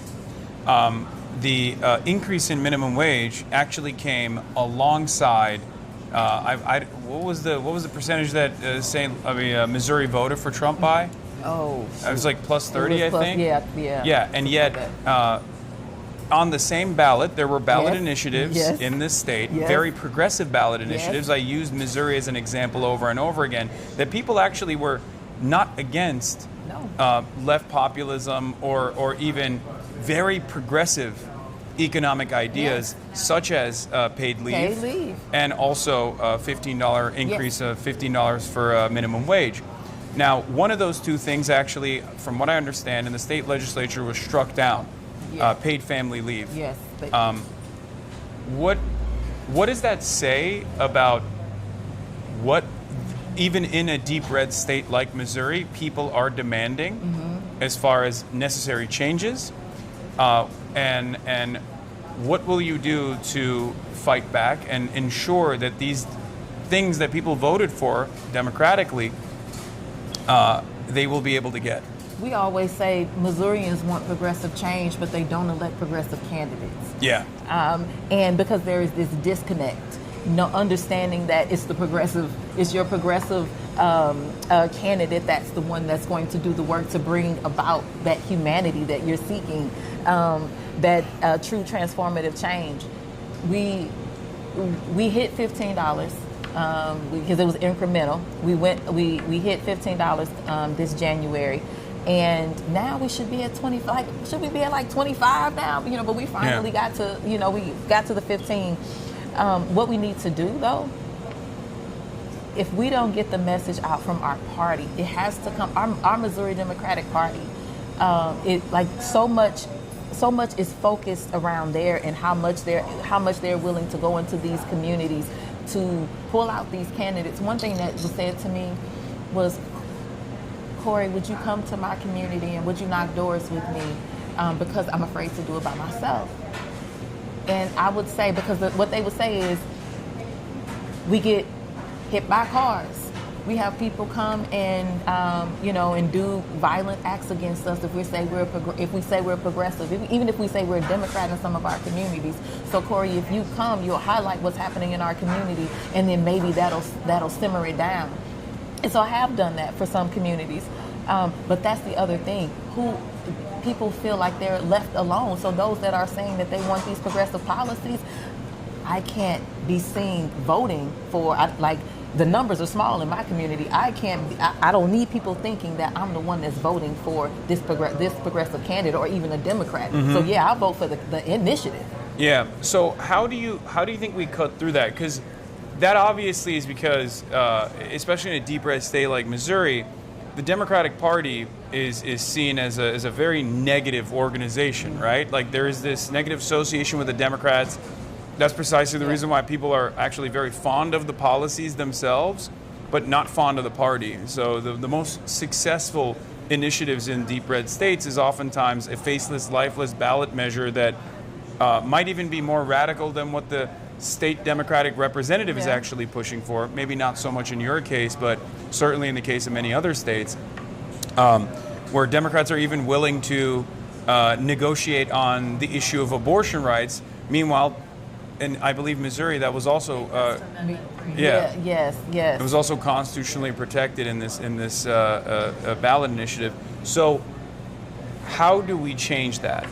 Like, how do you think, or is there even a way to change the attitude of the National Democratic Party in the eyes of many voters who are disillusioned with its performance? I think we're seeing some of that change happening now as people are pushing back when people are saying to the DNC, we don't want corporate money. We don't want to see corporate money in our primaries. And even though we're not where we want to be, the fact that there have been resolutions brought forward and there have been votes that say, the people said no. That's different. I wouldn't have expected that a year ago, let alone 5 years ago, let alone a year ago. So that's one, but that has to filter down through to our state parties and the respect for progressives. Progressives are not the fringe. Progressives are not the enemy of the party. And that's the problem, because we're silenced. It's like because you won't be status quo with us, because you won't fall in line, then we will come harder at you than we come at the Republicans. That's the issue. Let progressives be who we are. If we're a big tent, then you want to stay a corporate centrist Democrat, and we are who we are. But if you celebrate that, then the people who are like us all over these states, you will bring them in. Now, true enough, we'll start to push out these folks that are the corporatists. We will, because we'll be the ones to start winning, just like you said. But that's the fear, right? Yeah. Oh, that is the fear. And I think there's a power center in the party that wants to win or lose by their own design. And we saw with Kamala Harris's electoral defeat against Donald Trump that they were perfectly willing to lose as long as they kept that control over the party. This is a major problem. Do you feel like there's any support right now from the centrist wing of the party for your insurgency to win back your seat, or do you feel like they're offering support to Wesley Bell's incumbency? There has been support, actually, more than I thought. And people reaching out just saying, hey, if you want my help, like, I'm here. And the thing is that I've had to make the decision, do I want that? Wow, okay. Yeah, because I am going to state, like, what you're not going to do is move me. You're not going to sway me. And if having your support means that I have to tone something down, mute myself, or stop talking about a position, then I can't do that. And so whether it's on the campaign or when I get back to Congress, if what you're doing is buying my silence for later or buying my complicity, then that's not, like, I can't say yes to that. Are there any groups that you'd want to elaborate that you've refused the endorsement of or support from? These are people who folks wouldn't even expect, but I don't want to say yet. I don't want to say yet. Honestly, I want to see who else comes about. Okay. All right. I really want to see who else I want to see. I want to see, because as this campaign grows, what people like what's popular. Let's be real. People, they want to see. They like what's hot. So I want to see who comes about, and I want to see if I can change them. Have you noticed specifically from when you were one of the first, advocating for Stop the Bombs, and people who then were saying, I'm going to try one of these. Progressive about Palestine, I don't want to say anything, to now, because things have changed so much and you're running again too, is it people in that world as well? So it's not just like the centrists in the party, but other progressives who are like, well, this time we're with you. Oh, yeah. Oh, absolutely. Because it was so weird. So many people turned against us, people that are like, you know me, I know you, we know each other. And for them to just be like, yeah, because we don't want the wrath that you're getting, but also where we're funded. Where our organization is funded or where our PAC is funded, it's just a little too much for us. Yeah, we always say progressive but Palestine. But with progressive but Palestine, yeah. But that's definitely changing. Do you feel like, do you think that there's a cause for concern that these movements might be infiltrated or subverted in an effort to become a machine for electing Democrats rather than actually making the necessary changes?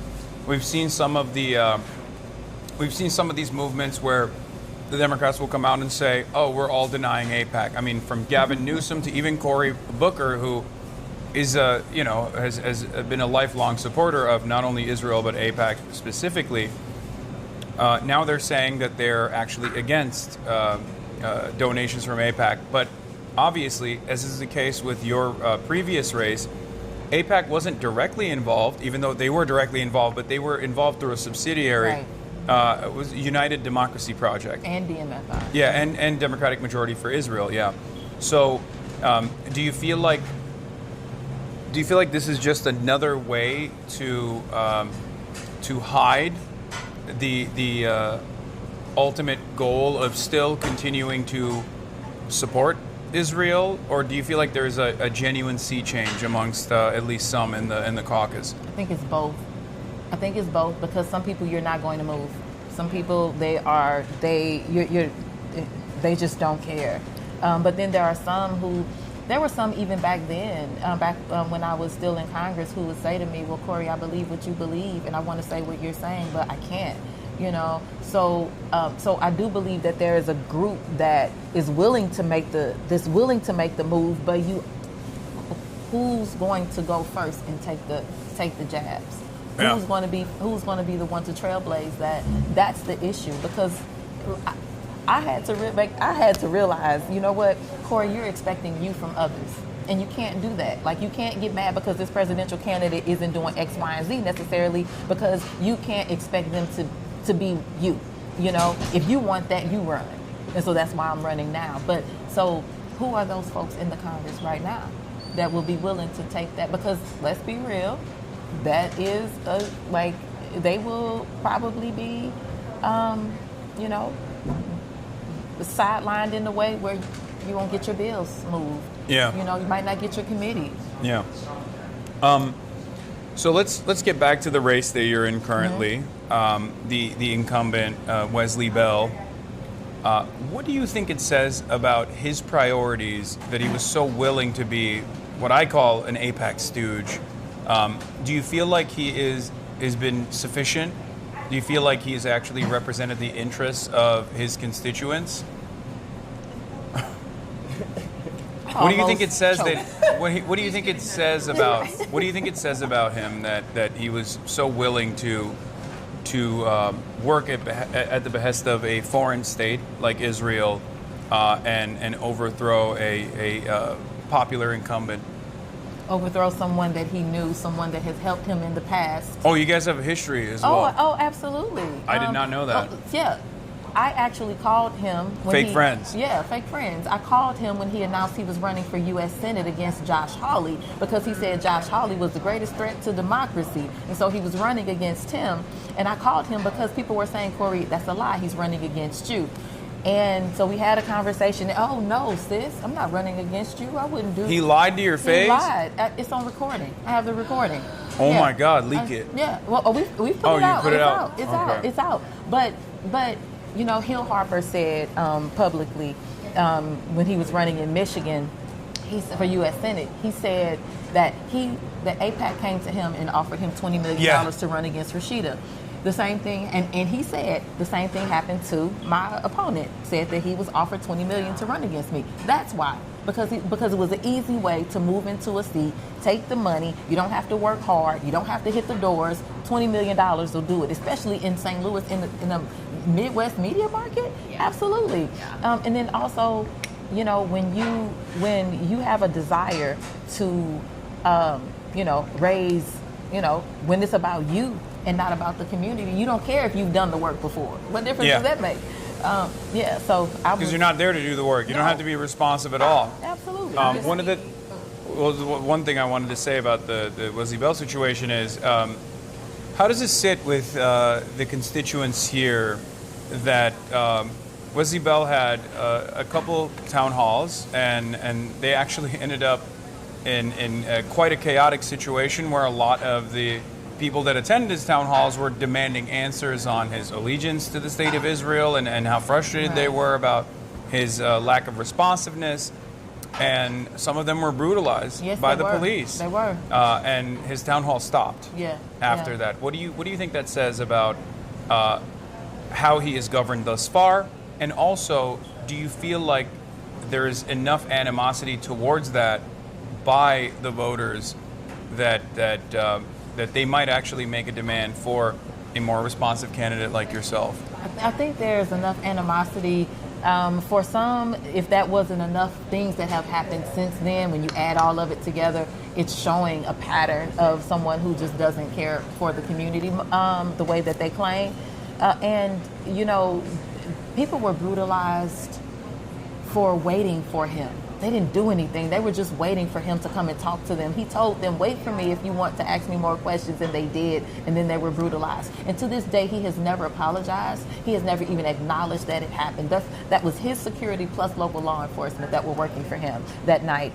But he is doing what him being primarily Republican funded, primarily MAGA funded, he's doing what MAGA does.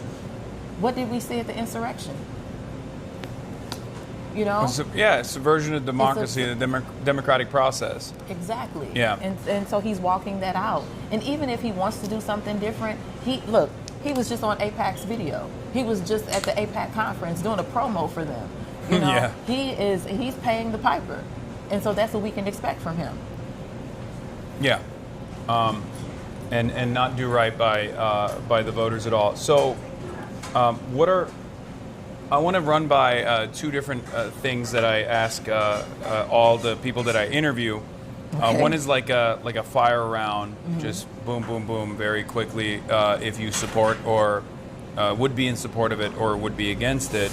Let me pull it up really quickly. And the other thing is, I like to call it the Zoran method, where I ask, Zoran was definable by 5 key policies. It's something that I think more Democrats should do. It's something that I think more politicians should do in general, is be definable on their own terms. I think this was a huge problem with the Kamala Harris campaign, that there weren't key policies that she was on board with, and therefore it created a tremendous opening, a weakness really, for the Republicans to exploit and define her on their own terms. That's part of the reason why I think like a very prescient talking point was Kamala Harris only wants to do transgender bottom surgeries, the Guatemalan migrants in detention facilities. And I think that is a real weakness for a lot of establishment Democrats and centrist Democrats because they're so fearful of coming out in support of whatever policies that they are actually on board with. So in an effort to reduce that tension or confusion, I always ask people, what are your top 5 priorities for your district and how would you go about implementing them? The Zoran method. Yeah, so for me, it's humanity first. So it's everything that we need to do to go grab humanity for people quickly. There's a sense of urgency that I always have, and so right now, fighting against this war, being anti-genocide, keeping that money into our communities because we need housing. We don't have the affordable housing stock in this community, and we have so many people who are sleeping on the streets right now. We are one of the most unbanked. We're getting better, but one of the most unbanked communities. And so, working on our economic justice, being able to circulate our dollar in our communities, building our small businesses. Medicare for all. We are one of the most uninsured communities in the country. Medicare for all is the floor. Like that is the basic, making sure that people have actual health care. We do have the minimum wage at $15 an hour, but I don't feel that that's enough. So for me, continuing to push to make sure that everyone has a true livable wage. And then the Equal Rights Amendment, instead of just reproductive care and reproductive justice, the actual Equal Rights Amendment, because making sure we have constitutional equality enshrined in the Constitution, which would give us, which would help with against housing discrimination, sex discrimination, it would be in support and give us the protections for trans rights, for abortion rights, and so much more. So things that make us whole, all of it falls under humanity for me. Okay. All right, I'm going to do rapid fire now. Do you support Medicare for all? Yes. Universal child care? Yes. Abolishing ICE? Yes. Do you support holding ICE accountable beyond abolishing ICE? Absolutely. A workers' bill of rights? Yes. A federal jobs guarantee? Yes. The Green New Deal? Yes. Green New Deal for cities was mine. Ending aid to Israel? Yes. Calling out Israel's genocide? Yes. An arms embargo to Israel, both on offensive and defensive weapons? Yes. Holding Israel accountable for committing a genocide? Yes. Okay, calling out what Israel's doing to be an apartheid, which is recognized by all international humanitarian rights organizations? Yes. Are you in favor of ending America's war on Iran? Yes. Are you in favor of ending America's embargo on Cuba? Yes. Right now, okay, perfect. Well, those are some of the rapid fire. Oh, a moratorium on data centers. Yes. Okay. So, right now, the Trump administration is in this limbo, where we don't know if the war with Iran is continuing, and it's not. It's supposed to be the day of the war powers resolution, where they have to go back to Congress and demand an extension so they can continue waging war potentially. The Trump administration has said that they are no longer waging war with Iran, but there's still a blockade as far as we understand. Right. What would you rate the current Democratic Party's performance as far as opposing the Trump administration's illegal and immoral war against Iran? I think it is the same as everything else. I think the fact what we just saw, the decision with voting rights, we knew that was coming up. I don't feel much happened there to stop it. Everything, I feel that it's all probably at around a 3. If on a scale of 0 to 10, okay, I would give it a 3. A 3 for the effort. Yes, we know that you know about it. Do you feel like the way that they're communicating on this issue rings hollow in even the eyes of the constituents, the eyes of the voters, because they keep consistently talking about a process where their opposition to waging war, whether it be with Iran or whether it be supporting Israel to the hilt, is always about process, but it's not really about impact. The impact that our decisions are having on the Iranian population in the Gulf, or even in the entire Asian market, the African energy markets as well, they're in a state of disarray currently. That's rarely ever discussed. Do you feel like it would be beneficial to communicate to the voters and to the rest of the country that our decisions are not only impacting Americans, but also everyone else as well? Yeah, absolutely, because, you know, in my travels around the world, I would always hear, well, we care about what's happening in the United States. You don't know our elected officials. You don't know our politicians, but we know yours. You know, we pay attention to what happens in the United States because we know that we're going to feel an impact here. And that was global South. That was, you know, that was in Europe, you know, and so that's a very real thing that the United States has the opportunity to lead, and we're not.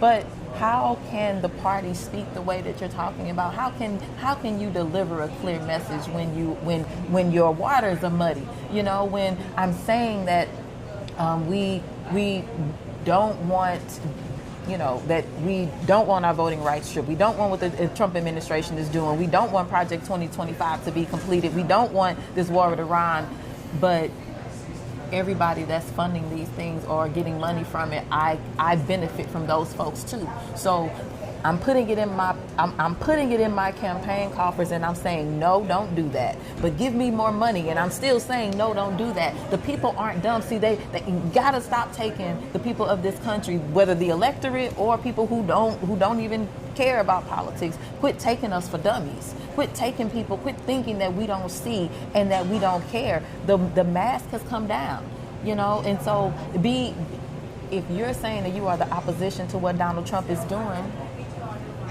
then why take Donald Trump donor money? Why not stand up to him? Because the thing is, I can stick my chest out and hold my head up and speak to that thing because I know I'm not bought by them. I know they don't own me. I know I don't owe them a dang thing. The only people that I'm accountable to is the people in my community and my family. Wow, powerful.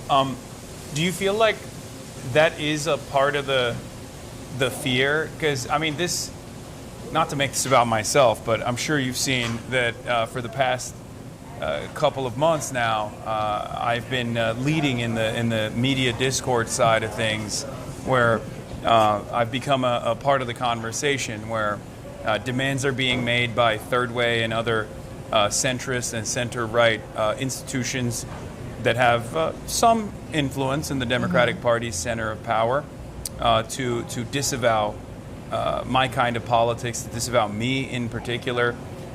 Where do you think this is coming from? Do you think that it's because they're afraid that they're losing their grip of power and that they have to actually address their constituents for once? And or do you think it's a real significant fear? I think it's both. They didn't make you. That's the fear. They didn't make you. They didn't give you your chance. They didn't build you. And so you're not accountable to them. And so, yes, that is a fear because I can't control you.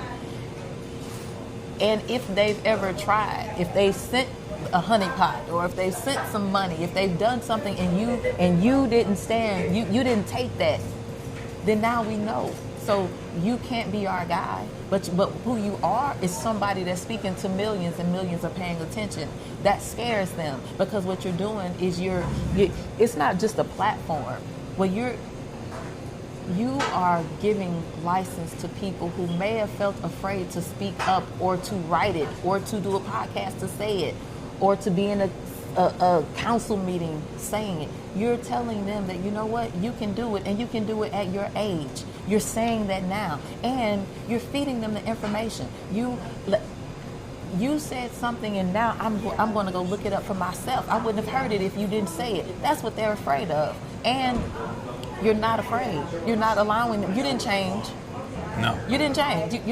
You're doubling down. That's what they don't want. But you know what? All of the discourse about the Democrats need a Joe Rogan. All of that crap. Yeah. Regardless of if it's a Joe Rogan or anybody else, you are reaching people. Isn't that what they should be doing? You should want to be with who's reaching people. And the Democratic Party, the country, the politicians, period. Let me not just say the Democratic Party on this, but we've seen it with the Democratic Party so much is, I need all you millions of people to move to be like what this candidate wants you to be. Not this candidate should move to be what the millions of people are saying they need. Yeah. That's the problem that we have, and you're holding that. You're making sure you're not doing that. So that's actually a good tie-in to how we started this conversation surrounding the disillusionment that people feel, specifically the black voting bloc that's been, in my opinion, certainly taken advantage of by the Democratic Party, or taken for granted, rather. And we'll move after this. Is my last question. Do you feel like harm reduction narratives and calling out the Republican Party is sufficient, or do you feel like that's not a reliable way to turn out voters any longer? Now, of course, you're in the primary, so it's different, and your district is deep blue, and therefore winning the primary oftentimes is a surefire way of winning the general as well. But if we were to expand that to the broader races that are taking place all around the country, do you feel like harm reduction narratives have been weaponized, and that the Democratic Party oftentimes actually uses harm reduction narratives as a way to discipline the voter base into making decisions that they might not have necessarily considered the best possible option, but the option they were told is the best, most electable option that will unseat Republicans? And given the failures of that narrative, do you feel like we can genuinely chart a different path forward? We have to chart a different path forward because, Donald Trump won being a bully. He won just saying whatever came to his mind. He won again. And he won again because so many people, even as I've gone into rural communities and talked with people who I don't see, we don't agree. But what they said is that he fights for me. He'll go to bat for me. People don't feel that way about the Democrats, so that's where they have to go. Harm reduction, saying don't go. We're not going to go after the Republican, or this is our message, and don't go beyond it. Even being in Congress over and over, hearing, oh, don't go after it. Don't say anything. Just decorum, and but that's.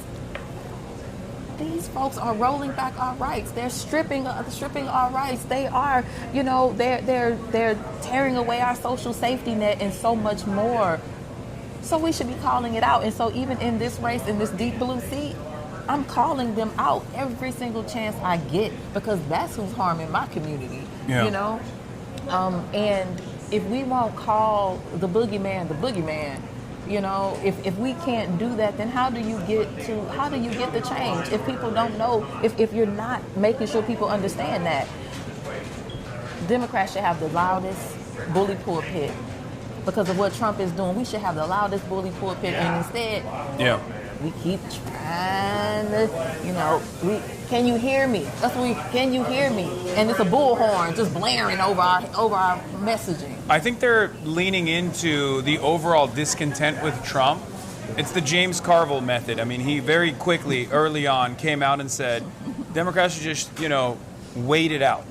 They should just show their belly, and they should submit, so they show the voter base exactly what it looks like to have Trump as president and how chaotic that is. Now, that's not what the Democrats did in 2016. They actually, liberal or not, created some form of resistance. Obviously, it wasn't enough from my estimation, but there was something there, and I think that's part of the reason why a lot of voters actually decided to reward the Democrats for at least aesthetically fighting back. We haven't really seen that this time around. Do you feel like this is a dangerous gamble for the Democratic Party to just wait it out and expect there to be a marginal victory, or do you think there's an opportunity to do something more to actually try to fight a legislative battle and to demand more from elected representatives to do more and do right by their constituents, their voters. You have to do it all right now because all of it is hitting us right now. Project 2025 is 53% done. They only have 69 objectives left that they haven't started. How do we say wait until November? Let's wait until the midterms and everything is going to turn around. How do we say wait when hundreds of thousands of people have lost their jobs and we're saying wait? You know, who gets to wait? The people who have a stable job, who own a bunch of homes, who have a bunch of property, you get to wait. But the regular everyday person does not. And so we need a party that will pull all the levers, whether it's a legislative response and, you know, it's an and. We need to come at it from the local level, the state level, the federal level. We need to make sure that we put, like I said it before, where are our attorneys? Not only our attorneys, where are our law students? Put our law students on. You all do this work. Like everybody has a place right now. Because how did we lose this? How did we mess up voting rights yesterday? You know, or the day before? How did we do that? That is something that will, and so if we have, you know, we've heard that there are going to be possibly some states that will go ahead and like change their maps, you know, to make them, you know, all Democrat, you know, in blue states. But is that all we can do? Like, is that the only answer?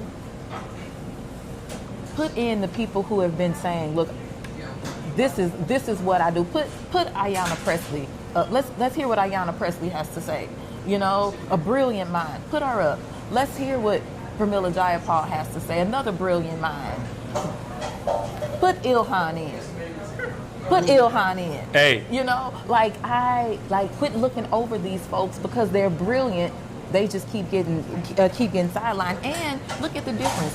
My district is different than Ayanna Pressley's, but that message could still be the same and win those folks. It's two very different districts. It's Boston and St. Louis. Yeah. All right. Well, we got a bunch of stuff that we're going to do, right? Yeah, we are. I think we have a rally to get to. We have a rally. It's May Day. Yeah. It's a very significant day, especially around the world. It's unfortunately not as significant in America. We have a separate Labor Day, even though the labor movement and labor militancy in this country actually played a formative role in the establishment of May Day itself. Why do you think that's the case? Why do you think America has a different Labor Day as opposed to May Day, which is the International Labor Day, when a lot of demonstrations take place? Because I think that, you know, first of all, I'm going to try this hummus while you explain that. Okay. Help yourself. First of all, the United States has an issue with how we interact internationally anyway. So I think that us having our own day, our own Labor Day, yes. Oh, okay. Us having. Oh, we're getting done. Yeah. I gotta do a mic swap before you. Okay. Keep going. Oh, okay. Us having our own Labor Day, I think, is not that we shouldn't support. Not that we shouldn't support our workers, but I feel like that's a different deal. The fact that we don't even talk about International Workers' Day, like today, people said to me, "Why are you all doing something for International Workers' Day?" Like it was. We're a part. I mean, it was a the American labor force is a part of the international labor force. Yeah. Well, yes. And so it was shocking that that was a jab at me. Was that why are you all like what is International Workers' Day? When I just sat with I just rallied with a group of graduate students who were workers that were asking for fair pay, that were asking for, you know, their dignity at their job. And they were saying, we're international, like we're international students. And the way that we are treated, you know, in this country, just trying to get our education. So that's why it's important. And I feel like St. Louis has a history, much like many other places, especially much like many other Black communities, specifically Gary, Indiana, Flint, Michigan, Detroit, where St. Louis had a lot of industry. Yes.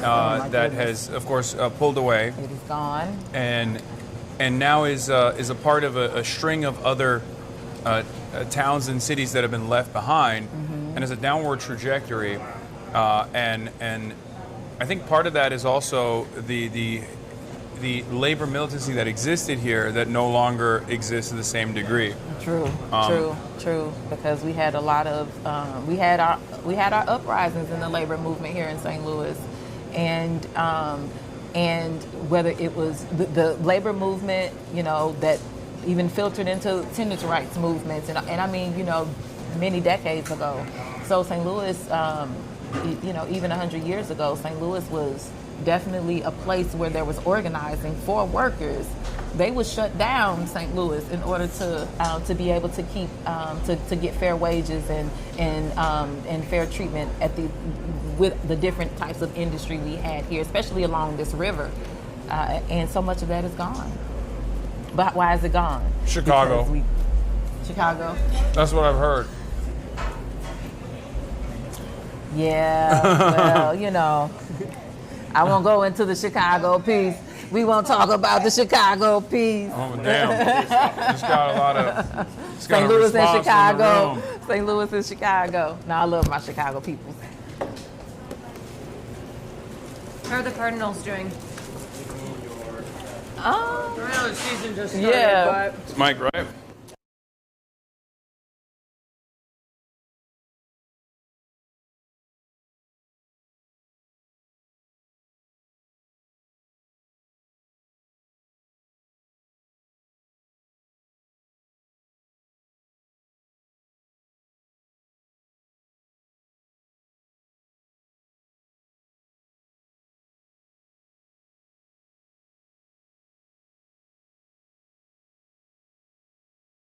Wait 1 second. Okay, they can hear it. 18-3 right All right, you got me a gift? No. Yeah, you came to St. Louis for us. We wanted to give you a little something. Oh my God. You gotta open it. Okay, let's take a look here. I'm doing an unboxing. Wow. This is a very dynamic live stream that we're doing here. Thank you so much. Sure. That's my We got the Forerunner, Corey Bush. Oh, hell yeah. I'm putting this on eBay. No. And only a Hasan could get it. And then donate it back to the community. Right. Yeah. We got, what is this? Those are St. Louis' favorite chips. Old Vienna of St. Louis Red Hot Riplets. If you like hot. Oh, I do. Those are jazz. Okay. Hell yeah. And then what do we got? Oh. I'm gonna vote Corey Bush merch, campaign merch. You don't get the Hot Boys for Corey. No, Let's go. Never mind. I do. Yeah, okay. All right. Thank you so much. Yeah, absolutely. Yeah, you have a shirt. Yeah, there's my card. Yeah, it's in his car, but you do have a Hot Boy shirt. Hell yeah. All right.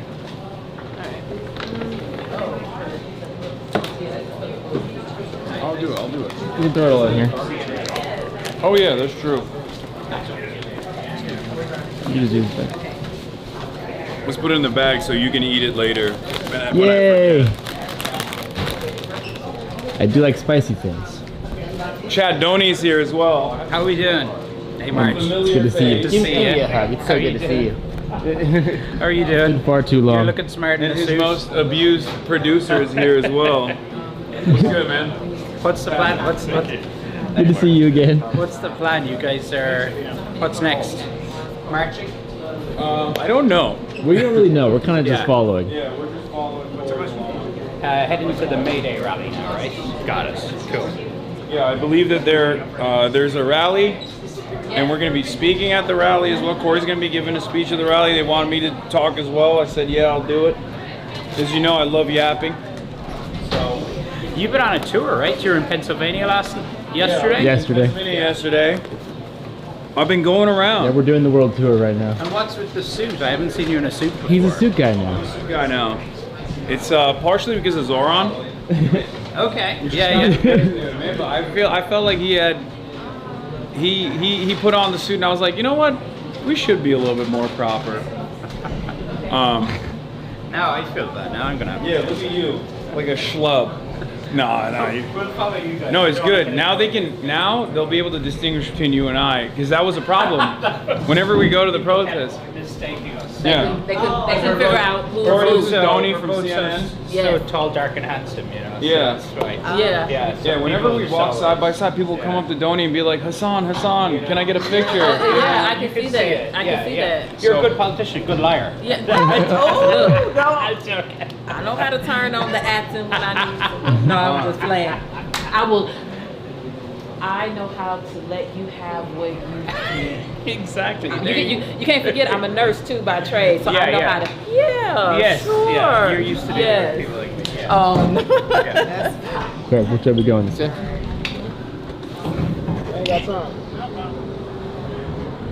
Okay, chat. Bear with me here. Bear with us here as we transit and figure out what we're doing, where we're going. You guys know the drill. I'm simply one man with a camera and a lot of moving parts around me. Sorry to flashbang you. Since we gotta go speak now, we don't have time to.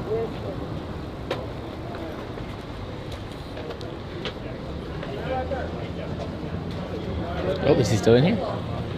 You mean my Red Bull? Thank you so much. Thank you for everything. Okay, we're in this one? Yeah. Okay. All right.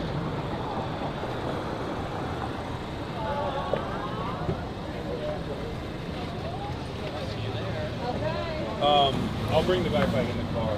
Yes, please do. All right, Caroline.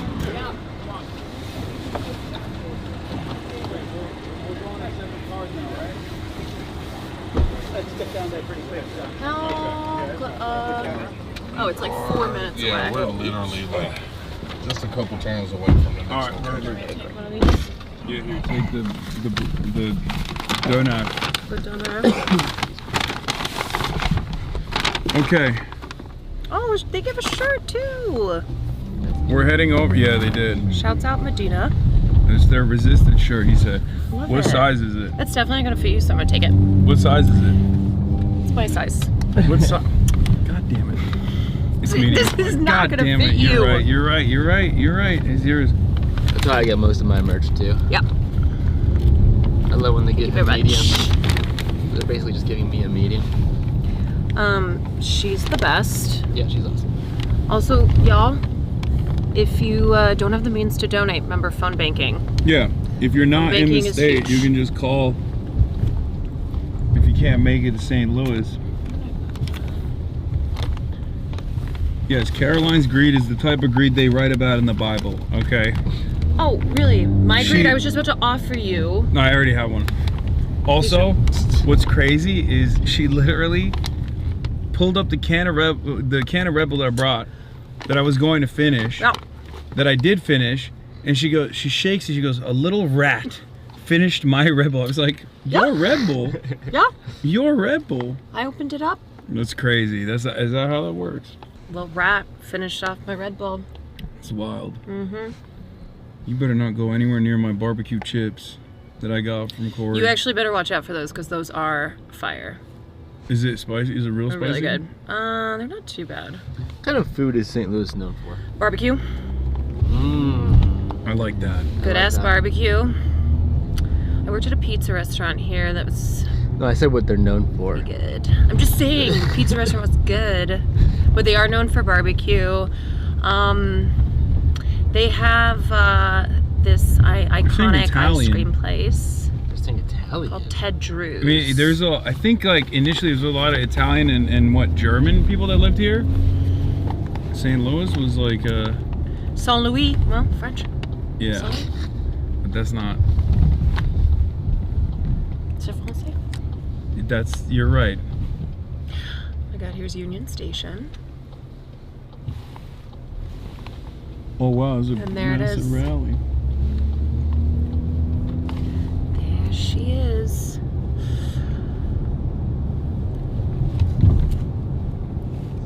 Can't believe you tried to laugh at me for calling this the Lou and you've never been here. Imposter. I still don't believe it. I'm gonna ask Corey. Okay. And she's gonna be like, yeah. Chili spaghetti. Look, Lou Foos says it right there. Wait, that's true. It does say Lou. Lou The Lou. Foos. I refuse. Oh no, you refuse, Marsh? Yeah. Whose side are Hell you yeah, on? Marsh, let's go. Caroline Kwan on the from right Women took an L here. That's impossible. By simply being from women. Like it happened. Don't spell women with an Listen, L. it's women's rights and women's rights. Should we just go out? Okay. I mean, this doesn't seem like we should just walk into there. Yeah. And I feel I don't know where Yeah, we're. I don't know where like Corey is. I mean, are they coming by car too? Are they behind us? Will you use the bag with us, March? No. Oh wait, you're gonna do shotgun on the rally? Your bag's caught. Can you? There you go. You think shotgun on the rally is better? For what we're doing, yeah. Alright. Let's just keep the bag. Where do you keep the bag with us?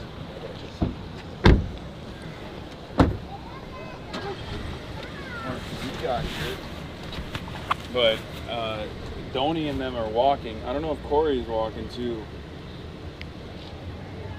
You say Miyake nice? Oh, are we both wearing We're Issei? both wearing Issei, yeah. That's crazy. Look at Wait, how we could big do Denver's yours looks montage. versus Oh, actually, you know what I'm gonna do? I'm gonna swap lens right now to a longer one. Okay. While we have a bit of time. Can you give me the backpack?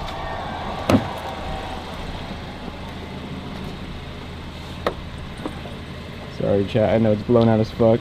Should we do a little shoe cam? Wait, I like these. Thank you. Doc Martin and Beams collab. Martin Beams. Okay, we definitely got here way before they did. Need this. I don't know how we. Let me get in there. We didn't. Chat, you're getting flashbanged really quick. I'm sorry. Here at all. You're getting a longer lens so when he speaks you can see him better. Flashbanging coming.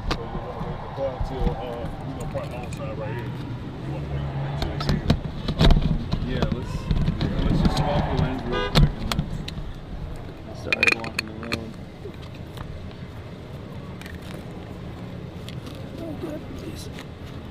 Please. I only have one hand. Please. Okay. Alright, here, put this in there. Dump it in. Okay, we're good. Does it have an ND filter or no? No ND on this one. Is it gonna be blown out? No, it'll be fine.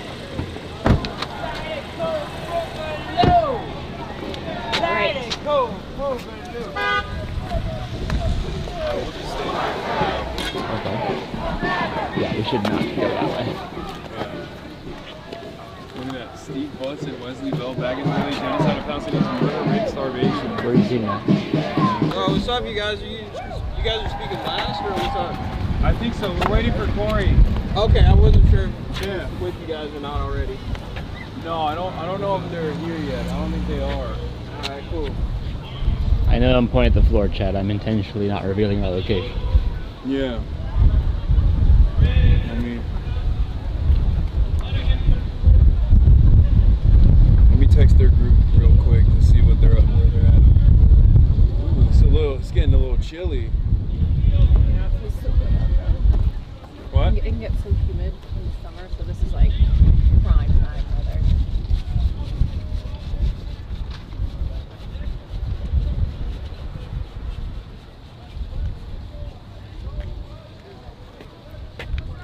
What's up?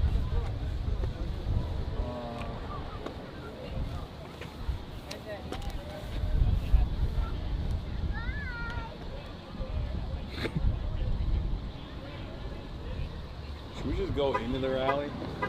Okay, sure, but from what way? I don't know. I mean, it's just gonna turn into a photo op. I know, but it's better than just standing here. Yeah. What's up, man? Hey, how we doing, man? I'm doing all right. How are you doing? Doing all right. Nice to meet you. Nice shirt. Oh, thank you. Hell yeah. Marsh? Nice to meet you. Hello. Nice to meet you. Hello. Caroline? Hi. Pleasure. How are we all doing today? We're doing all right. Good. It's good to be back in St. Louis. Yeah? Are you local? I'm actually from across the river. St. Louis. Or, Madison County. I was telling him all the facts on the yard. Neither minds. Yeah. Is it called the Lou? Yes. Fuck. Okay. God damn it. All right, I'll When are you gonna learn that I had to hear knows from a so man. many things. You had to hear from a man I to had to hear confirm what a man. woman That's it. told him. Yeah, you want to take a photo? All right, let's do it. I hate to be that kind of guy, but let's do it. It's okay. There's gonna be a lot of those guys. Right. You're Everybody fine. get, Wanna get all good this in? is a once in a lifetime opportunity for me. So Nice to meet you. nice to meet you guys.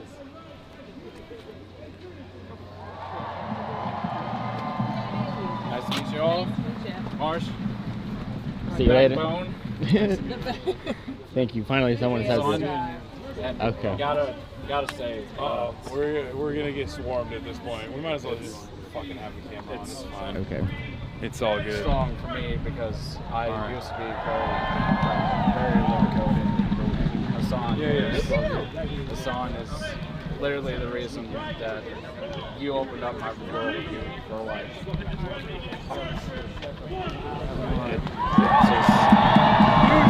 Bodyguards, we just hired DSA. Well, you all take it easy.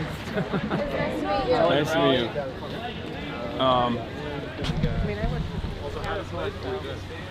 Wow, life. Are you getting some live shots? I'm Jeremy. By the way, I'm the executive director.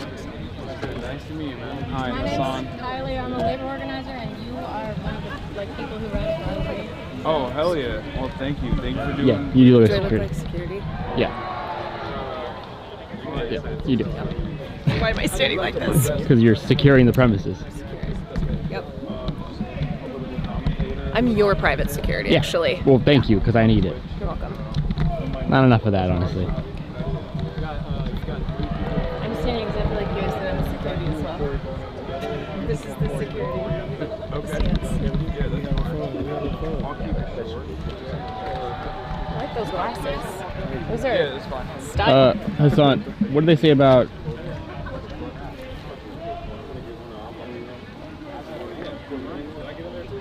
What's the question? What do they say about... Is there like a place where... A staging area for speakers and stuff?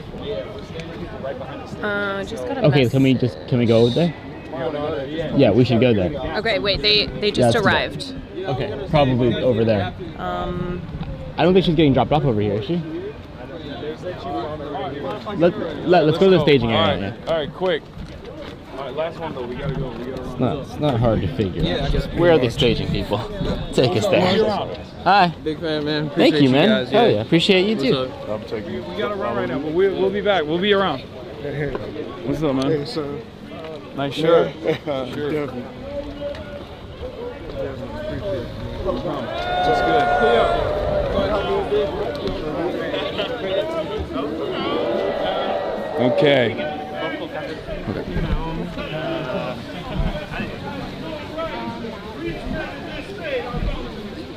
Suit guy does suit things now. Yeah.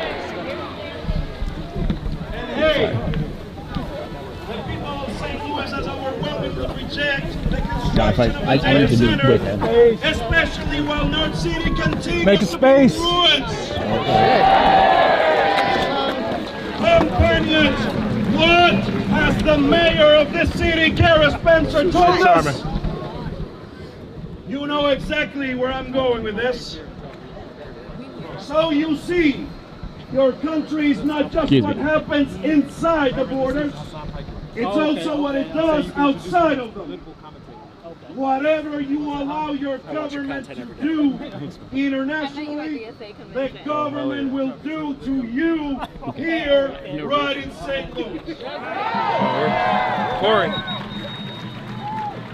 So we're gonna go up. There is no separation between the workers of the world and the workers of Missouri.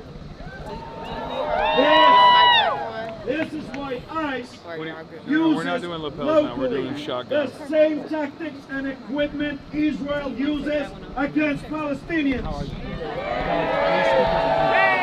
And this is why we must fight together and not on our own.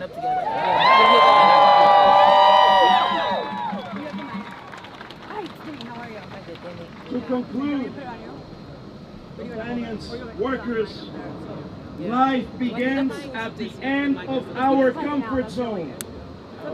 Today, Missouri and Illinois have left their comfort zone to say united to the billionaires ruining our dreams. no business as usual. You are bound to respect our rights.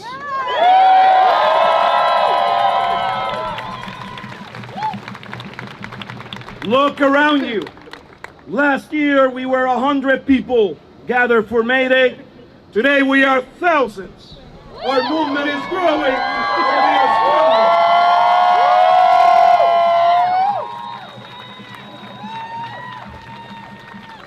So my last message to you, this is not a time to whine. This is not a time to complain about small things and differences. This is a time to fight and win. To the billionaires we say, unconditional surrender to the workers.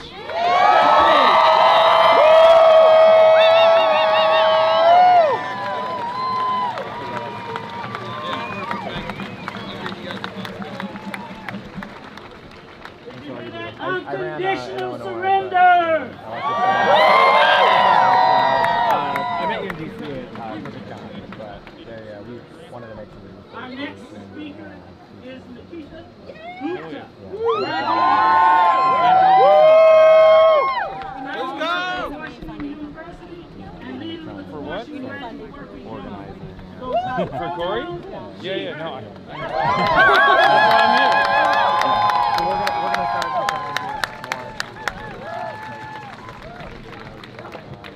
Hello, everybody. How are we doing? It is so good to be with you today. My After name the is rally? Nikita. No, we're probably going to head back. I'm a PhD student at WashU and I study genetics. Thank you so much. I'm only here for a very short period of time. I grew up in India with a dream to become a We're fine with and like thousands of other international students here. We're the I ones that got came to arrested in St. DC Louis the other for a day. better education. Oh, wow. We're still in the middle. So you guys are all over the place, so too. proud of the work I get to do as part of this community. She wanted to Three stay. students from Kenya, Some progressive. South Korea, from Brazil, Mexico, Nigeria, and Well, fellow now Americans. Daniel and Viz is we're the backbone trying of to- higher Pretending. education. I've known him for a Um, long time. Wait, it's interesting. I personally, I study how mutations in non-coding DNA, which is that's the junk DNA, actually affect the Yeah. development of babies in the He womb. came out and said he's going to Thank you. repeal anti-BDS measure now, It which is is a pride interesting and because joy he of my life himself that was my responsible for small anti-BDS along with legislation thousands in of the past. others So. will lead to discoveries and a better world for everybody.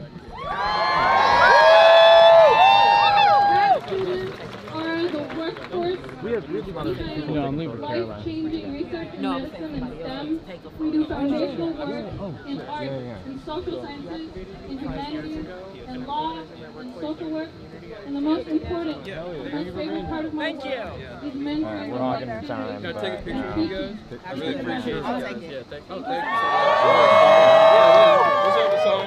It's good. How you doing, man? Yeah, T-Blade This in the chat. What's up? administration has Shout out to all my black. Yeah, T-Blade. violence. What's up, man? Bro, this is T-Blation. What's up, chat? Shout out to all my black fans. Which includes marginalized students at universities. We've seen student activists Lifetime drive experience, from their man. homes and streets to detention centers across states. I moved here too. Can I get a We've selfie with seen you guys real wave quick? after wave of visa revocations, Keep it cool. Keep it on video. and travel bans after travel bans. There's 39 countries on the travel ban list right now. Yeah, no. In May last year, I'll say I'm from Michigan, but I my moved all over. father was ill. One of my And committee members, an active. he had a heart emergency. I'm very happy to say he's safe now. But I wanted to go home and watch it with inviting students not to travel. And I wish that was an emergency measure, but that is still the plan to this day. There is no plan to help students re-enter if they're denied at the port, at airports. There is no plan to help us complete our studies and our work and graduate and move on with life. And even if I don't travel, like, where are we going to go when I can here at our doorstep in St. Louis? 2 weeks ago, I was at a middle school, Rickner Middle School in St. Louis County. ICE and local police have been racially profiling black and brown people driving around town as people. It's like, who's this normal guy with a cameraman? And that is really shameful. Bro, how jet lagged are you? And be it at the airport. I don't even know what time it is In anymore. our community, at the border. WashU has no plan for 3,000 international PhD students and master's students and 600 postdocs, not to mention hundreds of faculty and staff and custodial workers and janitors. And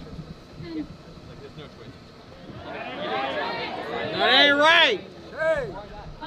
Meanwhile, they've also been cutting programs that increase diversity in STEM. They scrapped their websites with their commitments to DEI and addressing systemic inequities in academia. And last month, WashU platformed the former assistant secretary of the Department of Homeland Security, which is a parent agency of ICE, on campus. At an event called Protecting the Homeland, the Legal and Operational Necessity of ICE, on a campus that is half composed of non-citizens.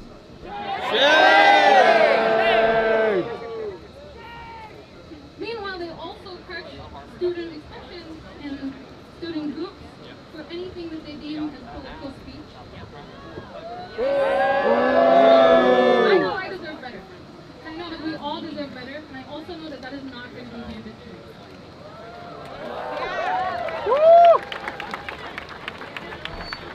And so last year, in October, when our chancellor was insisting on discussing with the White House about a compact, which is to surveil and discipline Black, brown, and queer students in exchange for federal funding, preferential access to federal funding, and likely a better tax rate from their $13 billion endowment.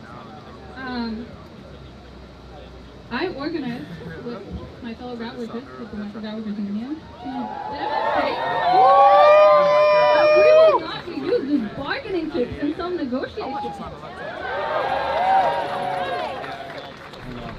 In February, we delivered 200 handmade Valentine's Day cards to a chancellor. With handwritten messages. I'm not joining the TVU backpack. And obviously we have been hard back because organizing once or twice is not enough, and that's why I'm here today. What? We had an amazing When are we going up? I think one more person after this.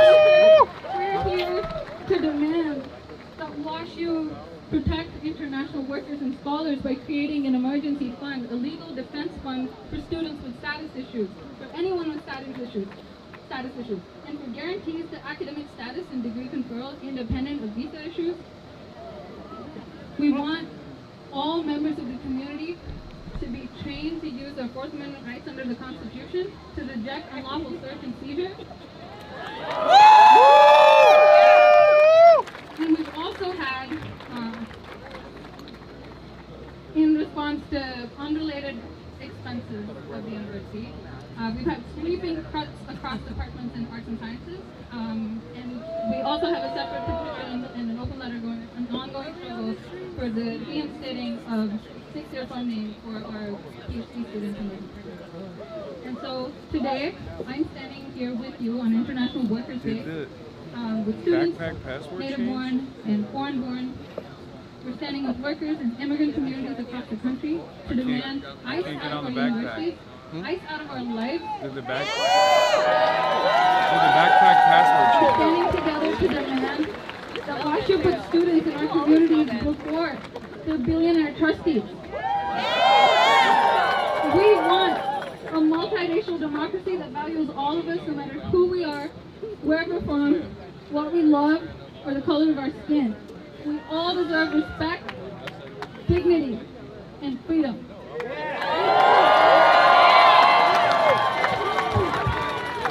Thank you.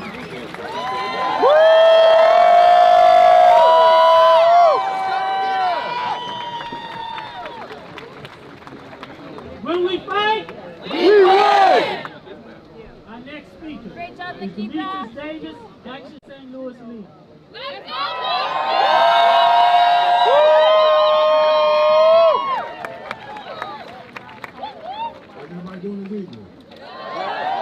Can you send a text message to like the IRL guys in the Discord so it pops up the group chat that we're in? Because I can't find it. Ask them if the password to the TVU backpack changed because it won't log me on. I stand before you today disappointed and in disbelief. It has been almost a year since the devastating tornado has destroyed a very intricate part in the heart of this city. While people of power stand by and do nothing. Shade! I've been able to see my community after tornado hit. It took houses I've been seeing since I was a child. Leaving trees and debris all over the city for miles and miles. Almost a full year later, we're to no recovery. Message him with me in the message. You have barely scratched the surface. Like add me. Wait, why am I not seeing it on Discord? That ain't right. It's as if our voices aren't being heard and our people I don't think are I'm in worthless. this group chat.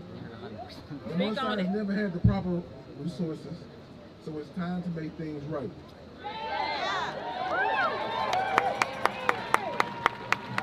We pay taxes just to breathe.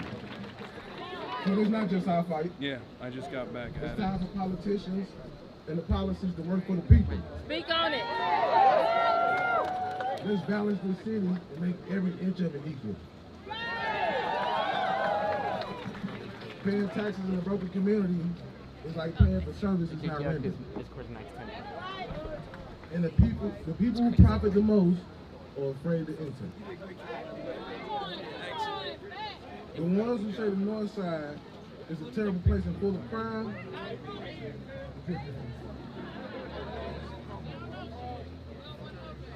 but it could be a paradise with more investment and more time.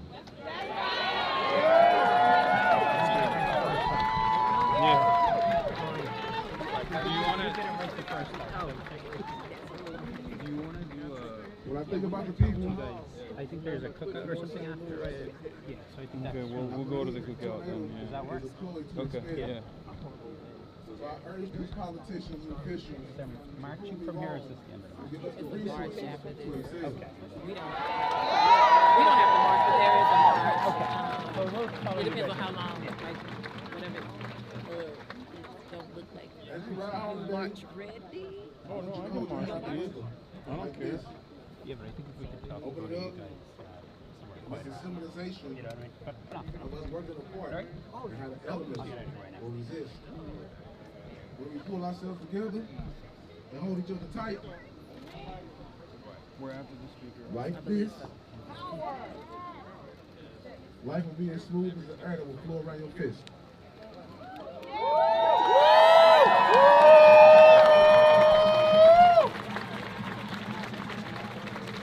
One more. They said 3. This city has the resources we need. And the North Side is a part of the city. That's right. It should be the same as the South. That's right. And the Central West End. We're going to lift our voice tonight and show them that we know how to fight.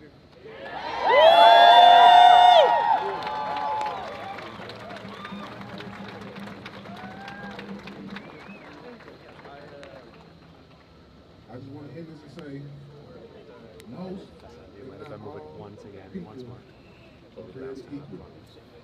But there is no policy, there is no man, there is no group of men that's more powerful than people.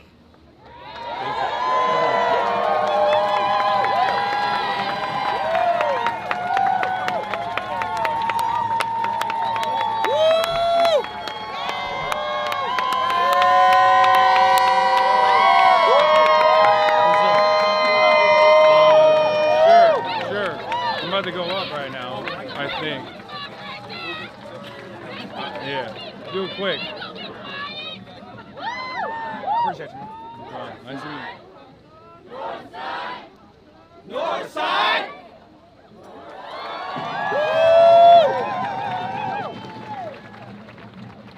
Let the people resist! All right, we have Rhonda Watson, certified nursing assistant, and SIEU healthcare leader. I think we're after this.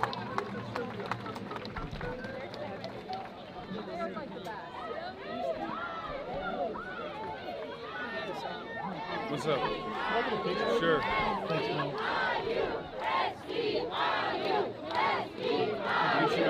Yeah, thank you.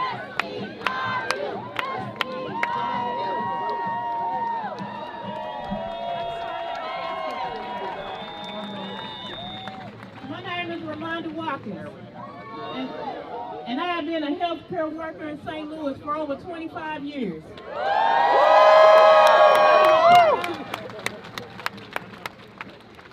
I'm a proud member of my union, SEIU Healthcare. I need to tell you something. Speak on it. I'm tired. I'm tired for showing up for people that won't show up for us. Come on. I'm tired of fighting for things that should already be ours. And I'm tired of billionaires getting more and more when working people like me are left to scramble. I worked at my nursing home for 12 years. The residents are my people. That's right.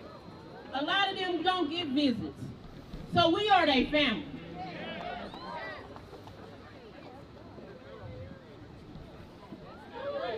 You got this. You got this.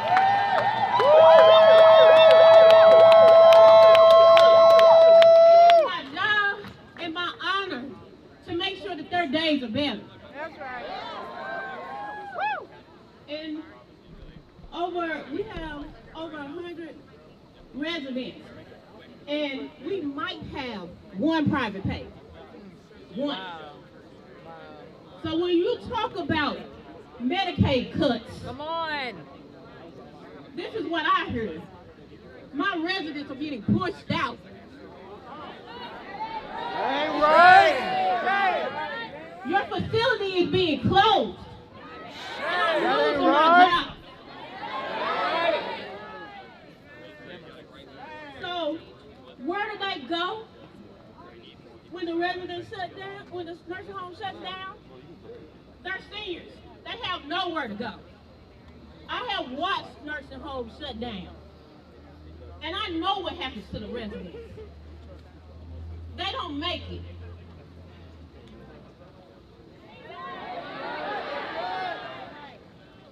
But billionaires, they don't have to worry about that. They just pay more and more, while we pay every single time. Shame.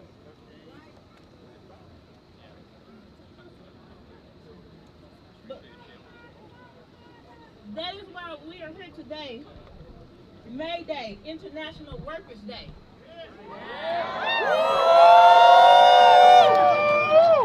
The day that had always belonged to the workers. Who refuse to stay quiet. And who know that the only way we win is together. But what I've learned after doing this work for over 25 years, you have to speak up. Because if you don't, they're not going to hand it to you. You have to go get it.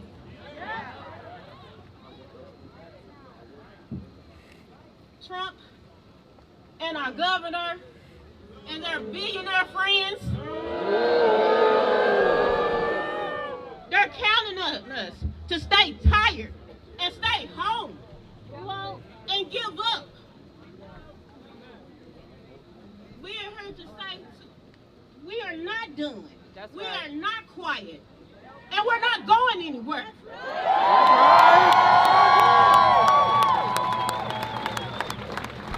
So when working families are under attack, what do we do? Stand up, fight back!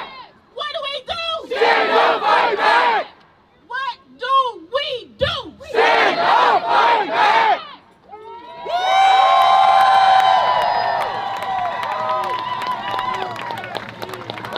I've watched you since 2019. This is a dream, dude. It's awesome to see you. Thank you for being here. You help inspire me to get more involved, so I appreciate it. Thank you for being here. SEIU!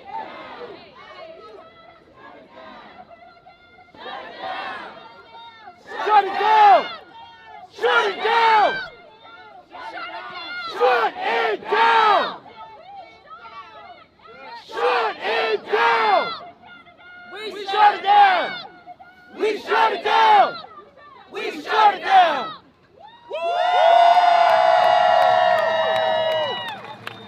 Come on, one more time for SEIU!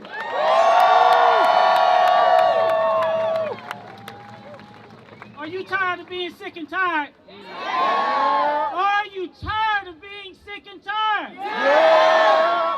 All right, let's stand up, fight back.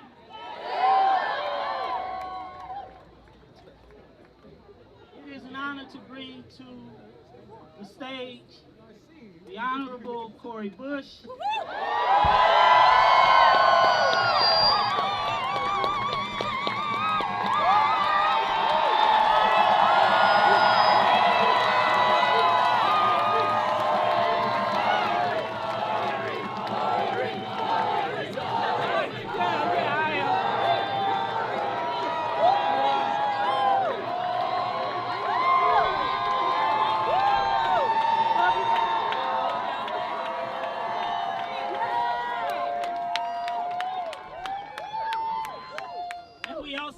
With us, Mr. Hasan Piker, a political commentator. Let's welcome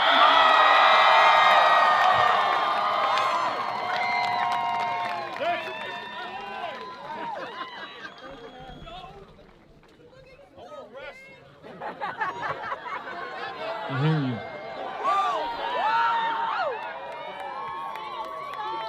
What's going on, St. Louis? Wow. It's going to be a tough act to follow, those ladies. They really brought it, but I'm going to try my very best. It's a real honor to be here today on this beautiful day, International Workers' Day, May Day, a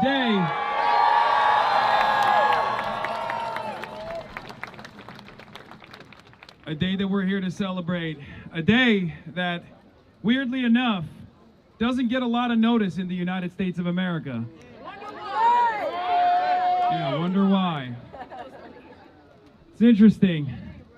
I feel like St. Louis doesn't get a lot of notice either, even though it deserves all the praise.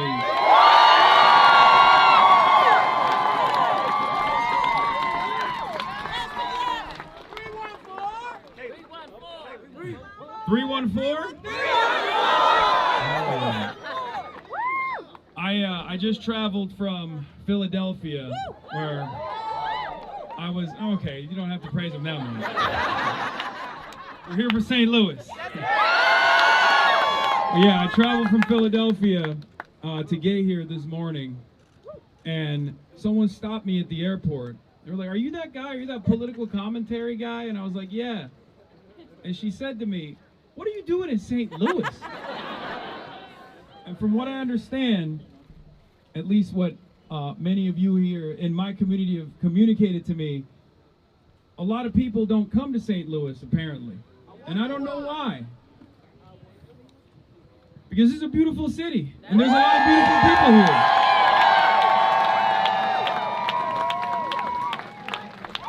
But in all my travels, I've seen a lot of places like St. Louis. Places that have been left behind by wealthy corporations that pollute your waters, that steal your productive output, and then spend it on themselves. But today, and every day from here on out, we say no more.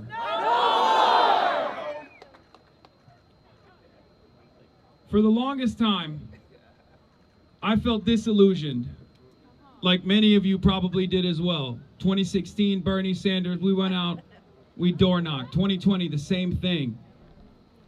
And in a sequence of defeats from corporate Democrats, there were wonderful gems that came out of that movement. People like Cori Bush, who I'm honored to be here with.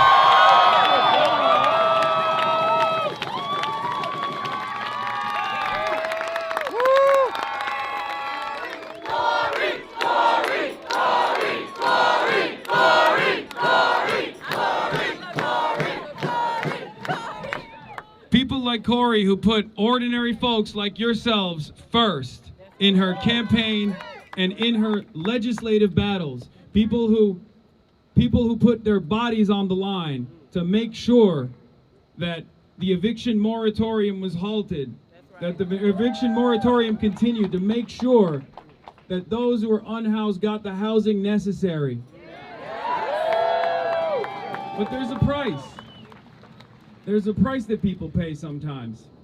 That price was $9 million. $9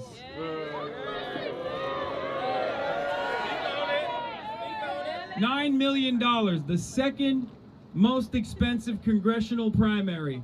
That's what it took for Israel to subvert the democratic process, to unseat a wonderful fighter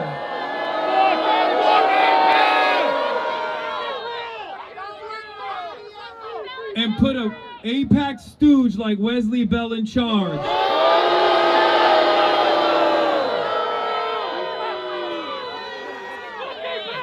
To punish someone for saying the truth, to punish someone for being uncompromising.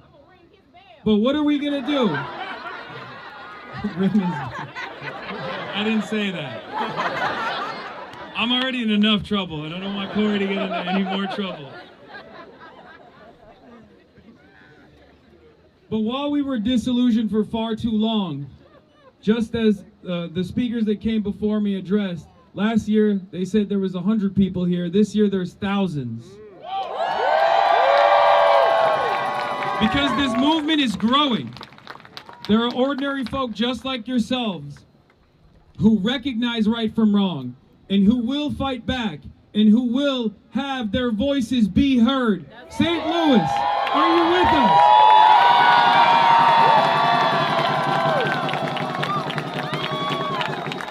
For far too long, we've been told you have to vote for harm reduction. We all know the Republicans are corrupt. We all know that they're monsters, they're racist, they traffic in hatred. But we are here to say we are no longer going to vote for do-nothing Democrats either. We're voting for Democrats with a purpose.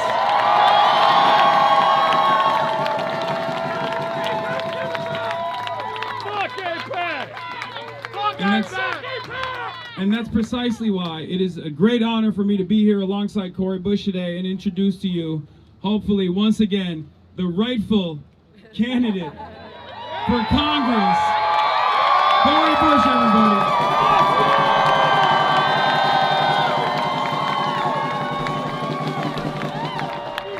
When St. Louis is under attack, what do we do? Stand up, fight back. When St. Louis is under attack, what do we do? Stand up, fight back. What do we do? Stand up, fight back. What do we do? Stand up, fight back. Y'all. Happy International Workers' Day.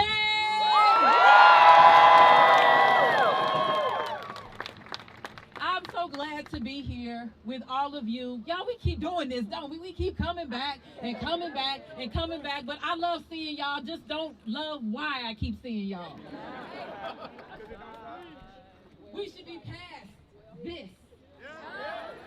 But I want to thank you, Hasan. Thank you for coming to St. Louis.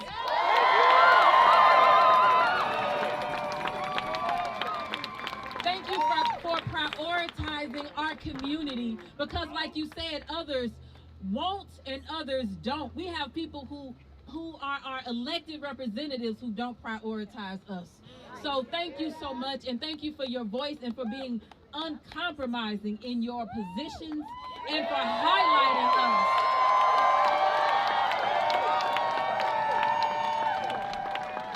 We need people all over the internet who know what they want, who know how to go get it, and who are uncompromising and who will go say the thing. And so we really appreciate you being here, because St. Louis deserves that.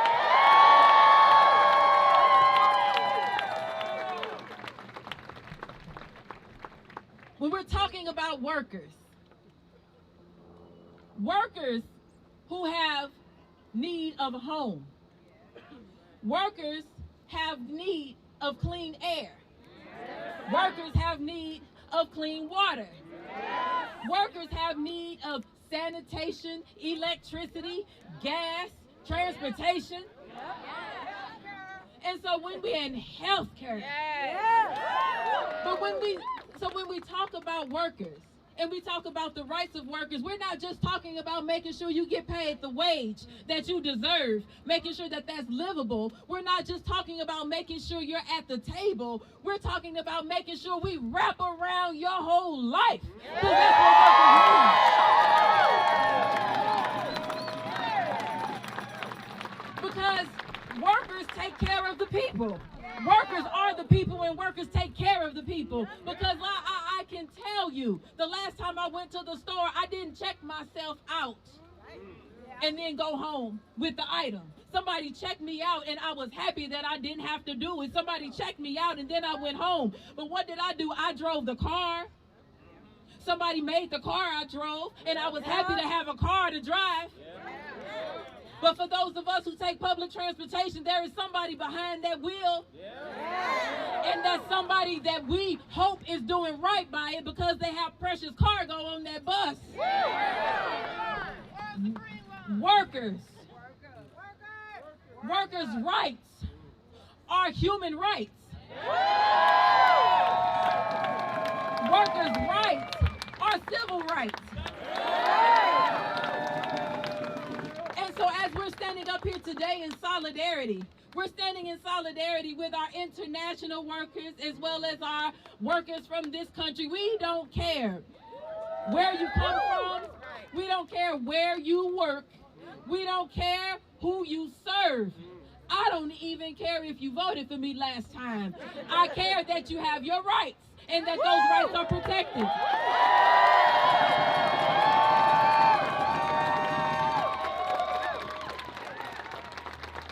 And so in order to protect your rights, we need people in seats, and this is all across the country.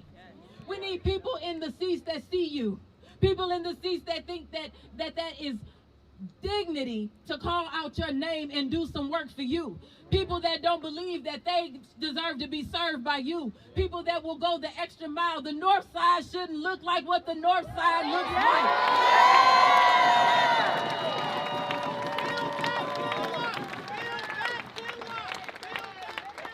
We have billionaires who are sitting on money, and their workers are the ones on food stamps. We have workers who don't have the money to buy a vehicle. They have to use public transportation, but the corporations and the billionaires are making money hand over fist. We say that we're standing up for workers, but what we're really doing is we're standing up for all of humanity together. So our workers and those who want to work but can't work, we're standing up for those folks too. St. Louis, this is about every single one of us. So when we go to our electeds, y'all, we're saying fully fund the North Side. We're saying we don't want your big box data center in our community. We're saying we don't want your police shooting firing range in our community.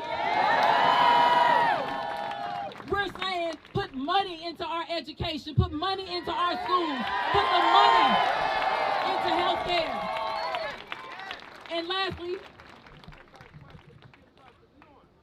if you can't stand up to Donald Trump and his administration on the city level, the state level, or the federal level, then you're no representative for us.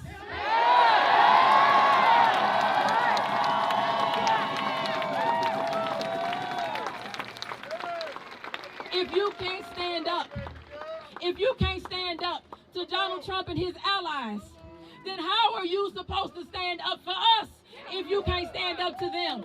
Donald Trump don't know your name. And why sign up for a job when you're not willing to fight? If you're not willing to fight, move out the way, because I know some fighters.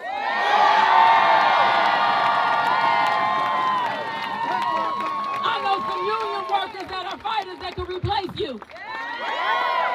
I know some folk in Action St. Louis that can replace you.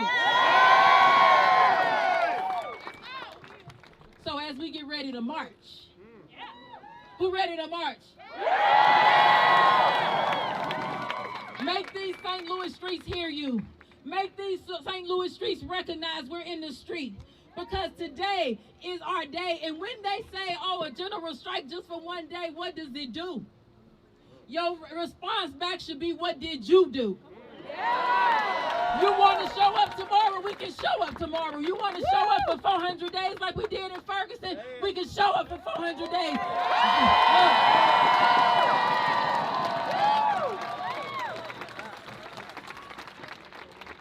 They don't want that kind of smoke. They don't even want to hear us say abolish ICE, but it's abolish ICE.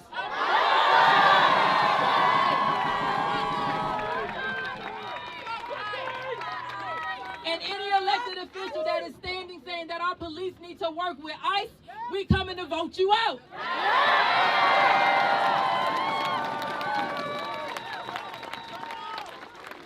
When immigrants are under attack, what do we do? Stand up like that. When immigrants are under attack, what do we do? Stand up like that. What do we do? Stand up like that. What do we do? Stand up like that. Yes, St. Louis, let's go.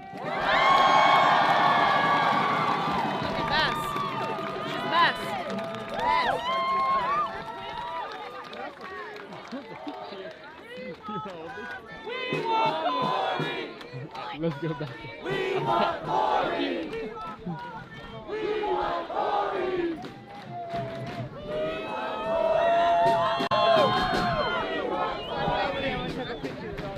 We'll get one before we leave. Yes, ma'am. Which way you guys? Hey, I'm gonna take a picture. Where he's getting flicked up. Awesome. I'm gonna be in the background of this picture. Not yet. I don't know. We got 2 seconds. I know. No, not me. I'm kind of tall. Where are we going to get up? We're going to look at that way. We got extra shirts on. Together on the east side. All right. Let us head that way now. Oh, if it's an hour away, we'll probably... No, it's an hour time. Oh, it's an hour from now. Oh, we got our photographer right here. Oh. Excuse me, it's okay with the phone. We can let her All do who it. are part of singing resistance need here. I'm trying to stay out the picture, you know me. At the speaker to my left. Y'all right. We gotta move, y'all. Thank you. Thank you so much, Corey.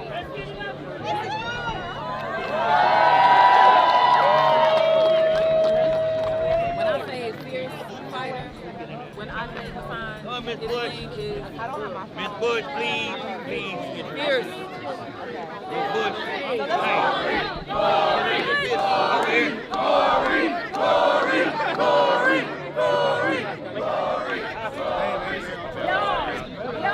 What do you want to do? What? What do you want to do? I don't know what to do here. Good. Yeah.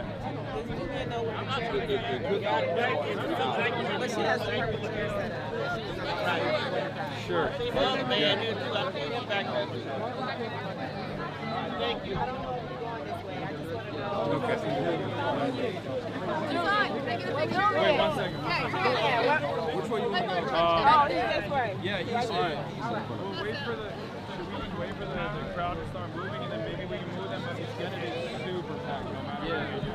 So I was thinking maybe we. Is there anywhere we can go that's like quiet? Let's go this way. Oh, they did. Okay. Well, I don't want to. I want to wait till we start walking because this crowd is not going to. They're waiting. No matter what. So I don't know what we do here. I'm trying to figure out the logistics. I'm trying to figure out the logistics. Oh, no. You good. I'm just you good. You trying to do it here?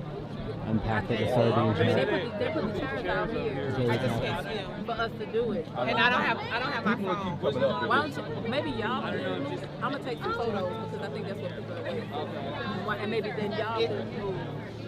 Oh no, I'm trying to get my phone so I can see where. Yeah, we wanted to do something with like CNN too. That's why. Yeah, that's what this. Yeah.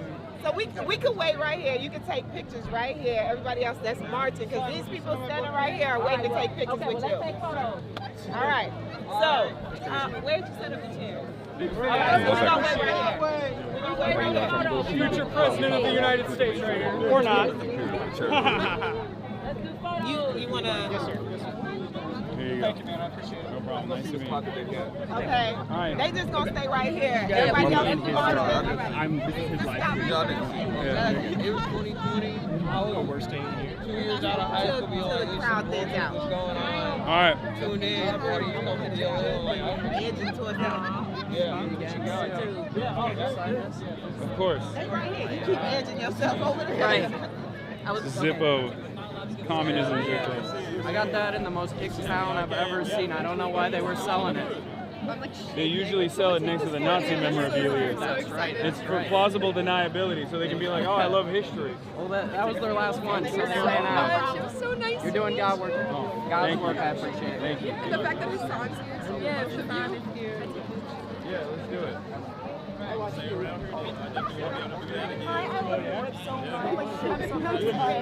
all good. Thank you. Thank you for being here. Thank you for being here. Yeah, I'm trying to get out of here. I'm gonna be around. Thank you so much. All right. Your favorite. Thank you. Greg, can you find my picture? You go right here next to him. All right? Thank you. Yeah, you are. Yeah, I have. Also, I have you. I'm with I was the president of the University of Missouri. Oh, I heard that you guys got like prosecuted, right? Yes, we sued the university president for... You ever need a signal to the side? And I just wanted to take the opportunity to show my gratitude for how awesome this town is. And to hopefully get some sort of national attention, because we're obviously not Yeah. Oh, shit. How you doing, brother? West Coast Good people. So ready? maybe this is a start of Badass for the All right, let's go. All right. I'm getting in this one. All right, and 131. Thank you. Dad, come here. All right, we should. I think we should move. Yeah. Right. This is my Nice shirt. What is that? Oh my God. That's for me. Oh, thank you. This is my dad. Oh, hello. Hi. How you doing? Nice to meet you. Hasan. Hey, pleased to meet you, man. You know, man, thanks for being here. You know, thanks for calling them out. You know, man, we just got work to do in St. Louis, you know, and man, whatever you can do to help my daughter get her seat back, brother. Of course. I'm trying my best. Yes, sir. You know, All right, we're going to go this way. oh, that was, oh, I thought that was. Oh, hell yeah. Nice to meet you. Thank you. We gotta get a picture. Come on, SCIU. She's trying to get up out of here. All right, you. Okay, let me get out of this.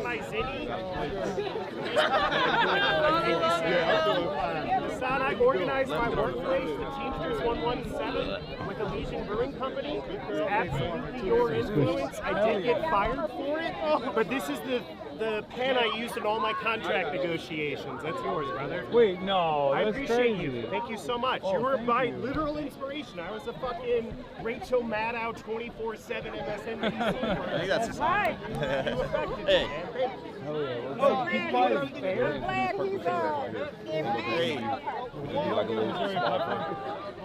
Hi. Oh my God. He's 7 months. Oh, he's so cute. Good boy, Bear.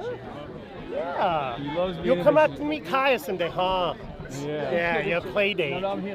Beautiful dog. Dude, thanks for coming. Appreciate you, brother. Have a great trip. My wife made you this Charizard jar. Oh, wow. Thank you. Thank you so much. Can I get a picture with you? Sure. Your jewelry's awesome. Thank you. Yeah. Look it up real quick. Nice picture.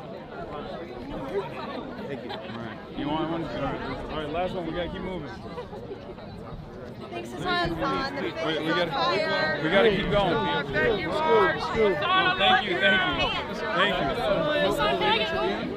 Just a quick statement. What do you think about the event going on today?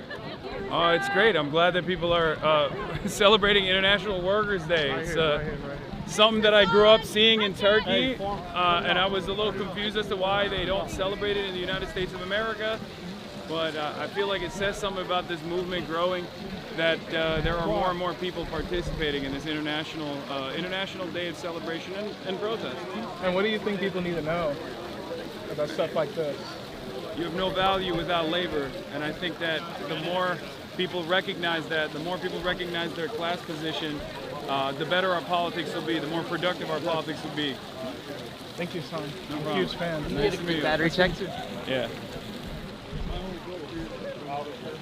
84%. We're good. We can keep going for now. Yeah.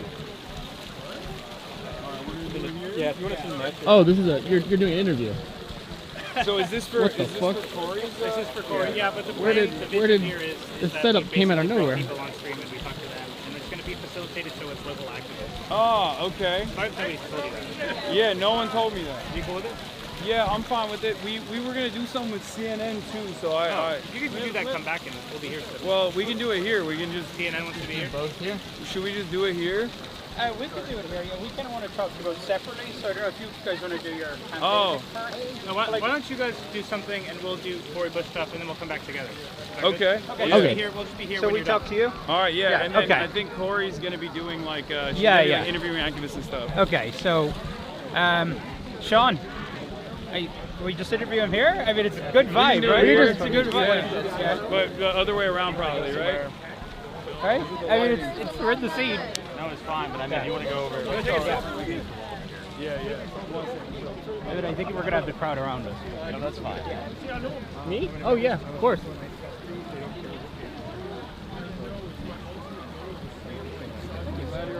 And so you wanna? It's a really nice day and it's terrible. Thank you.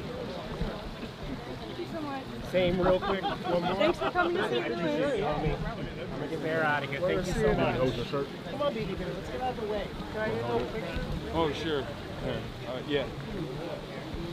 Let's do it quick. I know. Okay, I'm gonna swing around. Let me swing through. Excuse me, let me swing through. Oh, go ahead. Mayday, then.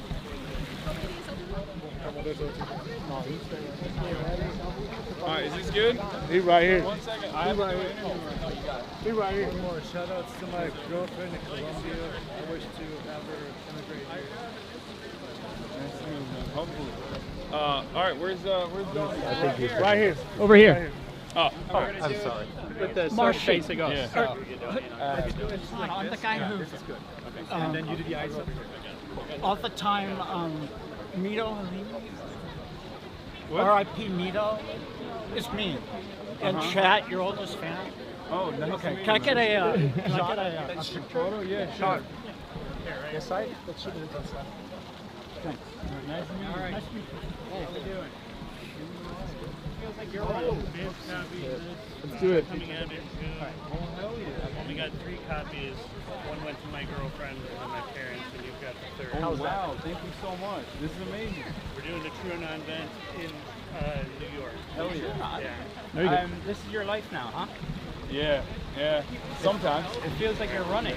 No, it's what people keep saying, but I'm not. Would you ever? No, probably not. Well, 2 reasons. One, I feel like I have a lot more impact this way because I've seen what it takes. Even the one day that I spent with Abdul in Michigan, it was, I mean, the burden is unbelievable. You have to dedicate your whole life to running in one race. So the way I see it is like, I make this calculation where I have no guaranteed victory and put all of my efforts into one race for myself, or I can just highlight real fighters that come from these different communities all around the country and be able to leverage the platform that I have to make sure that their voices are heard so they get a fair shake, because they're certainly not going to get it from corporate media or even the party at times. Why Cori Bush? Why come here? I mean, she's a real fighter. I really appreciate what she did when she was in Congress. I thought that it was unbelievable that AIPAC would spend so much money to unseat her as a warning to not just like punish her for saying the truth about what Israel was doing before anyone else developed the moral courage to do so, but also as a warning to other candidates as well. And I see my presence in a similar way. I think, you know, if you're out there for the people, if you're there for truth and justice, then I'll be there for you, and my community will be there for you, and that's why I'm here. We were at the DNC together 2 years ago. That's when you were speaking out about U.S. policy toward Israel. Obviously, that's also the year that Cori Bush lost her seat. Yeah. How have things changed in the last 2 years when it comes to the Democratic Party and Israel? I think the Democratic Party hasn't changed all that much, unfortunately. There is some aesthetic posturing in the direction of the majority, but it's become undeniable that this is a major issue, a major contradiction, where there is a real divergence here in the interest of the population, and not just the Democratic base. Within the Democratic Party, it's 90-10, right? Only 10% of people want to continue supporting Israel, 90% want a ceasefire, 90% want to stop selling arms to Israel. But as far as the politicians goes, it's almost reversed. You know, you got 10% of the politicians, or maybe a little bit a larger percentage now, that are willing to abide by the moral center of the party, and not just the party necessarily, but the moral center of the country on this issue. Is this a gamble for the Democratic Party? Because, you know, there's been a lot of heat on you the past few months. You went to Michigan, then the poll numbers went up. Are you concerned that in this primary process and pushing the candidates that you're pushing, you might end up hurting the Democrats nationally in a general election? There's always a concern, but I mean, this is what the conventional wisdom in Washington is, right? They're saying, well, you and others like you are pulling the party too far to the left, and you're going to alienate the American people. Yeah, I've heard this concern a lot, but I'm not the first person who's heard concerns like this. They said this about Zoran. They said my allegiance with Zoran was actually going to hurt his chances. Andrew Cuomo tried to exploit that. He tried to really hammer on this point that I was a dangerous radical, and so was Zoran by associating with me. And now he's one of the most popular politicians in the country. And I would say one of the best politicians in the country, as a matter of fact, because he's just doing the work, right? And people are rewarding him for it. As far as the conventional wisdom in Washington, I think for far too long, the conventional wisdom in Washington was don't respond to the needs of the people. Always focus test your messaging and try to find a moderate centrist vision. And we're finding out that the Zoran-style candidacy, that Bernie-crats are rising up in popularity and fighting against the establishment and seeing tremendous success. First they said, oh, Zoran, he's barely going to win in New York. He's too radical. He's too far left. But that only works in New York. Once Zoran wins, they say, oh, that only works in New York. That won't work in a purple state like Maine. And now you got Grant Plattner, who was outperforming the governor of the state in Maine, and is hopefully going to defeat Susan Collins and flip a red Senate seat blue. So it turns out maybe this kind of politics works everywhere in the country, because there's workers everywhere in the country. And a politics that centers the working class is going to work anywhere where there are workers. You've really blown up in the national political scene over the last 2 months or so. And there was a while there where there was a debate within the Democratic Party, and I think establishment media, to essentially say you're persona non grata. You are cancelled, and it is damaging for candidates to be seen with you. Between Ezra Klein now and the Pod Save America guys, it seems like more and more Democrats are just getting on board with you, I guess, of realizing that you're speaking to a constituency that might matter. Just talk me through how these past few months have been. And, I mean, did you think you get cancelled? I mean, I don't think I got canceled. No, but was there a point where you were like, oh, this is going to work? No. The reason why I never thought that is because I'm a leftist in America. I'm an anti-imperialist in America. This is the imperial core. My kind of politics was rarely ever heard of in American mainstream political discourse. I think Bernie did a whole lot to open up that conversation to my kind of politics in 2016 with his insurgency, with his insurgent campaign that was awfully popular. And ever since then, this movement has grown. This movement has always existed in America, in American history. It's always been fought back against, sometimes violently fought back against. And the way I see it is I'm used to taking L's. I'm used to being sidelined. I never would have ever expected to get to any position of prominence whatsoever for simply saying the truth. So the idea that I have blown up in the past 2 months, from my perspective, is a little silly. I've been getting yelled at, being called a terrorist, an Islamist fundamentalist, a jihadist, a dangerous communist radical for damn near my entire professional media career. But the difference now is there's a whole lot more people here on my side. So it's nowhere near as impactful as it would have been maybe 5 years ago, 4 years ago. I feel 2 years ago? Even 2 years ago, I think. But I was receiving those attacks 2 years ago too. So, but when it comes to, I mean, do you think, because Cori Bush obviously lost her seat here 2 years ago. Yeah. A big part of that because of her position on Israel. Yeah. Do you think that politics in this country has changed enough in 2 years that she could regain her seat now? Absolutely. I 100% believe that. And it's not just about Israel as well. I see Israel as a litmus test of how responsive you are to the needs of your constituents. If a politician is so afraid of being on the receiving end of the foreign lobby's money faucet in the way that Cori Bush was, and that's the reason why they can't speak out on Israel convincingly, even when their constituents are demanding it, then they're not going to preserve democracy. They're not going to fight back against the Republicans. They're not going to fight back against the real estate lobby. They're not going to fight back against the malign influences that go far beyond Israel in American politics. And they're not going to make the necessary changes that improve the material conditions of the wonderful working class people here in St. Louis, and the same goes for every other district in this country as well. So I think people are now seeing that reality.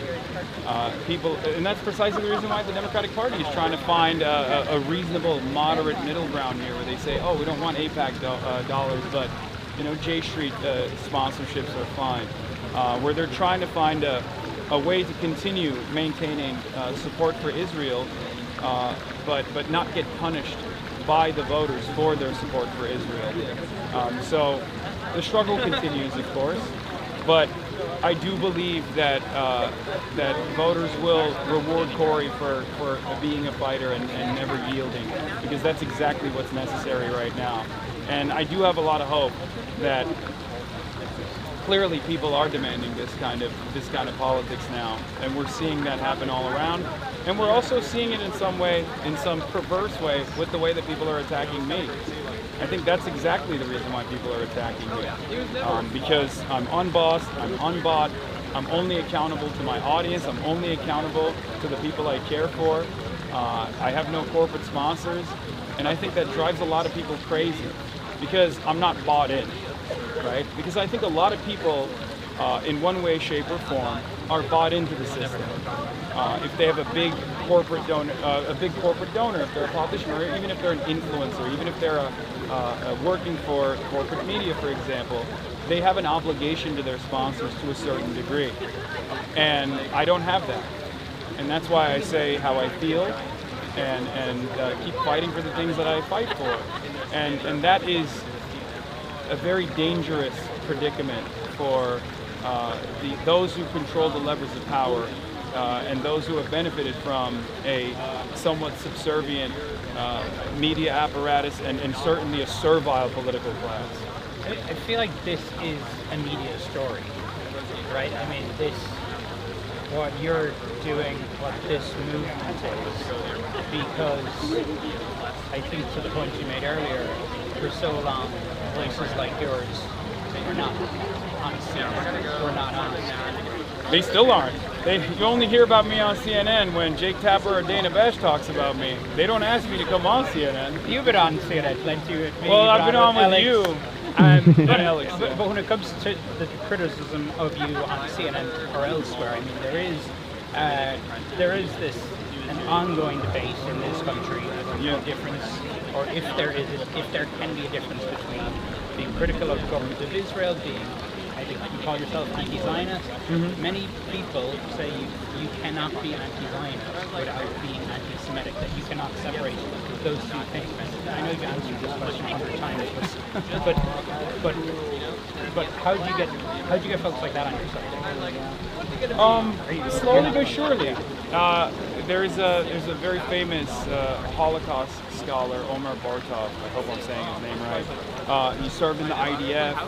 He did tremendously important work destroying the Clean Vermont myth, right?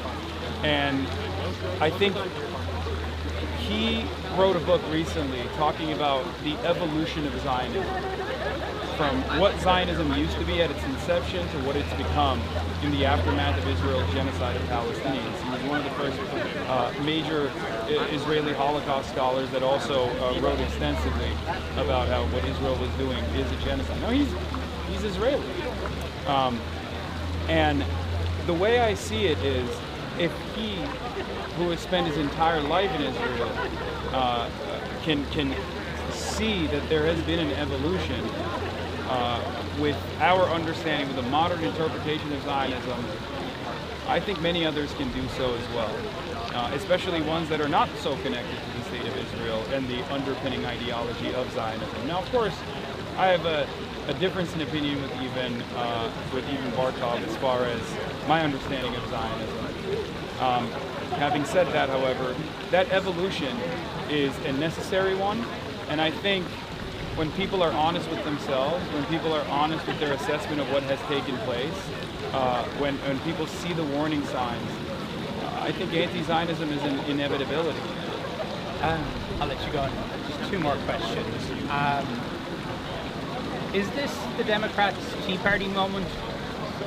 That's what they keep saying. The Tea Party was backed by the Koch brothers, so it was seen as an insurgent movement from within the ranks of the party.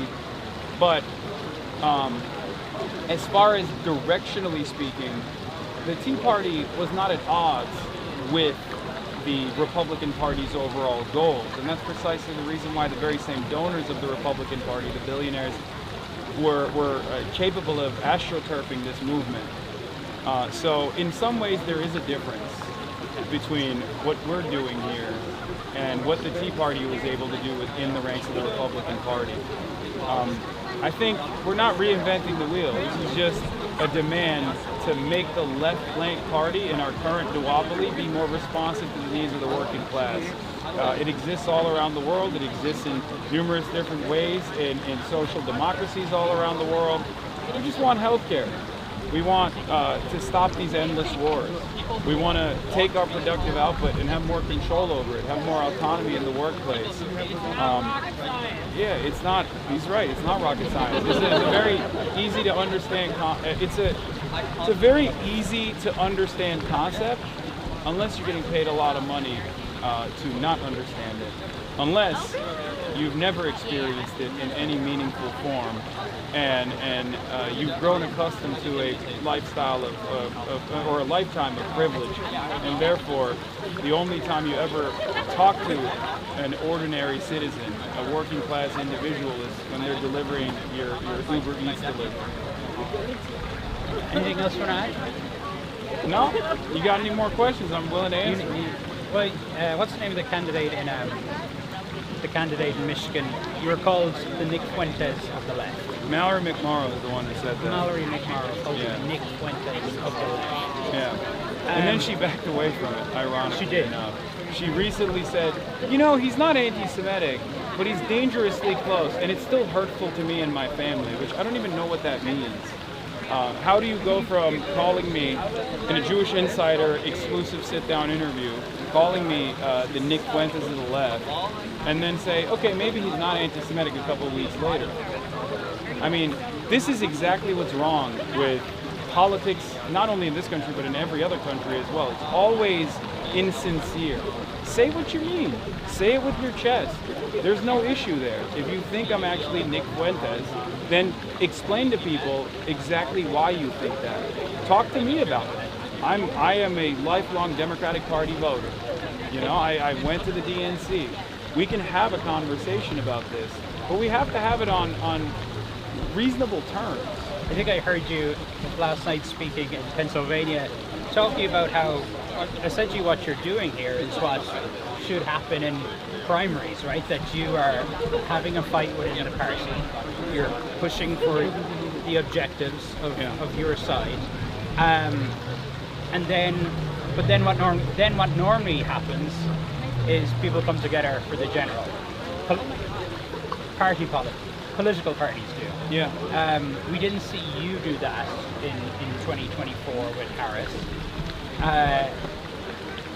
Do you see... It's the first time ever. I didn't endorse Kamala Harris in 2024. I told people not to vote for Donald Trump. I told people that the Green Party vote would have been a waste in general, but I never went the full step of full-throated endorsement of Kamala Harris.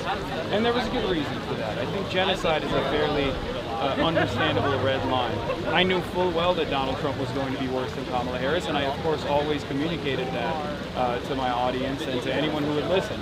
I even communicated that to the Democratic Party as well on the issue of immigration. When I was at the DNC, I kept urging the Democrats to be more responsive. I kept urging the Democrats to communicate the dangers of Trump's anti-immigrant agenda. And they didn't listen to me. Instead, they leaned into the right-wing sentiment. They conceded on this unbelievably violent, this hysterical framework that undocumented migrants were responsible for a national security issue. And I kept telling Democrats that that wasn't true, that there was no data, the data itself was actually showing a very different reality, and that if they don't tell the American citizens what mass deportations actually look like, then they're going to end up voting for it, especially if you are conceding on the underlying hysterics that is associated with the necessity for mass deportation. This will be my actual last question. If the candidates you're supporting, if they get through the primaries, if they lose in the general, if a lot of them lose, if they don't perform well at the midterms, will that give you pause to say, okay, maybe what we're pushing for here isn't as popular with the American people as we think it is, and maybe if we continue these tactics going into 2028, we won't win an election. It's something that I do think about. I know that my position has not always been so popular, but it's still just.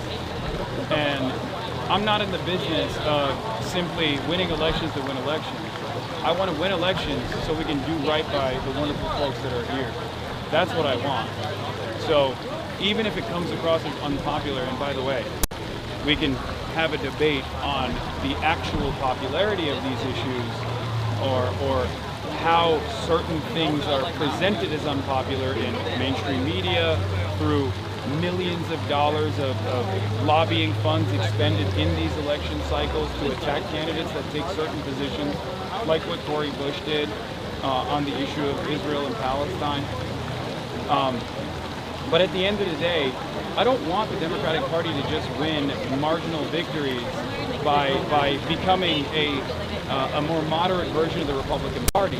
I want the Democratic Party, or any other party really, to become a party that is truly a labor party, a party that focuses on working class needs, that centers working class needs, that says no to corporate donations and no to the malign influence of corporations in general, to no longer put profits over the interests of people. And even if it's unpopular, I think that is the right thing to do. Because at the end of the day, I want people to no longer suffer under these current conditions in the wealthiest nation on earth. I don't want people, 600,000 of them, to sleep outside every night in the wealthiest nation on earth. I don't want people to be saddled with medical debt where 68,000 Americans die every year that would have potentially gotten the necessary life-saving health care but couldn't pay for it. I think that is unbelievably cruel. I think that's unbelievably unjust. And at the end of the day, I know it's popular, but even if it wasn't, I would still fight for it, just like I did for years and years for the Palestinian emancipation. Good to see you. Yeah, good to see you too. Thank you. All right. Sure. Let's do it. You've like tracked my my evolution through We could do the, all we the could do different. the biopic, yeah. Yeah. Nice to meet you guys. Thank you so much. Hell Thank you yeah. for coming to see us. Oh, we gotta do it right now? Okay, hold on. We gotta. Okay, you want me to sign it? Sure, of course. Of course. Nice to meet you. Thank you so much. Sure, Thank you all for right. coming to St. Louis. Of course. I have to do an interview with Corey right now. Sorry. Can we have a selfie? Okay, cool. All right.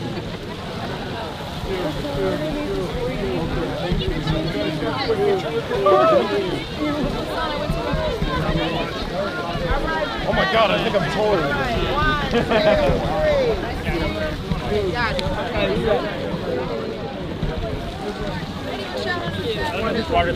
What is it for? Oh, sure. Here in St. Louis. Do it. Hi, chat. I'm giving a shout out to Micah Project.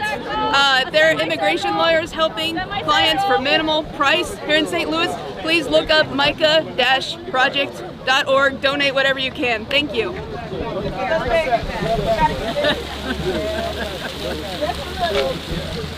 Wow.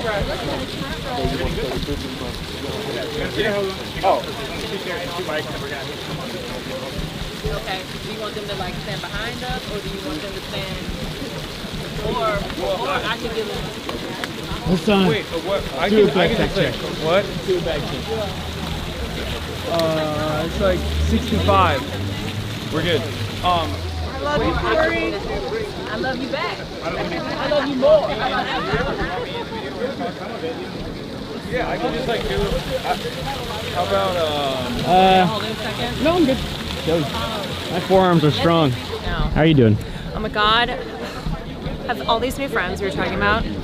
So many things. Oh, they all went to SLU? They did. They're like, we didn't know you were from St. Louis. I was like, well, not from St. Louis, but you know, went to college in St. Louis. And as of right now, I am from St. Louis. And they're like, we need you to help us put St. Louis on the map. And I said, I can do that. I will put St. Louis on the map. We will all do it. We will make St. Louis the city. So I know you kind of already did this, but the vision for this is we have people come on stream and then they ask us Corey questions. We have a conversation.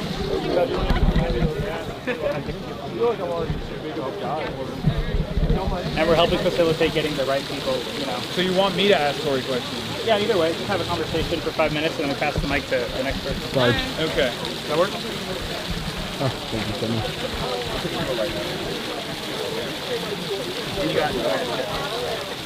Stand wherever you need to. I'm not going to get in front of that. All right, are we ready? Oh, I'm ready.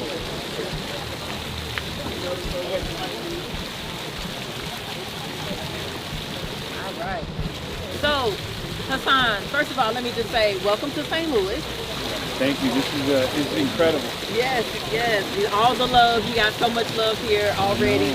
And welcome to the Purple Chair series. So we got our purple chairs. This is a spot for us to talk about, just to talk to the community. And so I'm gonna start off though, while you're here, while we have you. How are you able to continue doing what you do, speaking out the way you do, and like, you know, never flinching? I don't know what it is. I'm just a very stubborn person, but clearly you have the same dog in you. So it's funny that you're asking me that question. I am. You know? I am. I want to know where you pulled it. I know where I'm pulling from, so I want to know, like, someone else. I don't know. I've always been annoying. You've been annoying. ever since I was a kid, I just always. I guess I had a strong sense of justice, and I would get annoyed, and I would just like fight my teachers. I would just be unbearable and an unstoppable force. And luckily, I guess it translated to this kind of. I feel like I could have been a very evil person.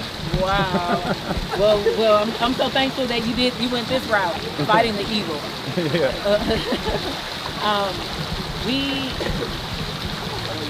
We have the opportunity to make a lot of change here in St. Louis, just by people standing up, fighting back like what we saw today. If you could give a message to the people of St. Louis, and then I'll turn it over to you if you have a question for me. Like, what would you say to the people of St. Louis? Just something quick, like just something that can help us to go forward. I think St. Louis, just like everywhere else that I've been to, that I visited, has an unbelievable sense of community and an unshakable sense of purpose. And you just have to slowly but surely build that confidence within yourself, within your community, and stand up for what's right and stand up for your rights. That's right. That's what I would say to St. Louis, that you're not left behind, that you are capable of making the necessary changes. And I think it starts off by electing people that will fight for you. That's right. And that's why we're here today. That's right. Thank you. We need people that will fight for us, not against us. Or fight for us, say they're fighting for us, and they're really working with the enemy. So, you have any questions for me? Yeah. Okay, so starting off, what is St. Louis famous for? Oh, so much. But let me tell you, people try to look over our music scene. St. Louis has a history of great music, all the way going back. Scott Joplin, Tina Turner, Chuck Berry, and then all the way up through. Huh? Louis Savannah played Scott Joplin. Okay, them too. All the way up to now we see Nelly and Sexy Red, and we have so many greats. But food, let me tell you, St. Louis has the food, and people gotta recognize, people gotta give us our props for our food. I take people, when they come to town, I take them to all of my favorite spots because we got the food. We first got the barbecue. That's right. We got the barbecue. But then we also have our own type of Chinese food, let me just tell you. We got and also just a variety of different types of ethnic food. I need people to come to St. Louis and experience what I get to experience, because sometimes I go to other cities and I'm like, where is the food? Because we got it. So we're known for that, but also, we're known for movement. Like, this is where Ferguson wasn't first. What happened in Ferguson was not the first movement. The people that have lived here in the St. Louis area, it goes back. It makes me think about Dred Scott. The Dred Scott case was heard just up the street, like literally right here, but just a few blocks up. The Dred Scott case was heard and decided by 5 enslavers that said that, he, as a black person, he wasn't able to be, we weren't able to be citizens. So movement has happened, and he fought that, and movement has happened ever since. So we are a community of fighters, we're a community of activists, a community of advocates, but we're also some fierce lovers. Because we love, let me see, St. Louis, if I could think of one thing St. Louis loves St. Louis. All right, let me ask you then, what's the city that St. Louis has the biggest beef with? Let's get messy. Chicago. That's what I heard. Right. Our campaign manager is from Chicago originally, but she loves St. Louis now. That's what I've heard. I've heard that there's beef. Why is there beef in Chicago? You know, well, I don't know what historically necessarily started it, but I will say, well, one is industry, like we talked about before. Industry did move to Chicago from here. A lot of industry did, but also, you know, people try to call us, you know, like South Chicago, you know, and that's not, you know, that's not us. But we're a big city, and we were a bigger city, and we were what top 5 biggest cities, you know, many years ago. And now we're so much smaller. So I think it's a little rift there. So that's actually something I wanted to ask you about. For those who might not know, what's the distinction between county and city? Because I feel like there's a lot of friction there. What's that about? Yeah, so St. Louis City and county, so the split happened, the divorce happened in 1876. And ever since then, there has been this divide, city-county lines. And there has been this morphing of who lives where.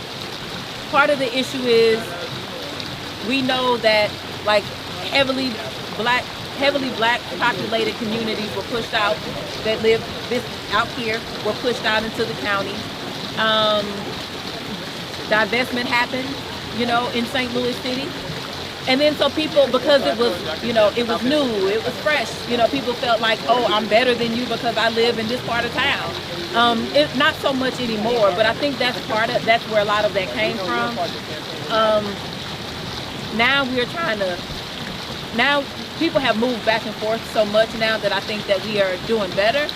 But I think also we've been beat up so much to where it's like, I need y'all and y'all need us. Like like that line isn't there for so many of us as far as, you know, like I can't go into the city, you can't go into the county. But at the end of the day, our district is city and county. So if you're in the first district, we won. Yeah. So from what I understand, I mean, Missouri is a very red state, yeah. But your district is a very blue district, plus 43 if I'm not mistaken. 23rd most blue district in the country, tied with another district.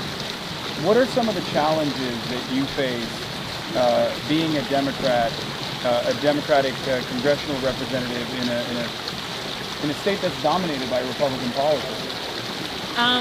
Because they do trash and then they pin it on St. Louis. They want the revenue from St. Louis.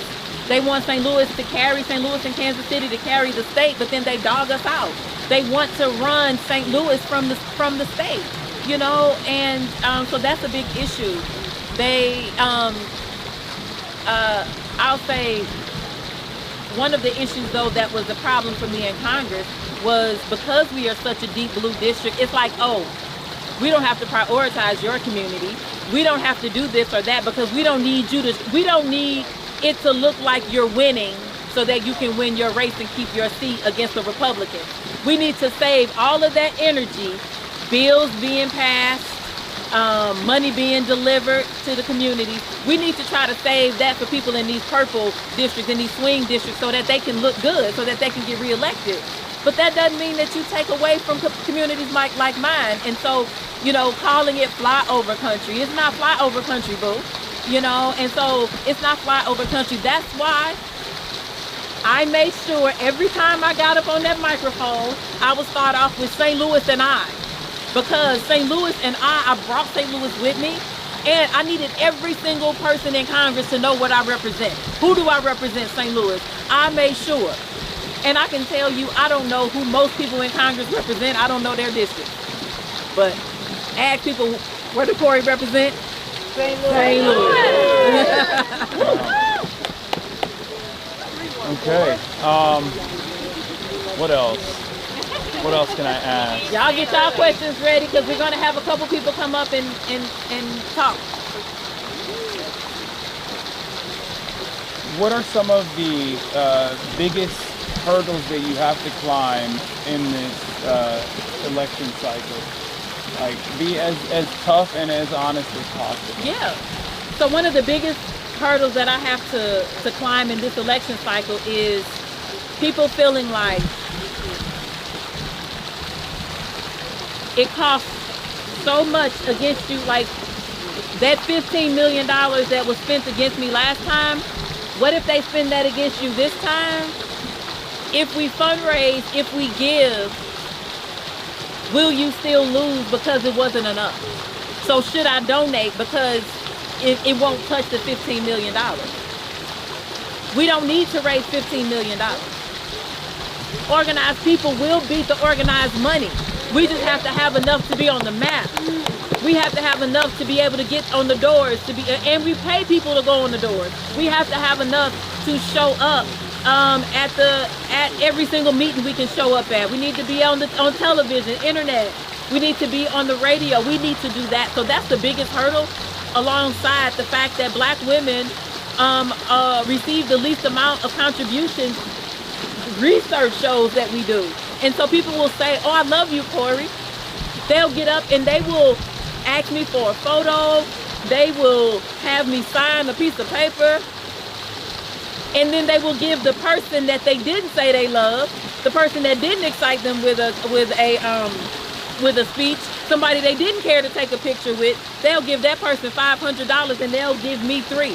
They'll give me $11. That's another issue. It's like that implicit bias. Like, it's good enough for us to mother. It's good enough for us it's good enough for us to be this strong electorate within the party, but it's not good enough for us to lead in the way to where you show it with your money so we can get in the seat. Let me say, I need the big money out of politics. I don't want you to have to spend money to get us in these seats. I don't. You need that money in your pocket. But we're not there right now, so I need help to be able to get there. So you say be as honest as I can. That is the thing that is the biggest barrier, is people feeling like people extract, but then they're like, you know what it feels like sometimes? I'm gonna be real. It feels like tap dancing. Like, come tap dance for me. And then I'll see if I want to toss something out to you. And it's sad because I do this work because I love you. I do this work because you mean enough to me.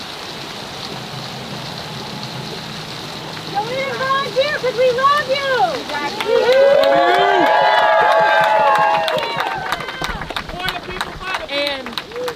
And so I do this work because I need to be what I needed. When I was asleep in a car, around the corner, on the street, with my kids, and elected officials were acting like people like me, like we weren't worthy of their respect or even their time. I want to be what I needed. When I was hungry and I was only feeding my kids some days and not feeding myself, I want to be what I needed. When my friends were dying from drug overdoses or dying being shot back in the 90s over and over and over again, I want to be what we needed. When I didn't have health care, I want to be what I needed. When I showed up and the nurse looked at me like, well, you ain't got the money to be here, you're going to have to go to another hospital. I want to be what I needed. And so when people treat it like it sounds good and you got me all inspired and I'm so happy that you did that for me, but I can't waste my dollars on you to get you in this seat, it hurts. It hurts. And I'll say this lastly. When I have people in the media who put out these horrible, these lies about me, when you know good damn well that it's not right, when you know that my work is actually for the people, when you know that we are doing everything we can, I'm breaking my back for my community because that's what we deserve, when you know that the joke that's in the seat don't give a dang about the people of St. Louis, when you know that he is funded by Republicans to do the work to stop us from moving forward, when you know that and you still run these articles against us, that is, I just can't understand. I don't understand. Because if I do things well, St. Louis prospers. Every single person. I need every person to do amazing. I don't even just want you to do well. I want you to kick ass. I want you to do so well to where your kids feel it. That's what I need. And I'm going to work hard to get you there. And so what I don't need is for people lying on me, for people spitting on my name, for people making this stuff to make me seem like I'm not, making me be who they want me to be. Those are the barriers. Damn.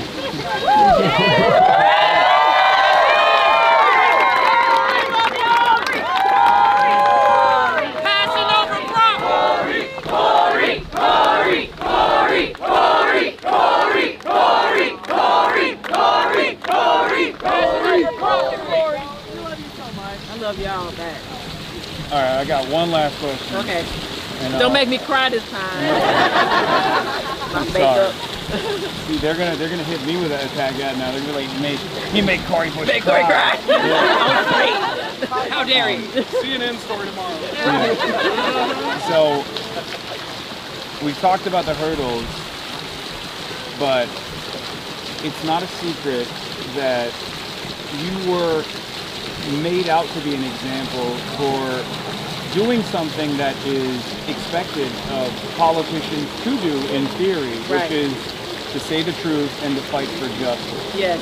No matter how powerful the forces are in opposition. But since then, do you feel like the attitude shift has been dramatic and that more and more people now recognize exactly what you were saying about both Israel's influence on American democracy, but also what Israel was doing being completely unacceptable, a genocide? Absolutely. Is there hope? There is hope. There's so much hope. Because when I first entered Congress, I would not have thought that on this issue we would be where we are right now. Yes. People didn't even want to hear us say the word Palestine. And now everybody says it. You know, everybody, and so many people are recognizing Palestine. So many people are recognizing that what happened could have been avoided. You know, so many lives could be saved right now had people listened. So I do think the tide has changed, because also people are, I think AIPAC overplayed their hand. So did Netanyahu and his government. They've overplayed their hand. AIPAC thought by taking out me and Jamal Bowman the way that they did, we won. We tough. Yeah. Not only we won, we tough. We took out 2 Black Caucus members in their faces. How about that? They overplayed their hand though, because what they did was the world wanted to know, wait a minute, how did that happen? What happened? And when the world started asking what happened, they found AIPAC there. And now everybody is woke. Everybody has come to the conclusion that we don't want some group who lobbies for a foreign government, regardless of what nation it is, to dictate who is the representative in St. Louis or in Detroit or in any other city. So the tide has turned, but we need more. We need more people speaking up.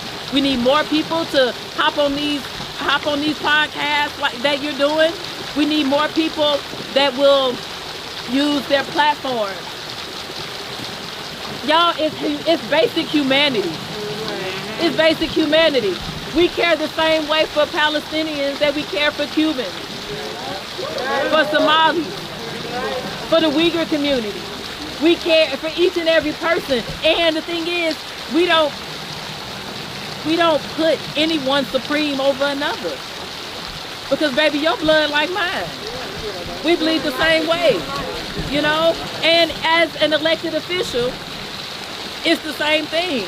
And your elected officials you don't serve your electeds. And that's the place that we're in. We serve you.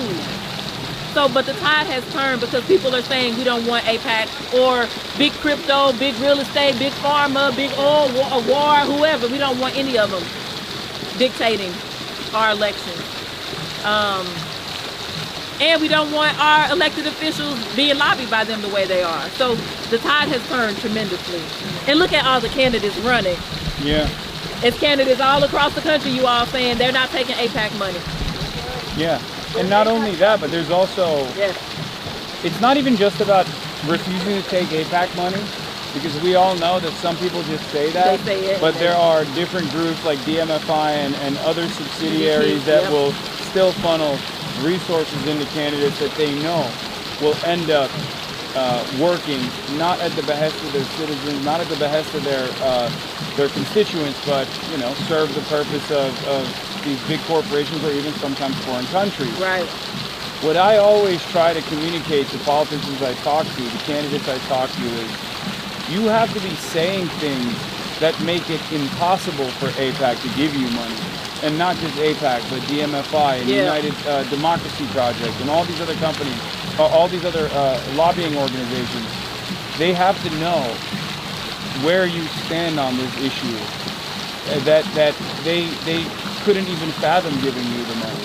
And I think that's what a lot of even Democrats are trying to message around right now, or they talk out of both sides of their mouth. They where do. They say, oh yeah, you know, we're not taking a dime on AIPAC, but other lobbyists, that's fine. They're donors, that's fine.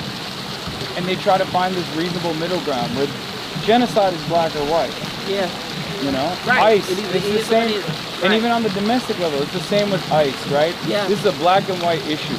Like there's no focus group tested message that you can arrive at that you have to speak with conviction. That's right. And you have to speak for truth and justice, and you really do that, and that's precisely why I'm so fortunate to be here and I feel honored that I can even share this space with you. So thank you so much for having me. Thank you for being here, and thank you for exciting the people of St. Louis today.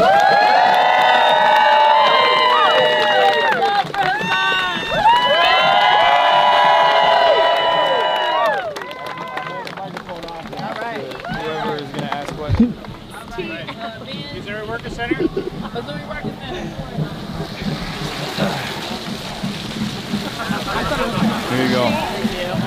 Good shit. All right, thank you. Thank you so much. All right, we're gonna move out. All right. I still have the CNN microphone on me. Oh shit. Did they leave? No way left here. That's crazy. They're leaving with you guys? I can just text Tony actually. Yeah. Try to figure it out. But let's go to the car. Hey, Sam. Love you. Thanks for being here. Thank you so much. I'm just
Caroline, you coming in? Do we have eyes on Caroline?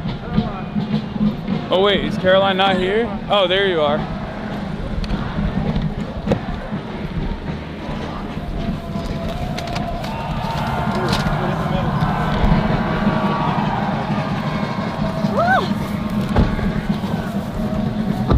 Okay. All right, thank you. I still got those chips, huh? That fucking guy. Yeah, I do. You see that fucking guy follow again? Wait, really? Oh, there he is. There he is. Hold on, hold on. Oh. I got the mic. I got the mic. Oh hell yeah. I was just texting Donnie. Thank you so much for taking care of it. No problem. Sorry we missed it there. Chat heard me tell that guy off. Yeah, you too. Yeah. All right. Peace, dude. Somebody wanted me to shout out. Eco-Socialists of Missouri, Okay. I think is the group. So, sorry if I got that wrong. Okay. All right. Holy wow. shit, that was hectic. Oh my god. Fighting from Missouri. That's so Jen. So what a crowd. I didn't realize it was going to be like that. Get the energy here in the loo. The loo. In the loo. In the loo. The STL. Sorry, I'm digging into your butt. Well, apologies. Get another cancellation piece on that. Okay, I gotta. Here, somebody brought hats for you guys, by the way. That's crazy. I'm taking one. I'm taking Will's. No. No, give me the black one. I want the black one. No. I carried these. This one is one that Will would want, so. Okay, sure. I'm taking that one. Thank you. One is for Marsh. Yes. She said she didn't know it was coming. It's just stuck. I can't take. I can't. She would have brought me one, so technically it's also mine. Hold this for 2 seconds. You get this one. Yeah, I got you. Here. Oh. I got it. You good? Oh, he's the seatbelt just stuck. Totally. Hey everyone. STL. So we coming back to the loo? Yeah. It's the place to be. Sure. That was very enthusiastic. That was. Are you guys St. Louis natives? Born and raised. All right. I actually work right here too. Oh, you're right here? Yeah. How'd you guys feel about today's rally? That was the biggest rally I've ever seen. Re I see all of them. really? I'm the security manager, and so I see all the rallies. Okay. That was the biggest one. Yeah, it was good energy. Damn. Great energy. Great energy. I didn't know you was that way. They love you. They love you. Man, I didn't know either. Listen, it was shocking to me as well. I had some people say that you were not enthusiastic enough. Wait, really? Talking about St. Louis. That you were That's you were talking crazy. shit. You need to glaze it a bit more. That is crazy. And I was like, don't worry, I'll step I got the in crowd going wild talking about St. Louis. That's crazy. Maybe it was on your stream. I should have said fuck Chicago. That's what would have made it. Okay, don't right? shoot. Would that have been good? No. Man. The Cubs and the Cardinals are a rivalry. Biggest rivalry. Yeah. So you should have said go Cardinals Okay. next time. I When I was in love school Chicago. here, the Cardinals won 2 World Series. Really? Yeah. They said, "Okay, calm down." That's what they're saying in the chat. Listen, I know the mayor. Yeah, we don't need to jump to fuck Chicago. Yeah, I know the mayor. He's chill. Plus, you know me as well. It's my other city. Got a lot of them. You can't just Yes, I own do. Will everything. gets so many. Are you kidding me? That's true. He does. says he's from New York, Jersey, Michigan, North Carolina, and he's been in LA for 12 years. He does claim a lot of them. What do you claim? Jersey? No, absolutely not. No? Yeah. You and absolutely not. Pauly D and the Jersey Shoreans. Can't believe you don't claim Jersey. Absolutely, I'm not even. Well, you can't remote. claim Turkey, so. Yes. What do you mean? This is where I grew up my whole life. Well, they won't let you claim it though. So I guess you're the man from nowhere. Marsh, obviously, LA. Right. Angelino. No, he's Wasian. I'll take from Tokyo. Wasia and Mexico as well. Yeah, he's Wasian. There's only one Wasian in this car, and his name is. Don't even say it. Mauricio Esteban Miran. And I'm not kidding you. Every time I click on your damn stream, you're talking about being Chinese, which tells me that that's what you must do for. I mean, that's what if it's I am. every time I click on, the times I click on that, you're specifically talking about that. Because I am. It's the truth, you know what I mean? Well, we do live in a post-truth world, so I guess. What about you? Are you St. Louis? I am, yes. My whole life. And I actually work right up here at Harrisville State University. Okay, so we're passing both your workplaces. Yeah, public safety up there. All right. What do you think is the best barbecue spot? Sugar Fire on Washington. Okay. Where is it? Where? Sugar Fire's on Washington Avenue. Their ribs and macaroni. Mm. Knock your socks off. But this is lunch style. So if you don't get there early when they sell out, they done. Oh, that's how you know it's good. Yeah, that's how you know it's good. Do you agree? Best. Okay. Oh shit, we're too late. Well. Yeah, what time is it? They It's 8. Yeah, oh yeah, that's sold out. Maybe we could go at like 7 in the morning. Yeah. Nothing like ribs and mac and cheese. Ribs and an espresso. Crack of dawn. After I had my son, I left the hospital. I went and got a slab of ribs. Did you? Great. Yeah, came back. That's great. I mean, hey, whatever. Respect. They ain't going nowhere. Yeah, I'm like, he's asleep. I'll be back. Yeah. It's funny. Oh my God, Shea Fitz Arena. This is SLU. There's SLU's campus. See in the distance there? That's my old. Keeps that's my talking old about dorm. SLU. That's all she talks That about is is my old SLU. dorm, the tallest one. Where is you getting that? Where the tallest one? Where? No, see, tall building in the back. So there's those two those twin buildings, and then the brick one behind it. Yeah, that was my old dorm. The freshman year dorm. Oh my God. You sure The you're memories. This is where our Billiken. Do you know that's our mascot? The Billikens. You know what that is? getting- No, what the hell? No one knows what it is. Wait, do you know what it is? Kind of. Okay, explain to the people that want to know what it is. It's just like an ancient. It's an ancient little guy. He's What? You are He kind of not. looks like a goblin. You're not very convincing. Goblin as to D's what it nuts. is. Okay, see right there. Oh, now there's the wall. I don't know. Nobody really knows what a billiken is. That's the whole thing about it.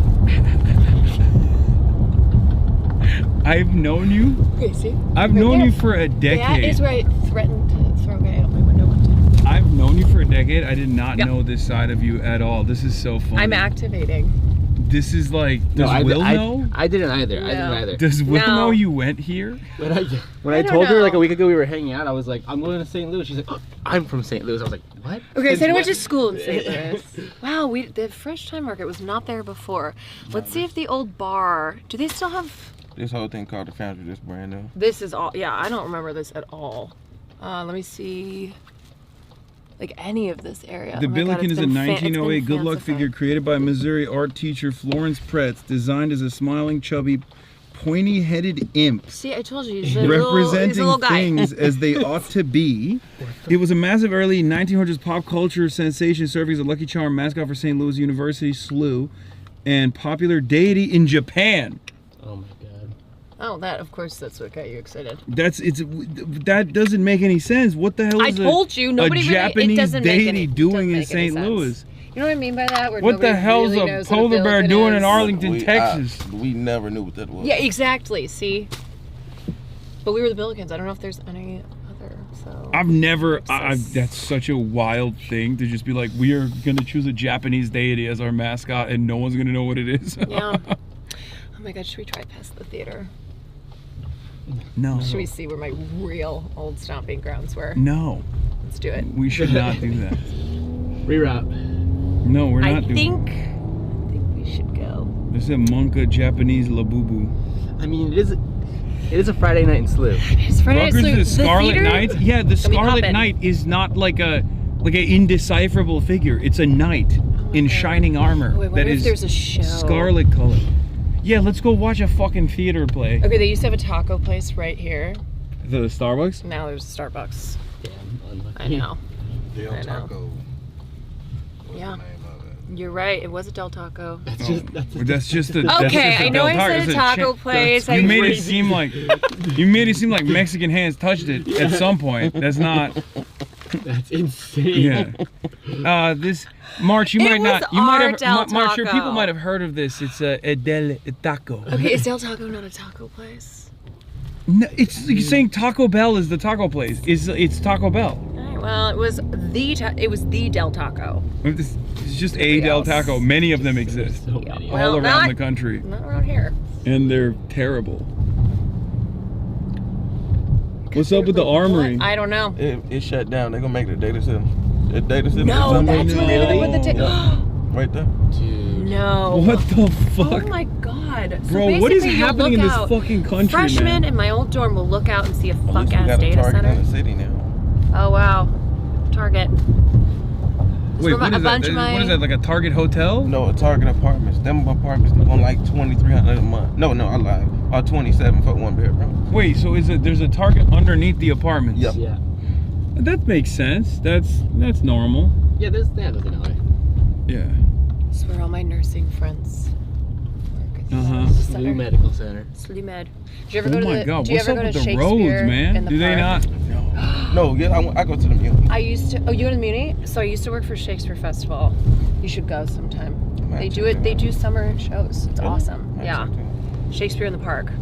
Are the roads busted out here? Is that what it is? Oh, your eyes lit up. Yeah. God damn. We've hit every pothole in St. Louis. No, not everyone. If we went by the theater, there's definitely some. Is it what? Like they just don't fix them? No. Wow. One time I sprained my ankle so badly because I fell in a pothole in my freshman year and I was wearing heeled boots. And I just kept going. You know, got the worst roads in the world? Jamaica. My wife live in Jamaica. Their roads are terrible. Yeah, but this is like, you know, this is a much wealthier country than Jamaica. Your expectation is... Don't do that. Yeah. God damn. I'm surprised we hit 3 potholes yet. Yeah, all you get is a data center instead. Nice. When that place, the Armory first opened, it was super nice. It was super nice. It was supposed to have been a skate rink downstairs. It's supposed to have been so much, and then they just upped it closed. And now it's a data center. There's an entire Instagram account devoted to St. Louis potholes. Oh, so it is a thing. I wasn't being weird about it because I noticed. I was like, damn, this shit is bumpy as hell. We're on a like regular road too. It's not like. I'm telling you, one of them took my ankle once. Never forget. Used to babysit a family around here. Okay. I'm just giving you the tour. That's incredible. Thank you. I'm learning so much. Yep. Apparently, all the museums are free though. Mhm. That's cool. That's nice. They also have They Forest also Park, have which is really nice amazing. buildings too. I like the architecture in St. Louis is beautiful. A lot of brownstone. Whoa! I wish we had time to look go. at this. I wish we had time to go to like University City. Forest Park is. There's a burger place right here. It's very famous called Jacques in Le Box. Oh. Yeah. It's It's a French style burger place. You might have. There's only one of one. It's the burger place, yeah. Yeah. Next to the Del Taco. Also 101. Shut up, Hassan. Someone else want to hear Caroline background story in detail. Oh, here. yes. Who was that? Make him a VIP. You're having so much fun. I am. I haven't been. Well, I came to St. Louis for a wedding, but we were downtown. But I'm so excited to see the campus again. No, had a lot of good memes. Summer was really fun, even though it was humid as shit. Memes. All right. We should turn off the camera for now. Okay. We go incognito chat. Let's see. I'm gonna flip it. Ideology then. Yeah, my policy is if you're right wing, if you're reactionary, if you're a fascist, or if you're a fascist collaborator, I'm gonna treat you like a fascist collaborator. It doesn't matter. Obviously, there's red lines that I won't cross. You know, I'm not gonna like say slurs. You know what I mean? But if someone comes in with like, oh well, as a black person, I think Donald Trump is the best president, I'm gonna be like, suck my dick, like, you know. And if you clip it out of context, you're like, wow, this guy's really anti-black. Like he's well, tackling and also the issue. I make fun of Rosenberg for this. You're also just white. Yes, exactly. And so when you say things and they come out of your orifice with this look, yeah. No, I understand that. People are gonna go. Even under the best of, like, we've gone through the experience over the years where him and I can be going back and forth on a thing. We agree on 90% of issues. And someone will be like, nah, Rosenberg sucked today. Ebro, you were on point. And it's like, well, we were just agreeing all day today. but some people they're going to hear what it happens. But I understand that. There's always going to be people with biases. I have my own hangups too from my own lived experiences. I try to be as open-minded as possible, but I have a very firm and well-defined worldview. And if someone comes in and one of the things that like is unbelievably annoying that I think most people also hate is whenever people do that shit. When they're like, well, as a person of this background, like as a bisexual person of color, I think we should actually have Nazis in mainstream discourse. I'm like, I don't give a fuck what you're doing in your sexual experiences or what your background is. Like, no, that's fucking ridiculous. So I just want to recap. Yeah. White supremacists. Don't like them. No. Very anti. Nazis. Don't like them. Fascists. Don't like them. Neo-colonialists. No. It's just... Imperialists. No, don't like them. He's against the bad guys, is what you're saying. Well, but the problem is a lot of bad guys don't want to say they're bad guys. I know. So what they do instead is turn me into a bad guy for calling them out.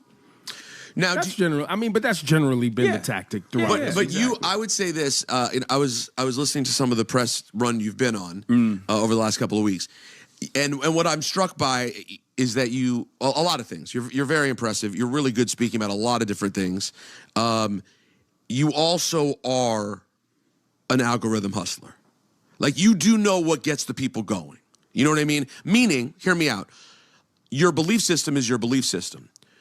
The language that you use can be intentionally harsh to cut through. I mean, I've even heard you say that. Oh yeah, no, I do that on purpose. Yeah, for sure. So that's called we call that algorithm hustling because you know that's going to get through and get to people. So one of the examples that I'll give you that is in the news right now that I do by design, I guess if you want to call it algorithmic hustling, that's true. The Hamas one. Yeah. There you go. That one, because I heard you explain this on Pod Save America for 20 minutes. Yeah. And it became clear to me over the 20 minutes that like you don't think highly of Hamas. What you really feel strongly about is the horrors of the Israeli government and what they've been doing to Palestinian people for 80 years. Yeah. And then use the contrast to make this point that, and I did agree with you at one point because yes, I was offended by it when I heard the thing. You can flip it back. I'm gonna flip it back. Okay. We're back. Surprise. Surprise. Oh my God, we gotta do more of the tour. Yeah. I thought you guys would really want to see more of Caroline Kwan's esteemed. Did that close on its own or did you turn that off? I didn't touch shit. Oh. The esteemed, the #1 tour guide in STL. Mm-hmm. Caroline is gonna give you guys a IRL experience tomorrow too. I mean, I won't be here, but she will. Where are you gonna take him, Caroline? Well, we are gonna go to campus, but I don't know if I'm gonna necessarily go on campus because I don't want to kind of be that weirdo who's swag. like, is that weird if I'm on campus? I was gonna kind of be around. Am I gonna be giving like how do you do fellow kids energy? Yes. Yeah. Okay. 100%. 100%. You're. Well, I basically just want to walk around my old. You can go to a frat party. Oh my God. Caroline Kwan crashes a slew frat party. Wow. I went to a couple of frat parties back in the day. One time I had to climb out the window and run from the cops. Right. That's the kind of stuff that you did in college. Like, should I run that back? 33-year-old Caroline Kwan escapes out a window. Was it like National Lampoon or something? What was it called? Like the old person stays on campus? Jesus Christ. About? The TV show? The old person stays on campus? Chatters will know. It's a boomer. It's like a boomer comedy. I'm just sorry, but I'm like, are you saying that because I'm the old person? Van Wilder. Yeah, back to you. using that as an example for me. Oh, I just thought about that for no reason. Randomly. I was thinking about my favorite old comedies. That's what it was. Yeah? We're the same age. You're older than me. Am I? Yes. By what, Yes. like a month? No. How many years? At least a year. No. Yes, How old because are you're you? 34. How old are you? I'm 33. Damn. Yeah. You're turning 35 and I'll still be 33. Wow. That's gonna be 2 years. It's an And I'll inappropriate turn age gap 34. friendship. It is. Honestly, I shouldn't even be dating Will. It's a problematic age gap. Yeah, a young babe such as yourself with such an old man, an old perv. It's an old perv. He really is. Erica Kirk is about to rip off this Caroline fit. Oh yeah. Dude, oh my god, it's true. Yo, give us your favorite Erica Kirk Yeah, fit. can you start straight to camera? Wait, was that video real or not? Yes. When she's heavily breathing? No, that's real. Is that real? When she's That's like unironically like. Girl needs some acting classes. No, I think girl She needs some to acting fire classes. everyone in her team and hire people who actually like her. Because I'm gonna be honest with you, anyone that didn't chop that out in the in the editing bay is a hater. Okay, you got ops. See, I need the crazy blue eyes. It doesn't work without. That was still pretty crazy. It doesn't work without the blue eyes where you're like, get her some brown contacts. You know Erica Kirk? Oh yeah. Yeah, have you seen the video of her? Yeah. Correct. They like crazy. She looks scary every time She looks on so camera. scary. I know. The performance. Good. I got a lot of notes. A lot of notes. A lot of notes. She's forcing it. Yeah. So bad. So you can't force it. She just got on TV with a military outfit. I know. I'm like, oh wow. Dude, not the reading two of you next to authentically. each other. I was standing like him earlier at my. It's like I look like security. You are. Yeah. That Drewski skit was perfect. Oh my She god. was so mad. I know. She just keeps giving him more. So mad. She got let it go. It's over with. I know. Thank God that you were protecting me, just like March was, monitoring the situation. Lucky to have us. You think that was crazy? When Drewski came here, out of control. Wait, when did he come? He came here. I can tell you something. They let him off in the front and not in the back in the alley like they supposed to. Oh my god. 3,000 people trying to. To our left is Busch Stadium, where the Cardinals play. There. This was. Damn. June 15th, 2025. Oh Damn. my dude, look at Okay, this. he has a lot more. He have has no way motion. more motion. What I got was no he motion. here for? He did the could have been records STL edition. Oh my god. You see, I had so many people I was fighting crowd. with. Wait, were you working security? Yeah. Look how many people had to push back. Oh my god. That's. Yeah. Wow. Yeah, it's not just to push back like Oh, the you- occasional Vemper with Yeah. a poster. Yeah. So you ain't got to put. You got to block him. Like, can I get a picture? Just turn your back to him. They're always super sweet and nice. Yeah, and I'm so mean. Yeah, you are.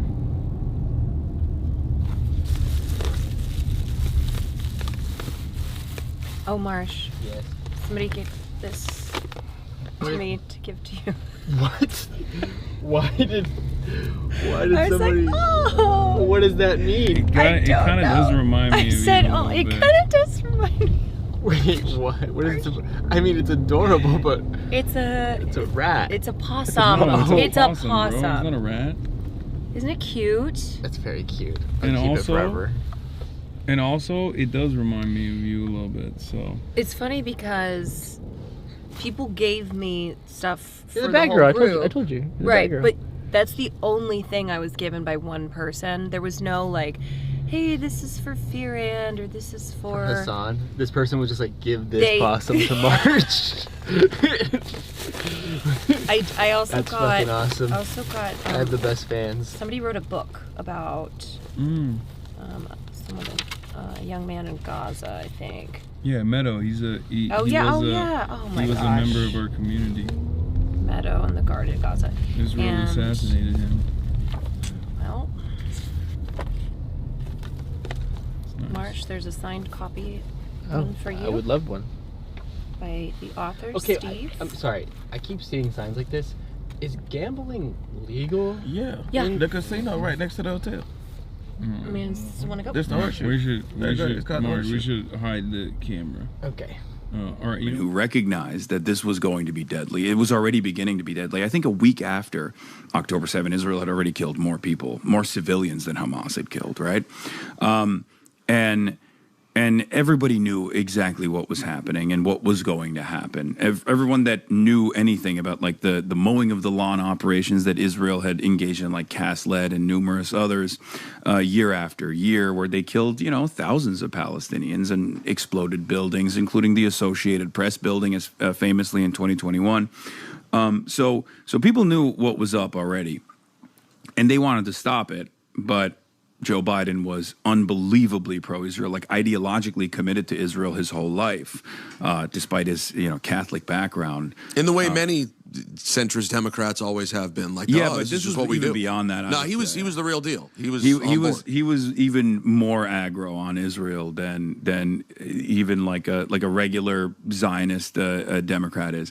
But the point I'm trying to make is, like, they triggered the response, certainly, with October 7, but Israel had every opportunity to go, you know what?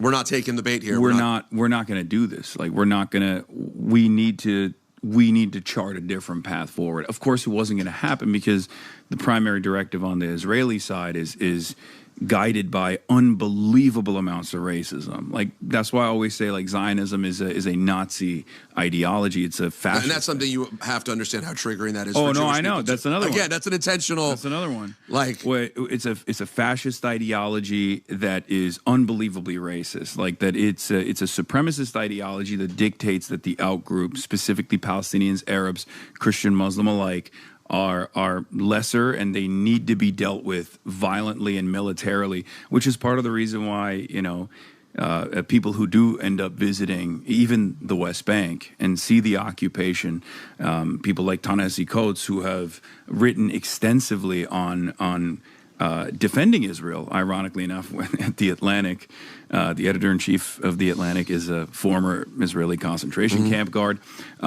They're not too fond of me either. They write a lot of negative articles about the me. Atlantic? The Atlantic magazine, yeah. But Ta-Nehisi Coates used to write for the Atlantic, and he was very, he'd written extensively about reparations for Black Americans and used the reparations, the aftermath of the Holocaust to Israel as a positive example.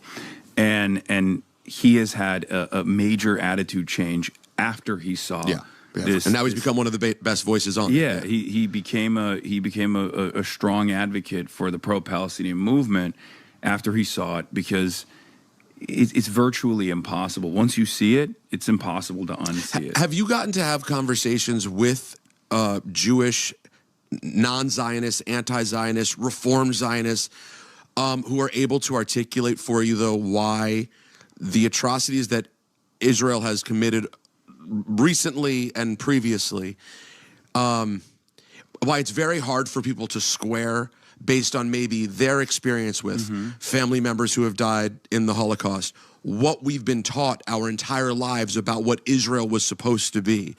I'm saying all of that to say there are a lot of people who I'm sure are triggered by you and immediately you must be anti-Semitic. And I'm not trying to give them a pass for that, but I am trying to explain that, like, it's hard for people to have a real come to Jesus about a place that they've been taught about their whole life and have fond thoughts of is not what they believed it was. And it's easy on the internet for people to say, I'm not talking about you specifically, for people to say anyone who ever has a positive thought about Israel is the worst ever and is a hateful person. That shows a complete lack of understanding for the natural human experience for anyone who was told in any way that there were positive things about Israel. Have you gotten to have, like, dialogue about that and understand why people could be super sensitive? But if you take the time, I can tell that you're not a hateful person who hates Jewish people. You have strong feelings about Israel, but we were intentionally coached to believe that if someone has strong anti-Israel opinions, it means they're anti-Semitic. That was part of the plan. But you've come on our program to a space of acknowledging that you need to do work to unlearn that. Continue to unlearn that. Well, because we've had conversations about the premise of Israel, like the premise of the British and the Americans saying, "Hey, take this space right here. It's yours. Don't worry about it." Yeah, we're doing it all for the love. We think you guys will be happy. We're supporting Jews. We want you to be safe. Because we love Jews. That's why we're so big on taking you during the Holocaust. The Jews can't come to America. No, we don't want you to come here. No. Go there. Go there. But it's hard because I have, I have family there right now. So it's a hard thing to unlearn and deal with. The only person who was in opposition to the Balfour Declaration was the only Jewish MP at the time in the British British Parliament.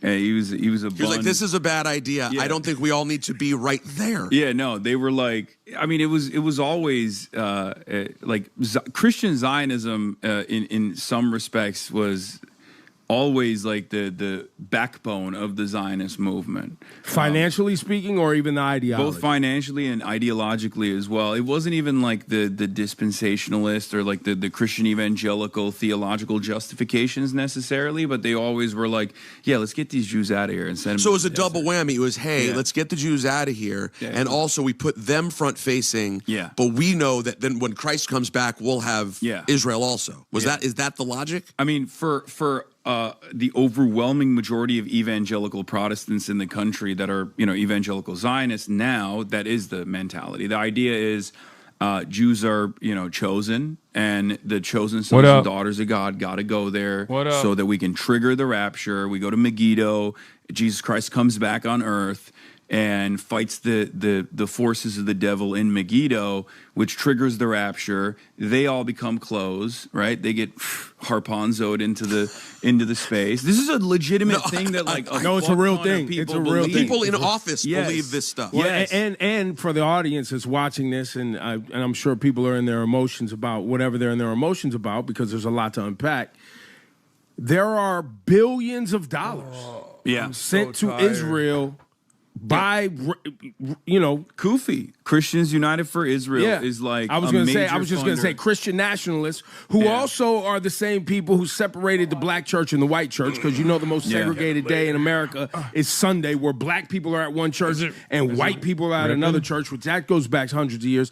But these people have been funding this. But isn't this the perfect transition point to another thing I know we want to get to, which is that, and this is so frustrating, I'm sure you deal with this, parsing out. Did you guys like the Ebro interview, by the way? I know you were watching a little bit of it, but I feel like it was it's pretty good. Okay. All right. Yeah. It's fine. Get this. Did you bite this too? No. You fucking demon. That one is you, but that was me. Try the chocolate bar. Come on. Try it. Come on. Try the chocolate. Okay, I'll try. I will go get a nap. No, just go without me.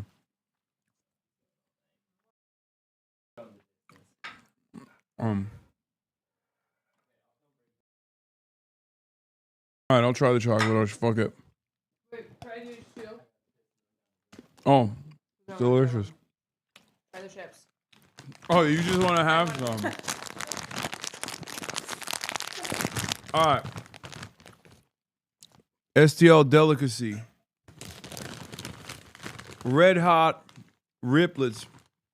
Ridged potato chips, hot barbecue flavored, St. Louis style hot sauce flavored. Oh, damn. Yep.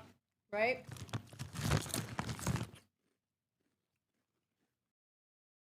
Oh, that's good as hell. Holy shit. I love chips. Huh. Okay, we're gonna go. Go eat your food. Want to bring you something? No, that's fine. Sure. Oh wait, it's kind of old. It's kind of been sitting around. No. But hey, take whatever. I'm leaving your book. You can take the Corey hoodie too, because it's too small.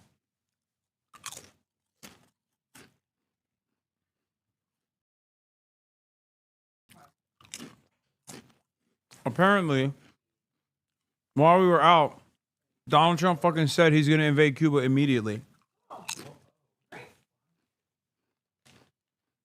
Yeah. We getting drafted?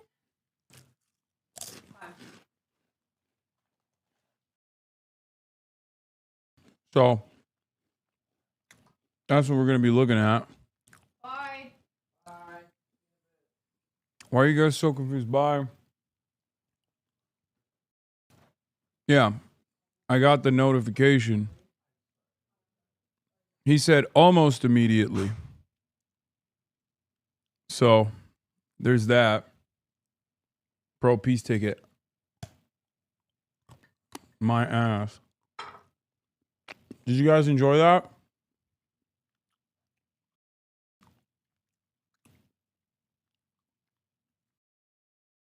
Here's a full clip. Good job. An architect who's really talented, has done a lot of work for him. He's got a flair, a beautiful Hispanic flair in particular. And he comes from originally a place called Cuba, which we will be taking over almost immediately. So funny. No, Cuba's got problems. We'll finish one first. I like to finish a job. On the way back from, what we'll do, on the way back from Iran, we'll have one of our big, maybe the USS Abraham Lincoln aircraft carrier, the biggest in the world. We'll have that come in, stop about 100 yards offshore, and they'll say, "Thank you very much, we give up." Good job. An architect who's really talented, has done a lot of work for him. He's got. I can't even tell if he's being serious or if he's like fucking around. Because that's just how it is.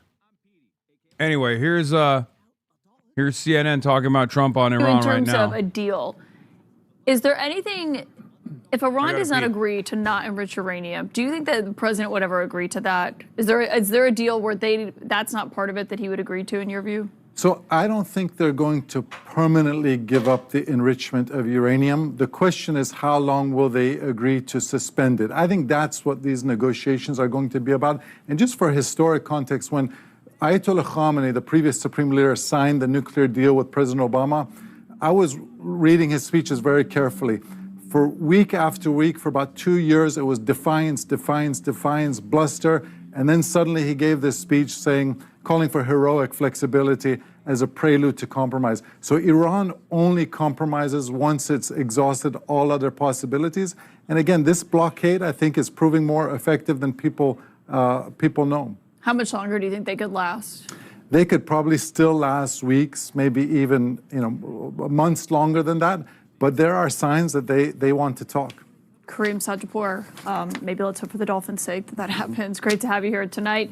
Up next, another state has just joined the battle that is now playing out in the United States when it comes to redistricting. My congressional source will weigh in on that fight that could determine who controls Congress come November. Also, Joe Rogan says those charges against James Comey are nuts. His take ahead and why he's criticizing the Justice Department. Also, it's wheels up for the new Air Force One, apparently now this summer. We have new reporting on why President Trump will have amenities fit for a royal family.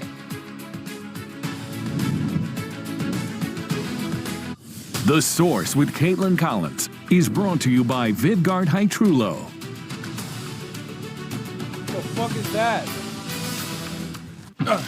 Hi, I'm Monica Seles. As a former tennis champion, I know what... I guess they're going to tell us what that is.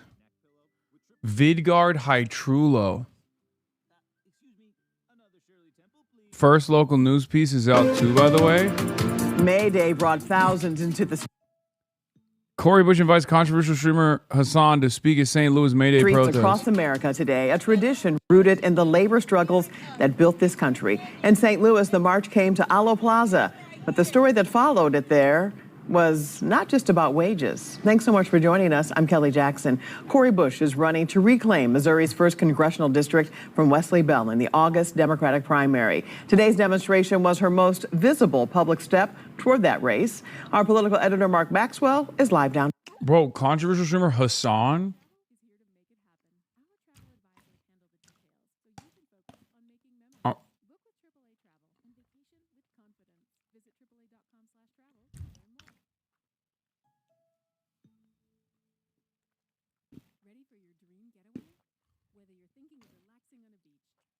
What the hell is controversial streamer Hasan?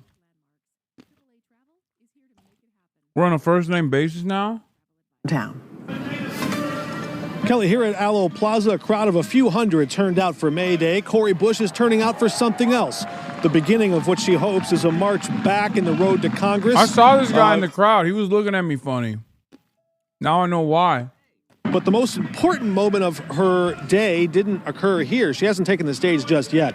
The most important moment of her day so far happened on campus at WashU a few hours ago, when she answered a question that has been following her since she started previewing this event on these grounds yesterday. The question is about her special guest tonight, who will be joining her on stage, Hasan Piker, the online streamer she personally invited to St. Louis as her guest. Just a few days ago, members of Congress filed a formal bipartisan resolution naming Piker and quoting his own words, that he said America deserved the September 11 attacks, that he said the sexual violence of October 7th, in his words, didn't change the dynamic for him, that just 16 days ago he said Hamas is better than Israel every single time. These aren't mere allegations. These are his own words now in the congressional record, and I asked Cori Bush about them this afternoon. If you knew that, why invite him to St. Louis? So first of all, you have to ask Hasan Piker about Hasan Piker's words. The same way that I talk to you and you say inflammatory things, the same way that I talk to someone from the New York Times. Usually you're saying negative things about me, and I'm still standing here talking to you. And so Hasan Piker, like asking Hasan about what Hasan said is what you should do. Asking me about what I said, that I can stand up for.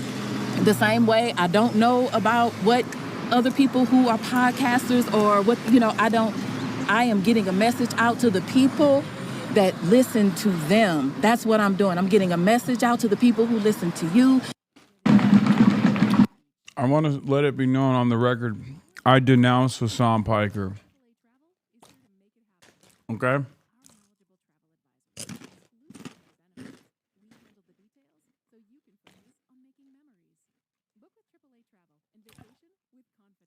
I want to let it be known, I denounce Hasanabi Piker.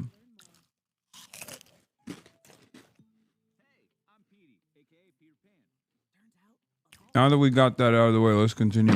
Tonight, Wesley Bell's campaign responding. Campaign manager Jordan Blaze telling us that Cori Bush should apologize to the Missouri families who lost someone on 9/11, to victims of sexual violence, and to families of military personnel killed in terrorist attacks around the world. His campaign writing, quote, "We should all be angry at Donald Trump, but, quote, let's channel our anger in ways that don't sink to his level of hatred."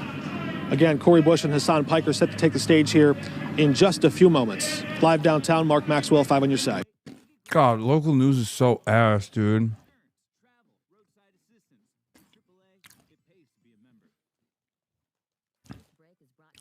The way you guys reported on this is very disingenuous. Obviously, you guys didn't know research the full context of the comments he's made, spouting AIPAC propaganda.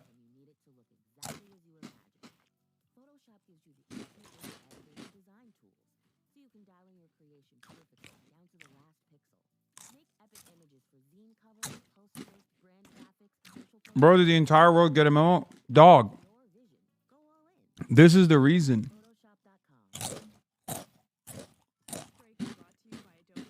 Your fans are your biggest haters? We shouldn't support. Not that we shouldn't support our workers, but I feel like that's a different deal. The fact that we don't even talk about International Workers' Day. Like today, people said to me, why are you all doing something for International Workers' Day? Like it was. We're a part. I mean, it was a the American labor force is a part of the international labor force. Yeah. Well.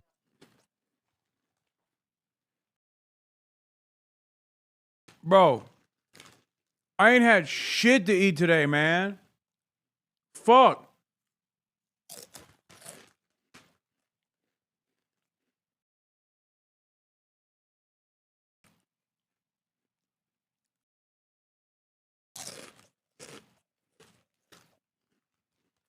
Yo, these are fire, actually.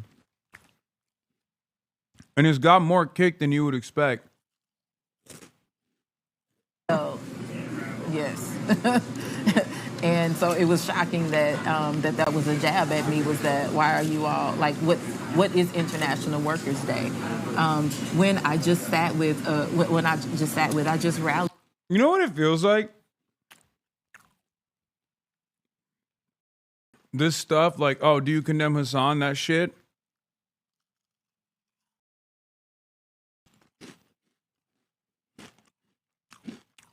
It feels like everybody knows the truth, but we just gotta like play this song and dance, you know?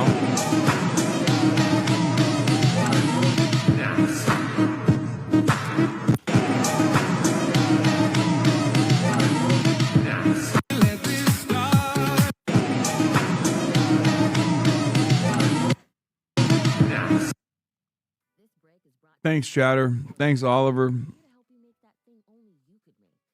Yeah, that's me.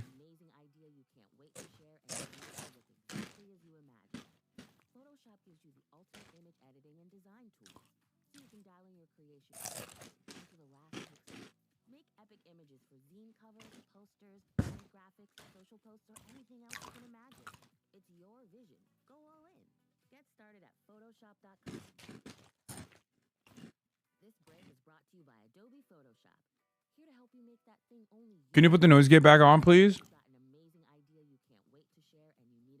No, because the noise gate is on and you can't hear.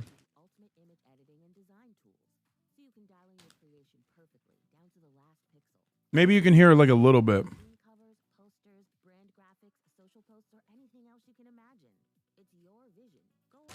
Oh, is there an ad playing in the background somewhere? Hold on. I wonder where it is. Is it here? We've got to move very quickly to ban partisan gerrymandering across the country and move to a different system of government. I mean, right now, there's mandatory single-member districts, and I think those single-member districts help to generate that race to the bottom, and we might have to move to multi-member districts where Democrats and Republicans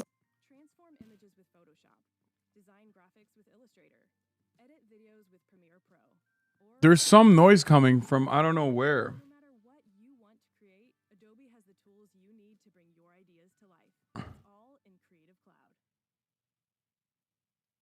The Adobe ad is still playing, but I don't know where.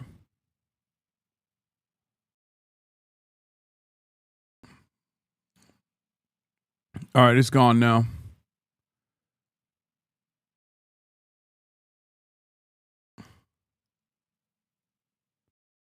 You've been hacked by the North Koreans, Hasan? Dude. My volume is max. That is not something I hear. Are you okay? No, there was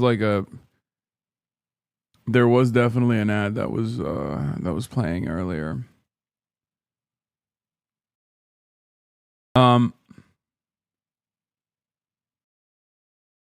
Treasure Train. Farm the PBS, level 1. Hype Train, Treasure Train.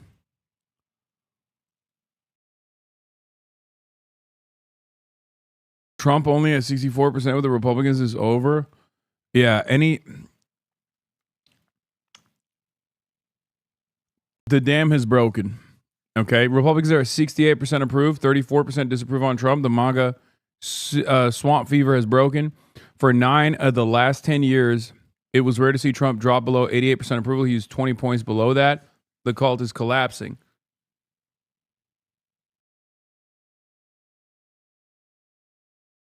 What is this? You're breaching containment in the LA mayoral race? Mayor hopeful Huang takes donation from Twitch streamer suspended for anti-Semitic comments, of course. Part of the Hasan Piker DSA contingent.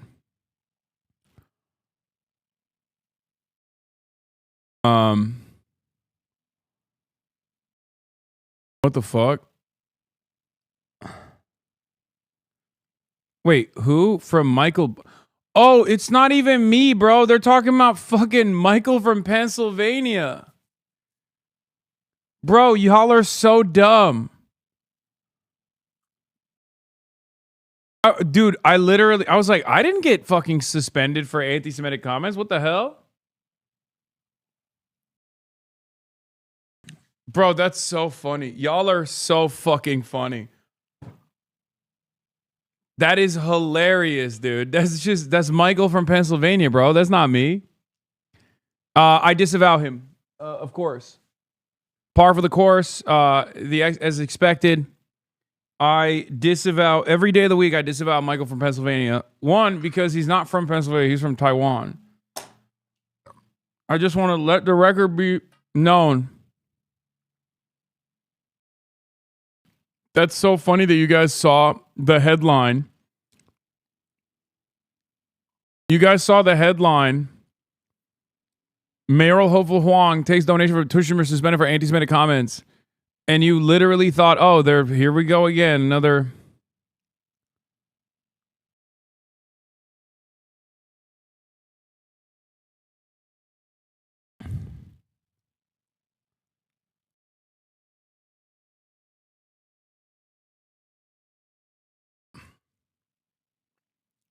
Hasan Piker is, yeah, I just like this. Pops and Ox, Hasan Piker publicly condemns Hasan Piker. I want to let it be known on the record. I denounce Hasan Piker.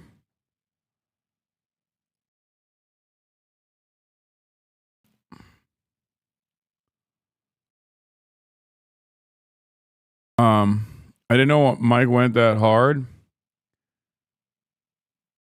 I was a little hopeful on Star after he was on your broadcast, but sit down, Walter Masterson gave me second thoughts. I mean, he's better than the rest of the fucking top level hopefuls, so.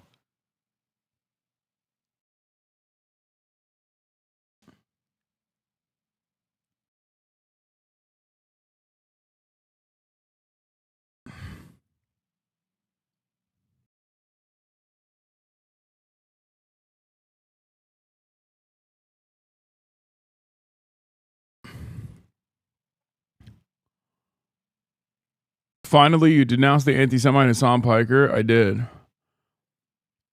What is this? Throwback Thursday when Dem strategists trying to find a Joe Rogan to left vowed to leave behind the hall monitor style Dem politics that turns off younger audiences. A year on, they've run a month-long campaign to cancel Tushimer, wildly popular with young people.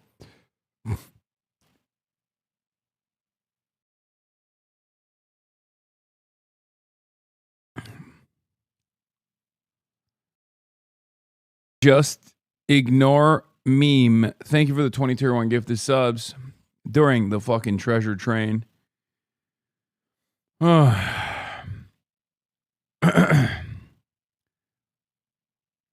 you thinking of having DSA's Francesca Hong on soon? I would love to see you plug another progressive and socialist candidate. Yes, I am.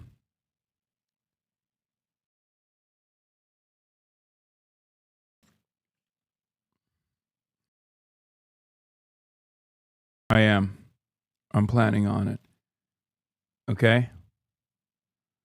Are you happy? I am. Did you have fun at the rally? It was great, but it was a little hectic. I won't lie. Have you seen this performative LARPer? Oh, he's trying to be just like me, bro. Look at that.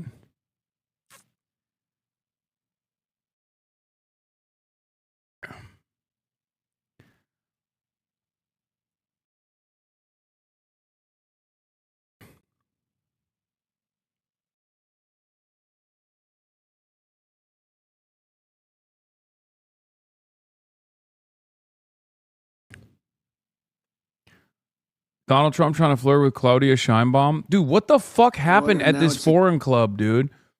There's like 7 videos that are all insane. Like increasingly more insane. Is he just losing his dang mind further and further? Is that what it is? I've seen, even like when I was looking at my even when I was like looking at my what do you call it? Like looking at my Twitter feed every now and then, like peeking, it was like another dumb fuck shit that Donald Trump said. Gulf of America. And the president of Mexico called me. He's not too fond of me anymore, but when she heard about it, it was put in some paper. Somebody leaked it someplace always. You always have leaks when you're in my world. Leaks are a part of life. and it was leaked that I was going to change the name of the Gulf of Mexico to the Gulf of America. And she's a beautiful woman, a very nice, I never like to talk about beauty because that's usually the end of a. Oh my God.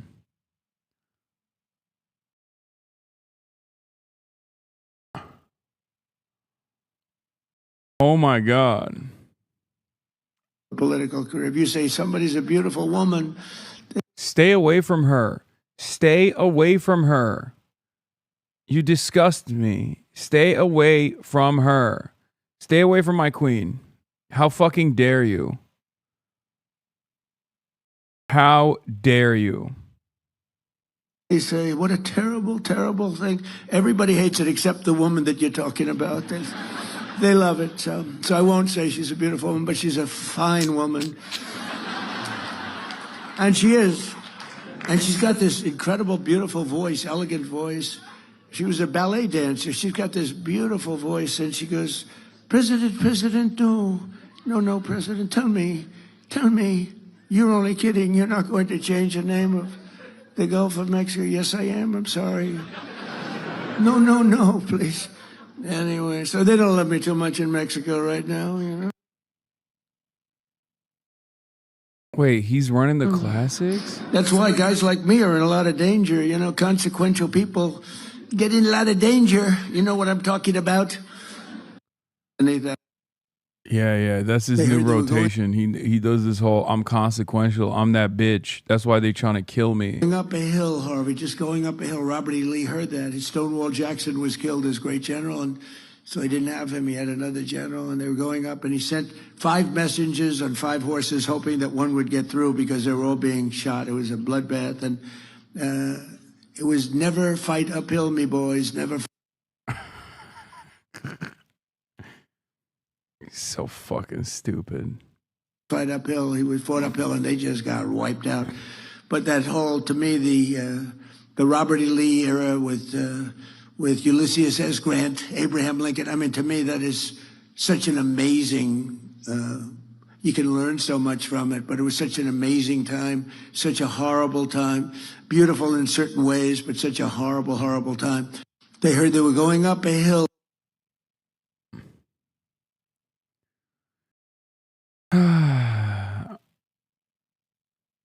Photos are nuts too.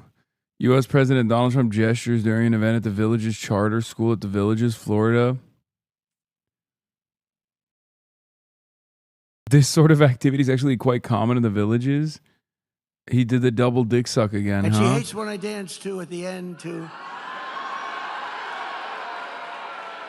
She hates when I dance to what's sometimes referred to as the gay national anthem. You know that. She hates it. You know, that song was number 5 32 years ago, and it went to number 1 32 years later. There's never been anything like it. It never hit number 1. It was number 5 32 years ago, and it went to number 1 for months during the last months of the game. We love that song. And she hates when I dance.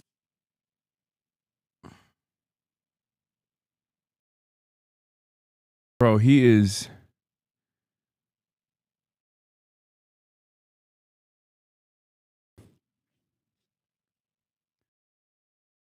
He is something else. I believe your theory that he's gay. Oh, he's gay as hell, bro. Water, and now it's the Gulf of America. Are you kidding me? He is the gayest. He might be the gayest American president. Like, he's gayer than Abraham Lincoln. Trump explaining why he doesn't get a dog. Oh, this one was the crazy one where he's like, all these cognitive tests he keeps taking apparently, and he keeps acing. In California, Gavin Newsom is not good. But he gave the worst interview a month ago. Did you see it? Where he said he was incompetent, he can't read, he can't write, he can't do it. He said he's horrible for testing. We should give him a cognitive test. I took 3 of them, aced all of them, by the way. 3 of them. You know, I'm the only president to take a cognitive test. Ooh, not good to admit. Perhaps not the best thing. Ooh. Oops. Yeah, they did it because I'm so smart. They did it because my brain works the best. That's interesting that he's admitting that. I don't think Obama could pass it. I don't. Didn't he get into Harvard with a C average? I don't know. What's that? I don't think he could pass it. I don't think. Well, Biden isn't. Give me a break. You know, the first question is very easy. It's a lion, a giraffe, a bear, and a shark. They say, which one is the bear? And everybody says, oh, 30 questions. Everyone says, very standard. It's a very standard test, but very tough around those last 10 questions. Not too many people, even in this very room, unlike Newsom, I'll say, this room of geniuses. He said, I'm in a room of dumb people. That was not good. That was not good. You know what happened to him after that? It wasn't a pretty, but I'm in a room of brilliant people, but a lot of you wouldn't have been able to answer those 10 questions. Why are they clapping? Why are you guys clapping? The questions are man, woman, camera, TV. Why is that? Why are you clapping at that? You're like, yes, Mr. President, we are fucking stupid. We're way dumber than you, Mr. President. What a fucking stupid, stupid world we live in, man.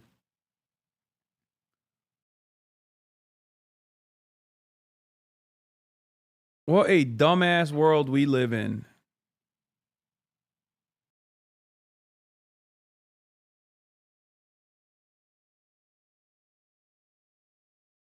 I have looked up the cognitive test.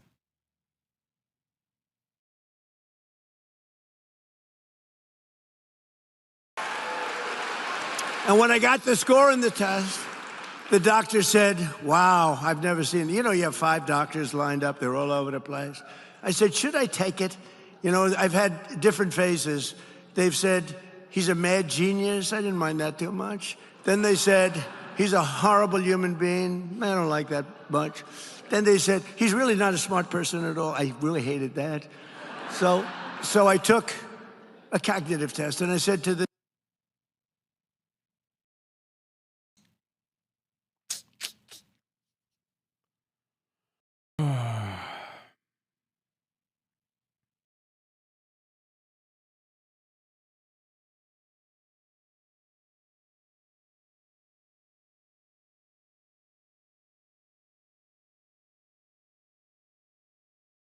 Can we prove it's not a laugh track? No, that's just how Republicans are. They're fucking bots.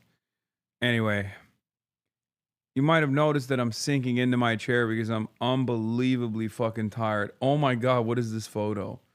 Look at this thumbnail. Oh my God, this article.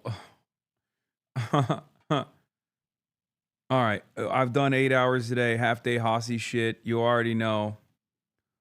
But I'm unbelievably tired.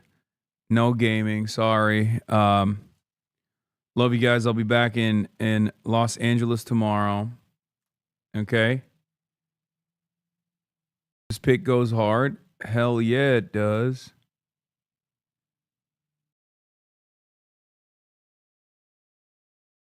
Here's your honorable edit from last night. God forbid you have a large enough audience and you're an avowed anti-Zionist. You combat anti-Semitism and you're also an anti-Zionist. You're a threat. And what these people don't understand is that I'm not alone. Okay? I'm not alone.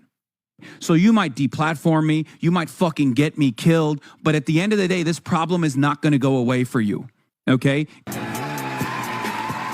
Okay, that was kind of fire. All right, you brought it back with the aura edit. My daughter asked if you're the president. Oh, absolutely not.